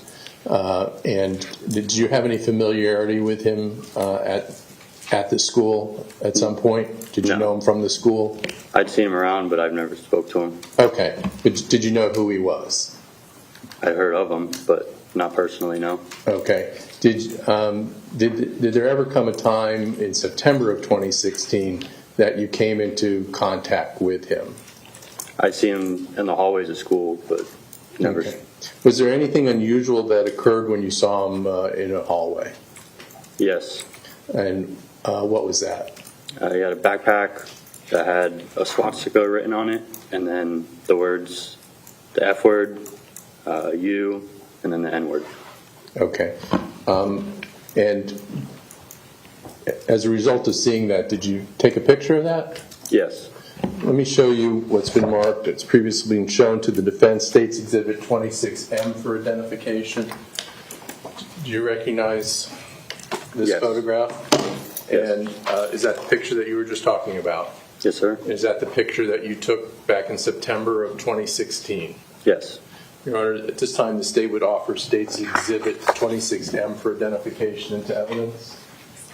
Is there any objection? Yes, Judge, based upon our previous objections in D-MIL 8 and D-306. Okay, is there any additional objection? No, ma'am. That's not been argued. Okay, over the defense previously argued and maintained objection, 26M will be received as 497.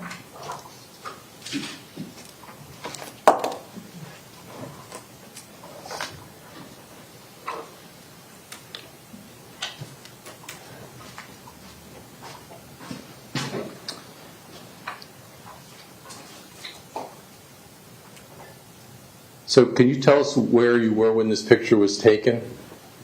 I was leaving math class. I believe it was a 900 building, the hallway. I don't know the exact number, but it was a 900 building hallway. Okay, and so you see a person in front of you wearing this backpack like this? Yes. Okay, and do you think you could still recognize the person who's wearing it? Yes. Do you see that person in the courtroom? Yes. Can you point to him, please? Okay. Ask the record to reflect, Your Honor, the witnesses pointed towards the defendant, Nikolas Cruz. The record will reflect.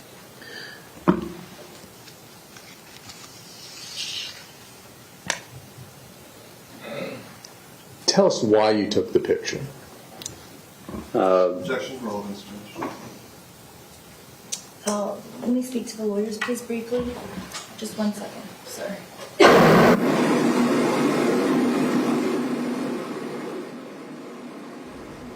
So this is witness Kyle Horrigan. He graduated in 2018. He's now a firefighter paramedic. Never really knew the defendant, but saw him in the hallway once in 2016. Took a picture of a backpack, which we just saw. It said FU and the N-word, and there was a swastika on it. There was a lot of talk and debate between the two sides about whether that can be admitted into evidence. Right, and this is a different item than I think what was spoken about last week when they were having the motion in limine discussion. So I'm not exactly sure where this one's coming from. It's back in 2016. I don't know how terribly relevant it is with regard to what was being argued before, because that was more recent to the event. I still maintain I think that this information is overly prejudicial under these particular circumstances. I think the judge is making a mistake in allowing this evidence in. And that's what the defense has been arguing, that none of these crimes that were committed were prejudicial by race or by sex. I think the prosecution has said, look, it's not pretty, but this is who he is. And maybe they're entering this into evidence as something that had happened in 2016 to show, listen, for several years, he was using this inflammatory language. He had this hateful attitude about things. So we'll see. And now, of course, there's a sidebar with the judge. Right. Well, the more they present this, the more they're leading credence into the defense's argument that remember the previous objections were it's third-party liability, Your Honor, that the state was arguing for. The more they're doing this, the more they're leading credence to the defense argument on that. Look, he's doing all these horrible things all the way back into 2016, and nobody did anything. At some point, that argument's going to have to land somewhere, because the state can't be allowed to present all this evidence and there be no context to it. Well, the state is arguing that they're able to present it because these are things that the defense had brought up, and they have every right in rebuttal to bring up things that are relevant to what the defense is trying to say. Well, the defense wasn't allowed to bring this. The defense hasn't been allowed to argue that the other people made a mistake by not stopping it. When you saw the person wearing this backpack, did you speak to him? No. Why not? I personally wouldn't want to encounter someone that's brave enough to write that on a backpack and walk around with it. I'm sorry, brave enough? Brave enough, yeah. Okay. What was your reaction to seeing that backpack? I was personally shocked by it, that someone would walk around in public with that, much less a school. And like I said, be brave enough to wear that. Okay. Brave from what? The obvious racial hate displayed on the bag. Okay. Not somebody that you would interact with? No. All right. Thank you very much, Mr. Arvin. Cross-examination? Brief, Judge. Thank you. Sure.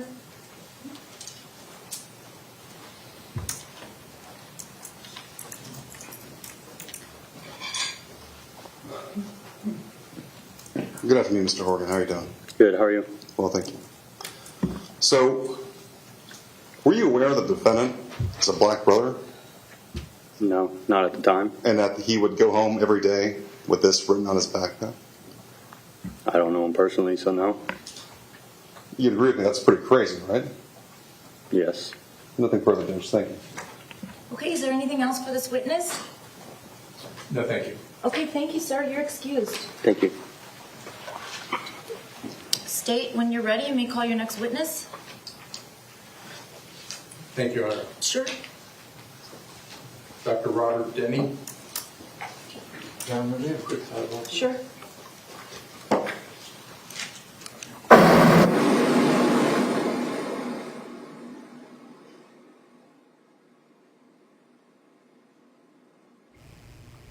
All right. So during this sidebar, Craig, can you explain? I was having trouble understanding what the defense's line of questioning was. Just right there? Yeah, right there. Oh, the last question resolved it. He said, he was like, you're aware that his half-brother is black?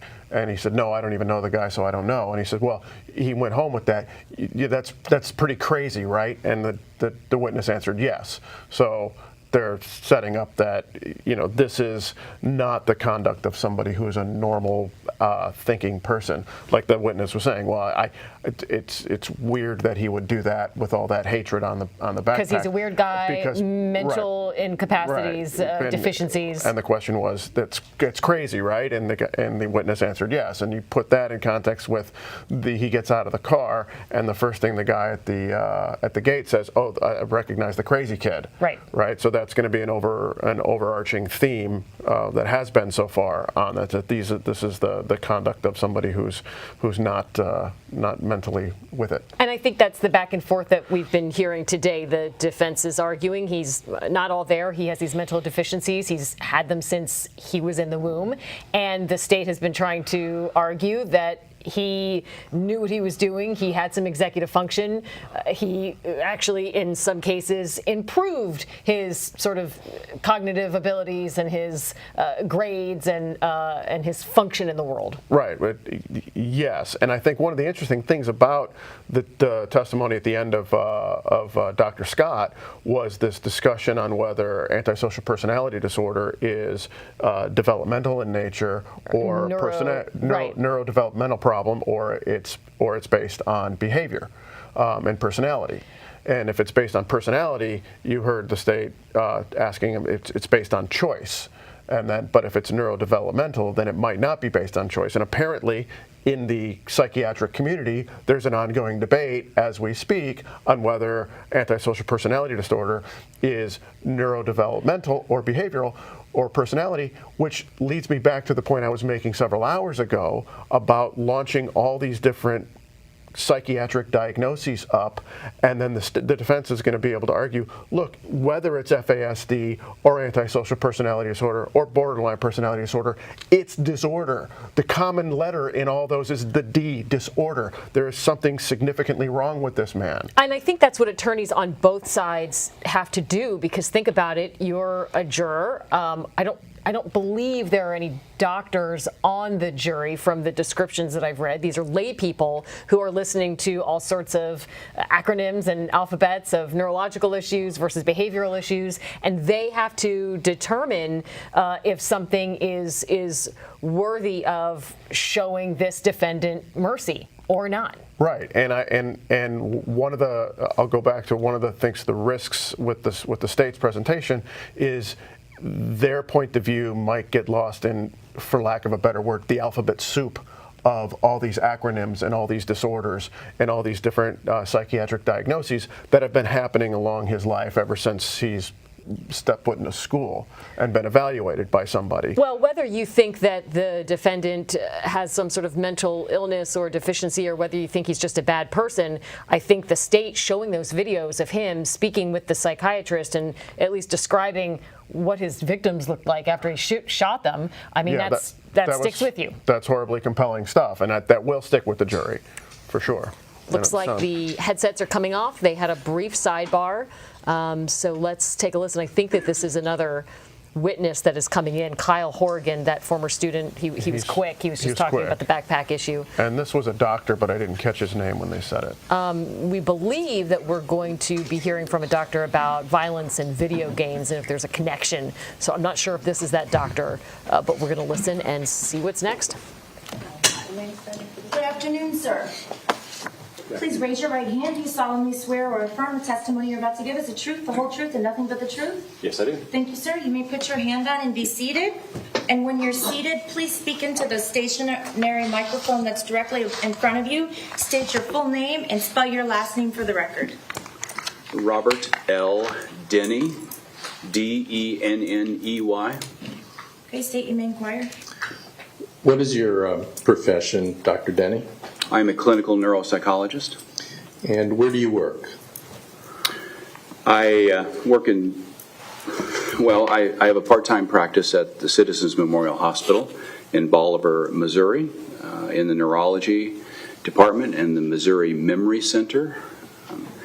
And then my other time is spent providing forensic-related consultation work. And what is your education, please? Well, after finishing a bachelor degree in youth ministry from the Lutheran Bible Institute, I then completed a master's degree in psychology from the Forrest Institute of Professional Psychology. And then I completed a Doctor of Psychology in 1991 from the Forrest Institute of Professional Psychology. Okay, so you indicated that you got a Doctor of Psychology in clinical psychology, but you're a neuropsychologist, correct? Yes. Okay, so what training did you have to get on that track of neuropsychology? Sure. Neuropsychologists are, first of all, professional psychologists, either clinical or counseling or something like that. And then there's specialized training above and beyond that to become a neuropsychologist. And some of that training is done during the doctoral program, academic coursework, as well as supervised clinical experiences, but then also postdoctoral supervision related to that. For me specifically, I completed a neuropsychology training track at the Forrest Institute, which included coursework in neuroanatomy, neuropathology, neuropsychological assessment, neurological rehab. My professors were neuropsychologists, and one of whom was also a physician. And there was clinical experiential training as well that I had outpatient as well as inpatient at a state-funded head injury rehabilitation hospital, working with stroke patients, traumatic brain injury patients, and things like that. And then, let me just interrupt I'm sorry. for a second. I'm not sure if it's my hearing. Can you be heard? We can turn up the microphone. Just a little bit higher. I'm sorry, I may not be that's speaking much- into the microphone That's well. much better. Thank you. Thank you. I believe you were about to indicate you had a full-time internship. Yes, as part of the doctoral degree, there is a 1-year full-time clinical internship. And I did that internship at the U.S. Medical Center for Federal Prisoners, which is a maximum security medical, surgical, psychiatric hospital. A part of my rotations there were also 1 day a week for 6 months at the head injury rehabilitation hospital. So I continued my neuropsychological training there. And then after I graduated, I was able to obtain about 2 years' worth of additional supervision from a neuropsychologist, which then rounded out my training in clinical neuropsychology. What type of work were you supervised at the medical center? Well, we had, again, the medical center, it's a maximum security medical center for Federal Bureau of Prisons inmates from all over the country and U.S. territories. And so there were medical patients there, surgical patients, and a large psychiatric cadre of patients. And there was also a pretrial criminal forensic evaluation unit there where we completed pretrial criminal forensic evaluations for the U.S. district courts throughout the U.S. territories.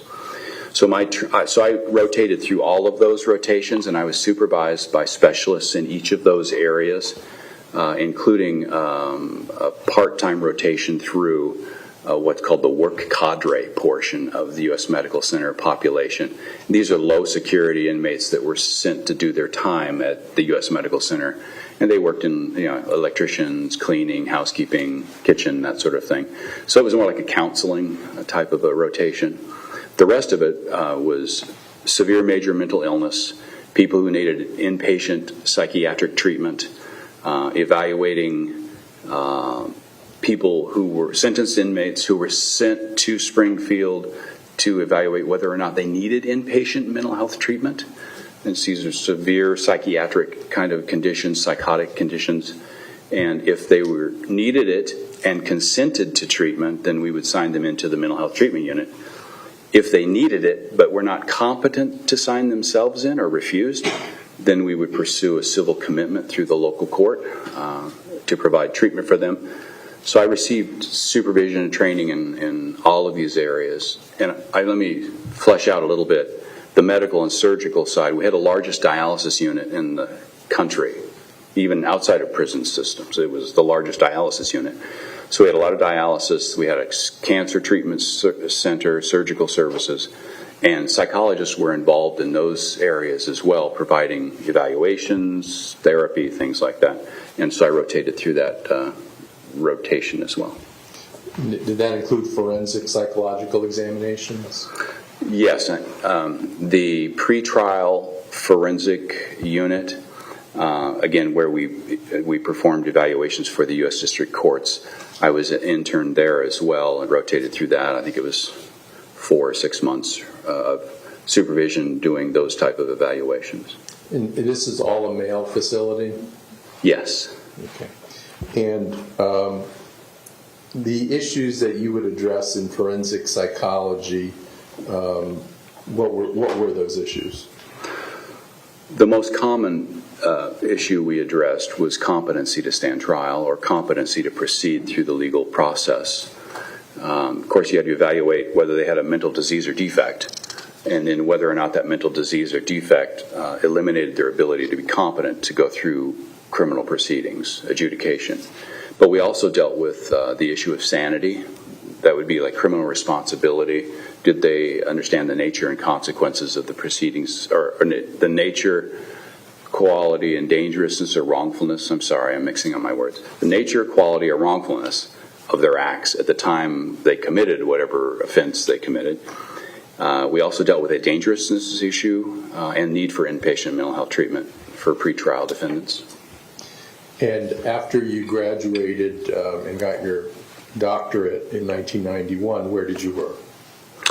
I actually was offered a position at the U.S. Medical Center. So I left as an intern on Friday and came back Monday as a staff psychologist. And what were your duties during those years? Well, I was hired to fill a forensic evaluator spot. And so once my license came in December of 1991, then I switched over to the forensic unit. And for the first 8 years, I performed court studies full-time. Then after that 8 years, I switched over to the medical and surgical side of the hospital, where I developed a neuropsychology service. And however, I was the only neuropsychologist in the facility, so I also provided neuropsychological consultation to the forensic service. So I continued to do that throughout my career there. So the first thing when I asked you what's your profession, you said neuropsychologist. Are you also a psychologist? Yes, I'm a clinical psychologist, okay. Number one, but a clinical neuropsychologist as well. Okay. And where did you first become licensed as a psychologist? I was initially licensed in the state of Arizona, because even though I was in Missouri, in the federal system, you could be licensed in any state. And so I got an Arizona license initially, then a year later I was eligible for a Missouri license, and I switched over to Missouri, and I have other licenses since then. Where do you currently hold psychology licenses? Missouri, Michigan, Hawaii. Oh boy. Missouri, Michigan, Hawaii, Florida. Washington, D.C.? Thank you. Gosh, Washington, D.C., yeah. Nerves. It's not really a state, so it's sort of... Oh, thank you. It saved me. Yeah. So are you board certified? Yes, I am. And what are you board certified in? I'm board certified in forensic psychology. I obtained that certification in 1997. I then became board certified in clinical neuropsychology in 2003. Both of those boards are official boards under the American Board of Professional Psychology, which is the umbrella board for board certification in psychology. So what is board certification? What does that mean? Well, it's, what does it mean? What is it? Okay. Board certification is a process. And if to be eligible to become board certified, first of all, you have to meet certain training requirements and have been at least 5 years post-degree completion and have met the requirements for that specialty board. Say forensic psychology, you had to have so many coursework related supervisions for so long, a year I think, or a number of hours training in forensic psychology. And then once you're eligible for the board, you then take a written examination, although this is confusing, sorry. I didn't have to take the written examination initially because they weren't doing that in forensic at the time. They do now. But once you're qualified, then you have to and complete that written exam. Then you submit work samples, which are actual cases you've done, and you submit all the supporting documentation to go with those work samples. Those work samples then get sent out to expert reviewers who decide whether or not it's excellent quality work. And if they approve it as excellent quality work, then they pass you at that level.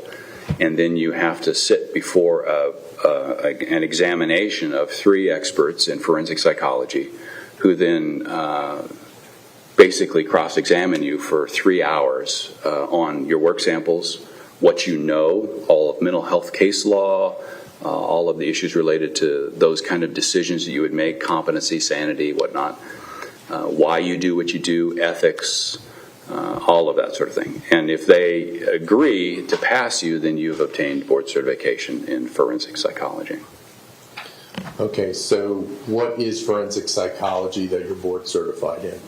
Right, forensic psychology is simply the application of professional psychology, like clinical or counseling or something like that, to legal issues, the legal form, and it can be criminal or it could be civil, but applying the skills involved in clinical evaluation of people to that setting.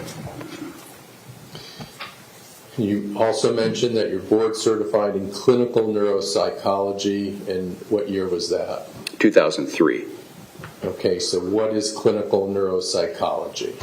Clinical neuropsychology is, in essence, the study of brain-behavior relationships. Okay, if the brain is functioning correctly, it allows us to be able to do certain behaviors. If the brain is not functioning correctly, then those behaviors change. They become impaired or what have you. And we use specialized tests to measure how that brain function works in real-life situations. Basically, we're often called in to provide diagnostic services when there's questions of diagnosis when it relates to neurologic issues.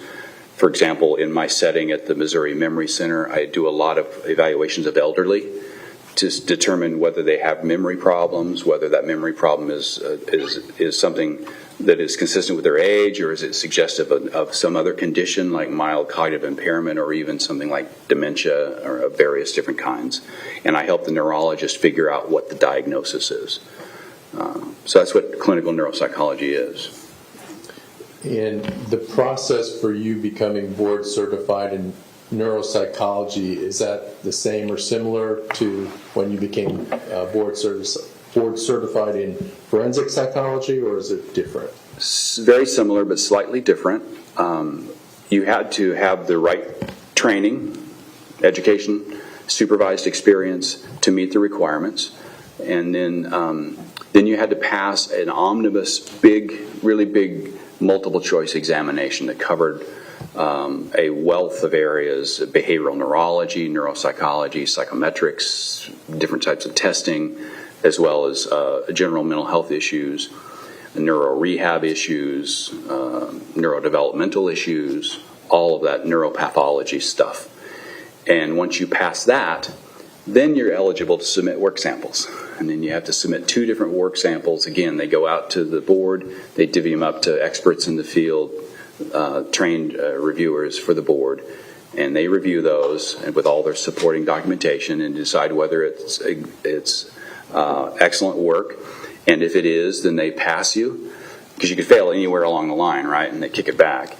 And if they pass you, then you go on to the oral examination, which is also a 3-hour oral examination, but it's a little bit different because each hour is with a different oral examiner covering different topics: ethics, your work samples, and what's called a fact-finding, where they give you a scenario of a case, and you have to, right then and there, in the heat of the moment, get all the testing results you would need and figure out diagnostically what's going on that case and provide reasonable treatment recommendations. What is the benefit in becoming board certified? Well, there's, I think, two benefits. One is personal gratification. Like, it's like a mountain. Okay, I've achieved that, and I can, we always carry this little, am I good enough? Am I really trained properly? Do I know what I know? But that helps confirm, like, yes, you do, you are, all right? And so that's that personal gratification. But I believe it also serves a broader purpose in that then other people can know that I have been evaluated and that my work has met certain standards. And I think that's very valuable for society. Is there anything unusual about having both of these board certifications in forensic psychology and clinical neuropsychology? Yes, it's rare. How rare is that? There are 7 people who have both board certifications. In the United States? No, in the world. Okay. Going back to the United States Medical Center, what type of people did you see there, and what type of problems did they normally have? Well, as I alluded to, it's a medical, surgical, psychiatric hospital for maximum security, and so all of our men, and it was all men, no women, all of the men we received who were sentenced inside the Federal Bureau of Prisons came from the most maximum security facilities. Marion, which was the newer version of Alcatraz, and then it's been replaced with the AdMax or Supermax in Colorado. And we received referrals from the U.S. penitentiaries. And these men could have difficulties that cover any number of things, medical, surgical, psychiatric, dialysis, which I guess that's medical, and then severe psychiatric issues like I mentioned. All of those things. Are you working there now? No. And when did you retire from that Yeah, position? I retired out from the U.S. Medical Center at the end of 2011.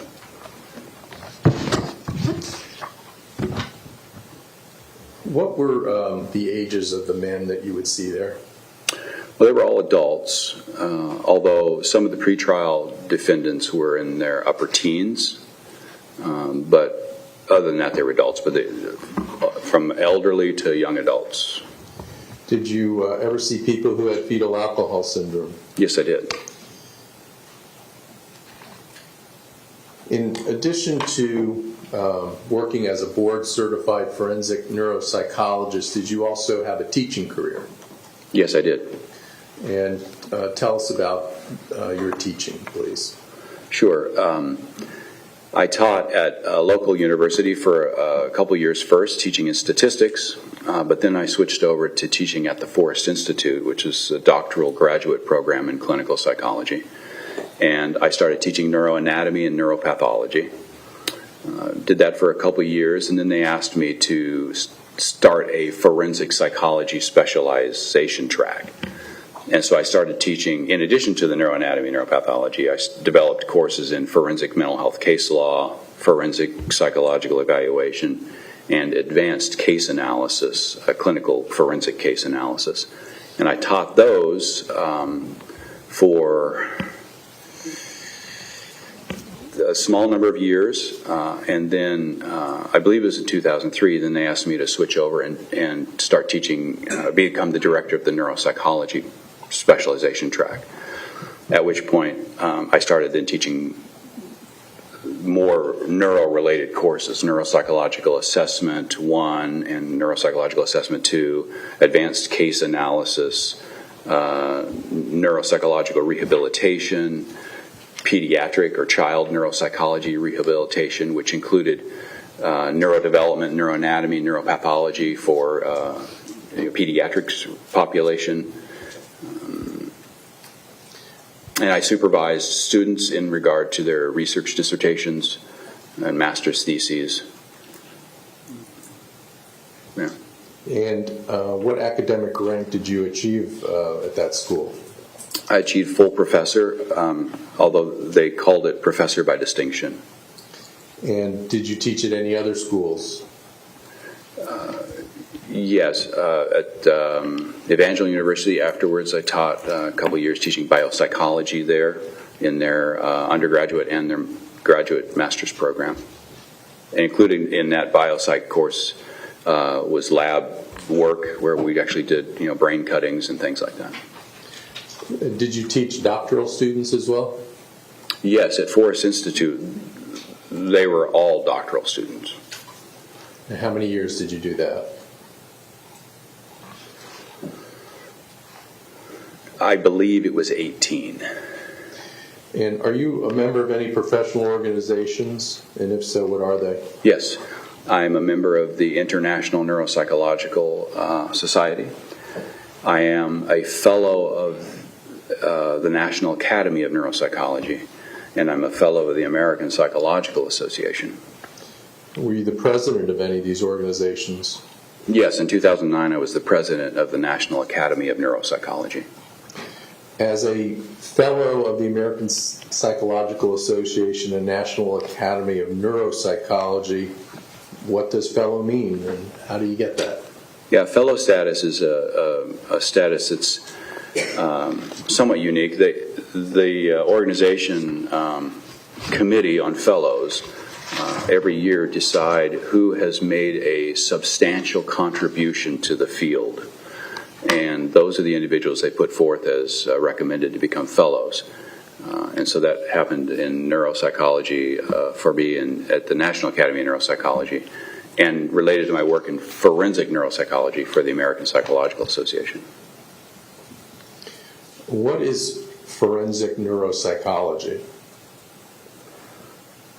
No, it's just like it sounds. I mean, it's the application of clinical neuropsychology in the forensic setting. And have you published in your field? Yes, I have. How many publications do you have?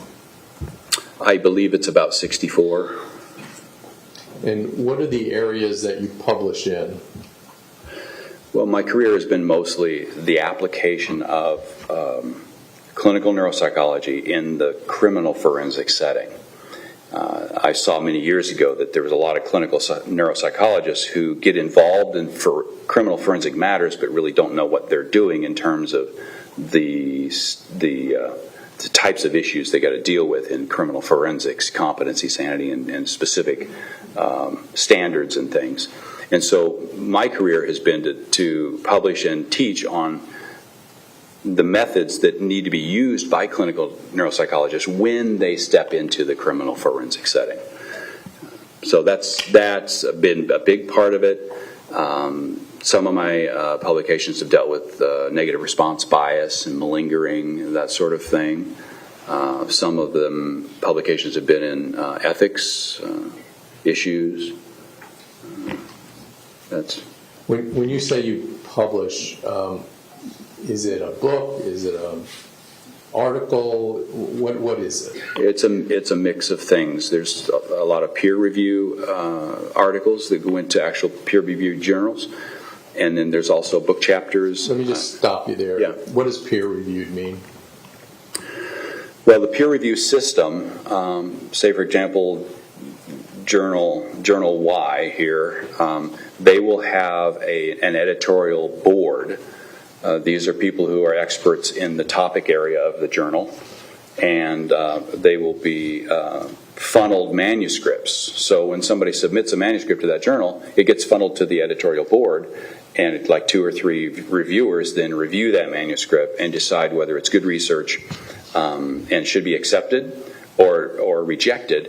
And if it could be accepted, could it be improved to possibly be accepted? And then you write up these analyses of a manuscript that go back to the authors. And you're assigned that task by the journal editor. So that's the peer review process. And then the authors look at those comments and they say, okay, well, I'm going to make the changes the editorial board requested, and then you resubmit the manuscript, and sometimes that goes multiple times, and eventually the manuscript's accepted for publication. Okay. And is this how neuropsychology grows from the research and writings of authors like you? Yes, that's the way science works, through the scientific journals. Are you on any editorial boards? Yes, I am. And what are editorial boards, and which ones are you on, please? Again, the editorial board are those people who review the manuscripts for the journal. I'm on the editorial board for the Clinical Neuropsychologist, Archives of Clinical Neuropsychology, Applied Neuropsychology, Adult. Those are three editorial boards that I'm on. And what is the Journal of Pediatrics? Well, the Journal of Pediatrics, that's the journal by the American Association of Pediatrics. And do you review any manuscripts for them? I was asked to review as what's called an ad hoc reviewer to review a manuscript for pediatrics. And what is validity testing and malingering? Validity testing and malingering is a big topic area. And it's very important in neuropsychology because unlike, say, radiology where you could put somebody under a scanner and they take a picture, neuropsychology requires the person to put forth appropriate task engagement. They've got to actually apply themselves in the testing to have results actually reveal what the person's real ability is like, right? You can imagine a child who's angry and frustrated in school or something like that, and they get told you got to go down to the counselor's office because you're going to see a psychologist for an IQ test. And they don't want to be there. They're angry. They're upset. And they come in there and they say, "Why am I here? Who are you and why am I here? You know, and why you take a test?" I don't know, take a test. But they force them to sit down and take a test. That person's probably not going to have a really good IQ score because they didn't apply themselves. So you have to be motivated to do your best. Other issues related to validity in psychological testing in general is some of our tests are sensitive to people who might be exaggerating difficulties, like self-report difficulties, but it could also be sensitive to people who are minimizing difficulties, like mental health difficulties, for example. And so there are validity scales in our measures that try to pick up on that. And we need to look at these validity indicators to determine whether the data are valid or not. If you don't do that, or you don't do a thorough enough analysis of the validity indicators in relation to how the person's performing, what the referral issue was, and how that compares to what real life is for this person, and look for consistencies. If you don't do that thorough analysis, then you could end up with data that really is not reflective of the person's genuine abilities. And so it's a very important issue. Dr. Denny, have you published in the area of validity testing and malingering? Yes, I have. How do we know if test data is accurate? Well, again, we have to look at the validity indicators in the test data to see what that tells us, number one. But we go beyond that and we look, is there reasonable consistency between different... well, first of all, it depends on whether it's performance-based tests like neurocognitive testing or symptom-based tests like self-report inventories. They're different. And you have to look at the validity indicators in the performance test to see, does it reflect what it looks like it's valid? Then are the test results consistent across domains? Do they make sense for the given neuropathology that's supposed to be there? And is it consistent with real-world functioning? And if all those consistencies are there, then you can say, okay, this looks like valid data. Likewise, you have to look at the self-report measures and see, is there signs of exaggeration? Is there signs of minimization? Does what the person say is the problem consistent with what I see in front of me? Or is it inconsistent? And all of those things go together to decide whether a person's presentation on testing is a valid reflection of their real abilities. Okay, so talking about validity testing, correct? Is there two types? Yes, I'm sorry. Yeah, there's performance validity testing, where you're measuring the validity of somebody's performance. You know, are they demonstrating appropriate task engagement? Are they engaged to the task, and with the intention of doing their best? And then there's... Let me stop you yes. there. So you use an example about making somebody take an IQ test that they don't want to take, right? Right. So if that person is given the test and they Christmas tree the IQ test, they give no effort, is that an example of performance validity testing? Well, yeah, there's in the performance validity testing, there are there are two different types of validity measures we use. Some are freestanding. So you add an extra test to the test battery that is designed to detect people who are not trying to do their best on testing, or maybe attempting to look bad on testing. That happens sometimes. And then there are also what are called embedded indices. You look in the normal tests that are given and that have been validated to measure certain abilities, but you look at certain key indicators in there that we have learned through lots of experience and literature that don't actually reflect pathology, but they reflect lack of effort. Okay, and usually these validity tests are measures that look difficult, but in fact are very easy even for people who have significant cognitive problems. So you mentioned you've gone through performance validity tests, and then you said there's symptom validity tests as well? Yes, symptom validity test is designed to work with self-report measures where people are reporting their difficulties, and they help us understand, number one, whether the person understood the items. Maybe a reading, for example. Could they read the items? Did they understand what the item content said? And did they answer in a consistent manner? Then beyond that, you look at were they exaggerating their problems? Or opposite that, were they minimizing the problems and denying having problems?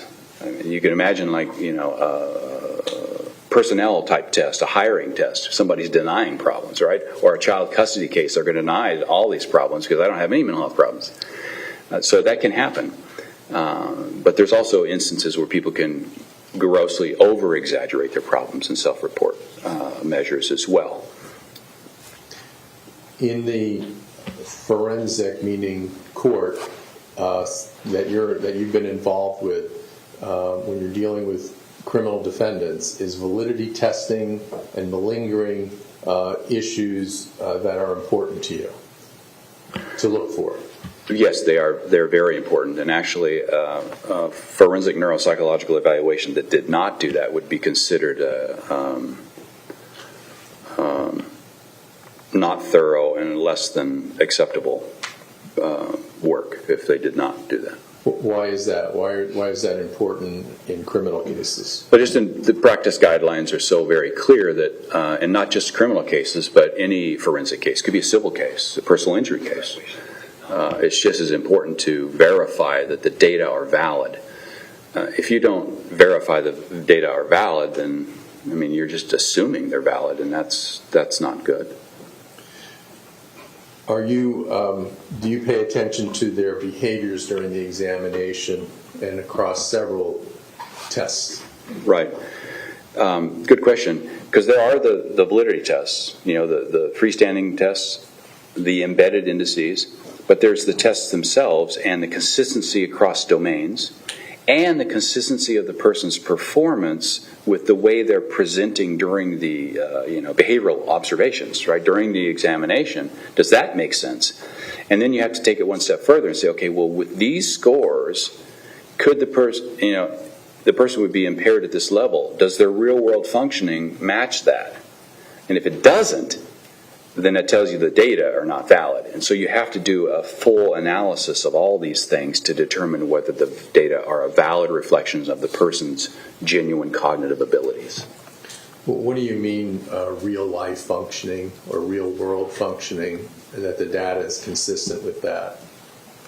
Well, for example, if I create, and maybe this might communicate better, let's assume hypothetically that I created this really fantastic back pain measure. It's really, really fantastic. And I give it to somebody and they score out as having terrible, terrible back pain. It's so bad that they can hardly walk or do anything. And yet I find out that they actually live in the neighborhood next door, and I see him climbing a ladder and re-roofing his house. Okay? That real-world functioning tells me that the test data are bogus, right? And there's this phrase that I always taught my students is that real-world functioning always trumps psychological test results. Because if your test says one thing, but real life says something different, you got to go with the real life. Okay, now if you can describe how do neuropsychological tests work? That's great. Neuropsychological tests, first of all, it's a procedure, like having somebody do something, whether it's putting together puzzles or doing some motor task really fast, or drawing, or answering questions. It could be all of those things. But they're designed to measure a certain construct, an ability, like, say, learning and memory. Okay, well, this test is designed to measure learning, how well somebody can learn something. Then it's validated on to actually be shown to truly measure that. And then you take the person's raw scores. When you give them the test, you take their raw score, and you compare it to norms. Okay, so you've got a large normative database of people who've been given this test, and so you know what is normal, right? And when it's somebody who's performing better than normal or worse than normal, and then that gives you a standardized scores. And then with the standardized scores, you can say, okay, well, this individual on this task either has really strong abilities in this area or very, very weak abilities in this area. And then with multiple tests, you get kind of a profile of what the overall cognitive ability looks like. You were using the word domain before. Could you explain what that means? Sure. In a neuropsychological test battery, we try to measure the basic functions, maybe that's not a good word, common functions of the brain. Attention, concentration, learning, memory, language skills, visual, spatial, nonverbal types of skills, problem solving, planning, organization, mental flexibility, things like that.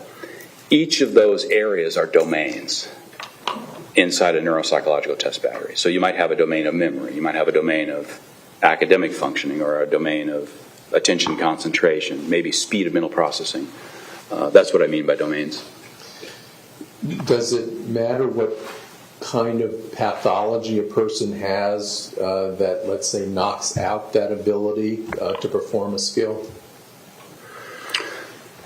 Well, you know, it really doesn't tell you much about what pathology it is per se. Let's say somebody who's performs very poorly in memory. Okay, they've got a memory disorder. It doesn't tell me what the problem was. That memory disorder could be because of Alzheimer's disease. If they're an older individual, right? That could be. If it's a younger person, it may be due to something else. Oh, it might be due to the traumatic brain injury the person just had. Okay, so it could be any different pathology. It could be somebody who's got MS. But they're later in the course can start having some memory problems. So it really depends. So you can have multiple neuropathologies that can cause a poor score. Does that make sense? Yeah. So is your determinations made just on test scores? Is that how you make your diagnosis, just on test scores? No, it would be really inappropriate to do that. You have to look at the entire clinical situation. What's the referral question? Okay, what's the person's history? What is their presentation over time of those issues? Has it changed? Is it the same? Was it a quick onset? Was it a slow onset? And then what are their behavioral presentation look like? So I can look at the test results, I look at their behavioral presentation, and then sometimes you're able to be in a situation where you talk about a spouse or somebody who knows the person at home, and they can describe what they're like at home. All of that factors in, and then you use that information and you apply that to your knowledge of neuropathologies and different kinds of brain problems, and you see which one makes the most clinical sense. And maybe there's the number one looks like this one, but it could be this, it's possibly this, unlikely this, you know. And then we pursue the rule out process. That's the way it works. Okay, thank you, Your Honor. I think this would be a good time to break. Okay, may I just speak to the lawyers for a second on the headphones?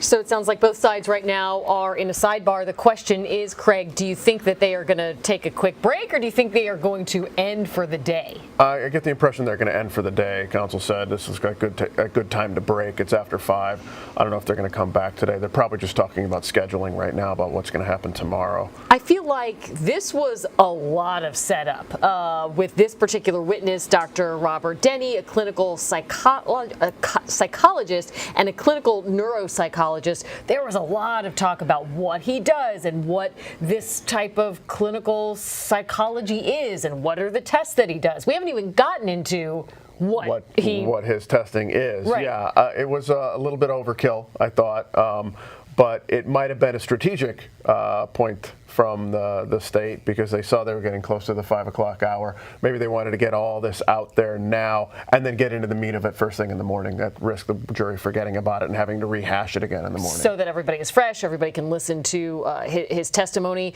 You and I have talked about this over the last few hours. Today, the state is putting up these witnesses to basically say, listen, this defendant knew what he was doing. He had just fine executive function. He made these decisions. And then, of course, on cross, the defense is coming back and trying to poke holes in that, saying, well, actually, his brain was broken. Right. And that's going to be the back and forth with all the experts that we see from now on.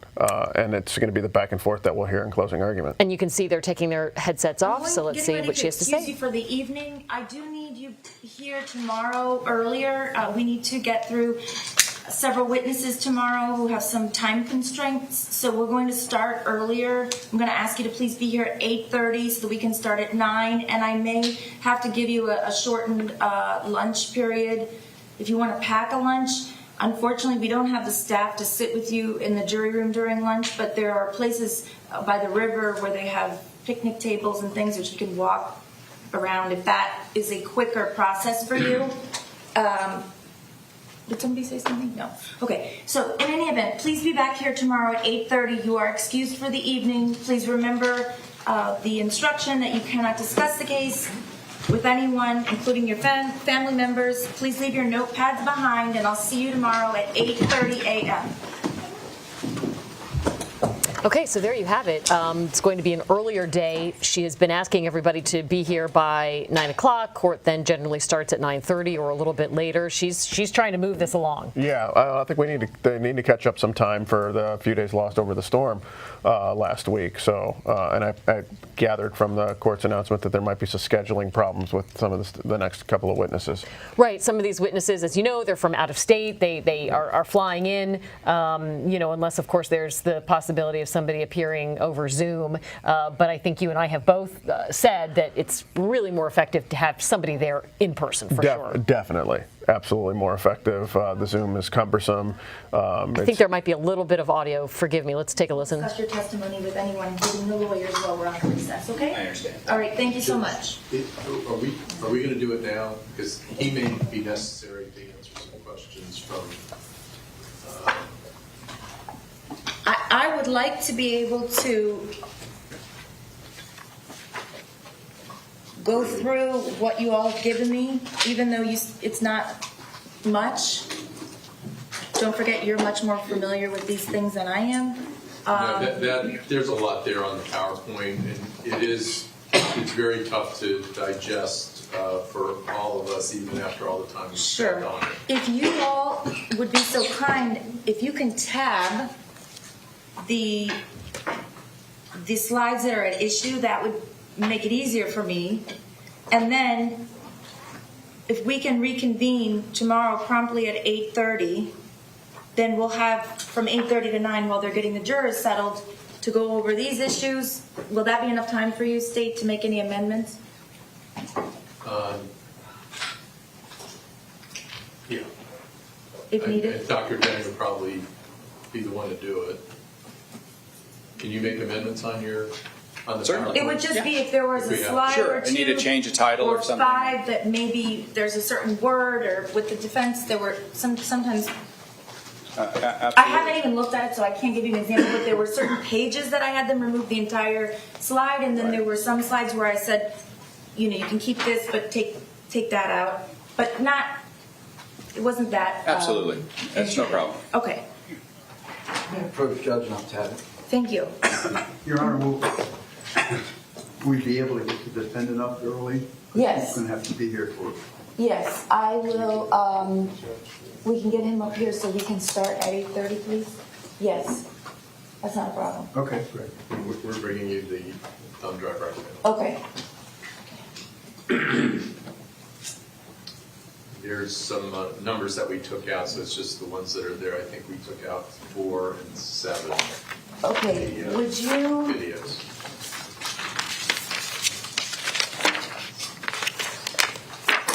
Ms. McNeil, you're the author of this pleading, I believe.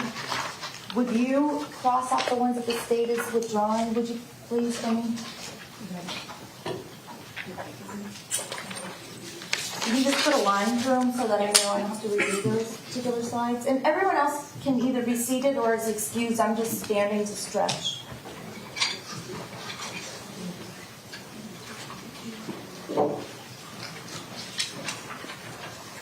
Thank you, that's great. No, I gotta ask. Okay.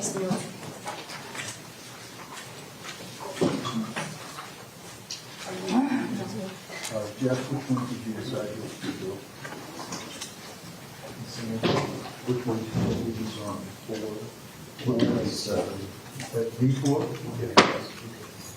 And 7?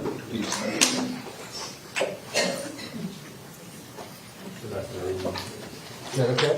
Just 2? Yes. May I approach? Sure. You just crossed them out. Okay.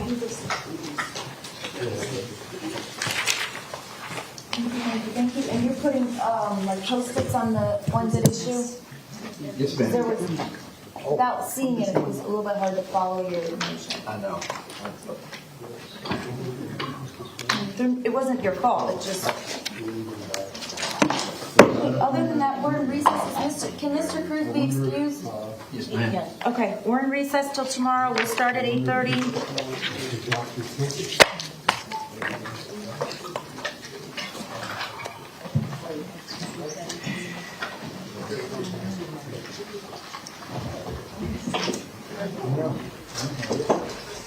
So, Craig, as the defendant is walking out, they're doing a little bit of housekeeping things. It sounds like you were saying there are going to be some slides that are related to this next witness, this clinical psychologist, that perhaps the defense maybe has some issues with. Yeah, I presume it's going to be similar to the litigation that happened last Tuesday, where there was the PowerPoint presentation. The defense had some objections to certain slides in that PowerPoint presentation. The judge just asked the defense to tab the printout of the slides that they have a concern with, and then she asked everybody to be in court at 8:30 tomorrow morning so they can litigate that before the jury comes in at 9. And the question is, can some of those slides maybe be limited? That might be what the defense is asking for. Right, limited or changed or altered, and the witness was there who created the presentation, and he responded in the affirmative that, yes, I can make those changes right here, right now. And so she's also asking for the jurors to come maybe pack a lunch if they can, because she's expecting a short lunch as well tomorrow. Right, to keep things moving along. Listen, you have to give it to everyone involved. This is a long and involved process, and you and I are sitting, listening to everything that's going on. The jurors, of course, have to pay attention. The judge in the past has commended the jurors for their patience and their willingness to sit and listen, both sides, and as well as, let's not forget about these Parkland families who are sitting in the gallery and they're watching, and so many of them have been there every single step of the way. Yeah, it's an arduous task for sure, and I think everybody's handling it as well as they possibly can. The jury should be commended. I can't speak enough on how much we rely on juries in the criminal system day to day. And without the juries, none of this would be possible. And they're doing a lot of the heavy lifting here, and their work hasn't even started yet. And this is just one more day of this defense state rebuttal witnesses who are being called. I think this is just their second expert, isn't it? Second expert. This is their second expert. So we just sort of got introduced to him this afternoon, and we'll hear more from him tomorrow morning. So we'll see what tomorrow brings. We'll, of course, be there as soon as court is in session, 9 o'clock tomorrow. So be ready.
you.